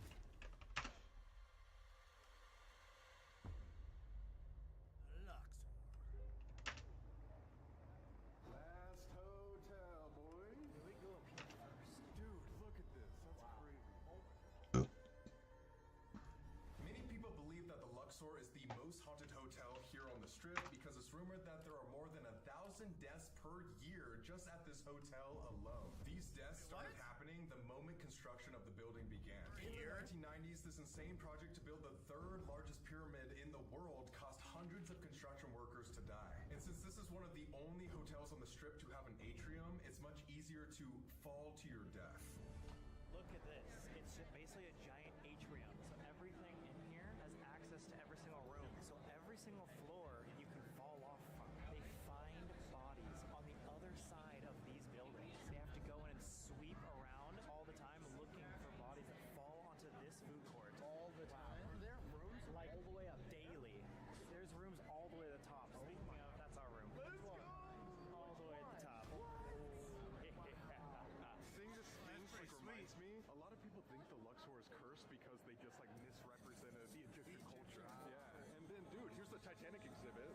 Luxor is home to two very terrifying exhibitions. One, the Titanic, where they've imported some of the largest relics ever found from the shipwreck. And two, bodies, which displays over 20 real, flayed, and preserved human bodies. However, some say that these bodies might have not been ethically sourced, if you know what I mean. Which is why both of these exhibits could have brought negative energies to the Luxor. Every single year, there's 1,000 recorded deaths just at the Luxor alone. They try to obviously keep that under wraps for obvious reasons, but Luxor, every single year, there's 1,000 recorded deaths just at the Luxor alone. They try to obviously keep that under wraps for obvious reasons, but we're here to investigate why so many things go wrong at this specific hotel. Because I don't know if I can believe that. That's roughly, quick math, roughly 3 a day. Ain't no way 3 people a day are dying in that hotel. of the amount of trauma here at the Luxor, Yeah, that's what I'm thinking too. guests have had their shoulders touched or even feel strangulation to the point of bruising. People hear tapping on the walls as well as seeing these translucent dark masses laying down on the lobby floors. What are those things? Like a nubis or something like that? Sphincters? Or no? Sphincters? That's the kitty cat. Sphinx? Sphincters are kitty cats? Yeah, sphincters are something else. I think you got the wrong word. Oh, is it not sphincters? Just say it over and over again. Sphincter. That sounds like a spear. If you had to describe what you guys think a sphincter is, like when you... Like, it sounds like a magic wall. Like, Do you know what a sphincter is? no, I have no, is it something? It's something. It's your butthole. A sphincter is a butthole. You're like, it sounds like a sword or a spear. The construction of this building actually like frightens me. I hate it. It's like really creepiest vibe. I don't like it at all. Well, it was like really, really difficult to build. It actually so difficult that a bunch of construction workers died during the building of it. And I say actually those construction workers are some of the people that haunt here because they're pissed off because it wasn't like up to code of how they built it, so they kind of cut corners and did illegal shit. Look at it. It says you're traveling 39 degrees and this isn't a regular elevator ride. You're literally traveling up the sides of the pyramid. Who knew Going to your room could be so thrilling. We're literally going like this. It's terrifying. Do you feel thrilled? Dude, I thought you were just saying that. I literally just did the same thing. I was like, thrilling's an interesting word. Inclinator? Quoting the placard. An elevator on an incline? Is this place on? You think so? You know, we have guests that say they hear What? Like what, like spirit? Possibly. No, the maze, dude. But you've never seen anything with your own eyes? No. Okay, we're fine. We'll be fine. I haven't seen it. A lot of people perished building this. A lot of people died? Yeah. Paris, what? Like I bet. hundreds? Google it. I mean, it's Yeah. wild. Hundreds of people We're in a died. pyramid. It's the tower. The towers. Oh, God, people say they see all of the hear all of the stuff. Yeah. We're trying to survive. We'll see. What the fuck? Okay. Right after we talk about it. Lots of death, he said. Close it. Well, the other guy Lots of death, he said, Chad. here to look. Like, are you kidding me? Should we look over the edge? So those elevators were going sideways? Sideways Not sideways, but an incline. Inclinators. I like felt it rocking the whole time. It was like really scary. Oh shit, that's scary. No. I can't. Holy shit. This feels so weird. I can't even look over the edge. Floor. I like can't even. Hell nah. This shit's I don't like that. How many people fall off? Can't even look over the edge. I can't. Oh shit, that's scary. No. I can't. Holy shit. This feels so weird. I can't even look over the edge. Floor. I like can't even. Hell nah. This shit's I don't like that. How many people fall off of this literally every week? That's insane. That's really crazy to think of. If I fell, I'd hope I landed at least the food court and not just like on that. Oh my god. Ooh, girl. So That's scary. so weird to look down. Matt, this is your solo challenge, right? Oh yeah! What a perfect place for the kid scared of heights. I'm guessing it's not gonna make me $100. You want to do ours for your challenge today? Sure. Let's see what he's got to deal with. It's a surprise birthday party! How close the max? On what? Gordon? Yeah, probably like another like 200 hours, man. On this account. It's cooked. It's really cooked, bro.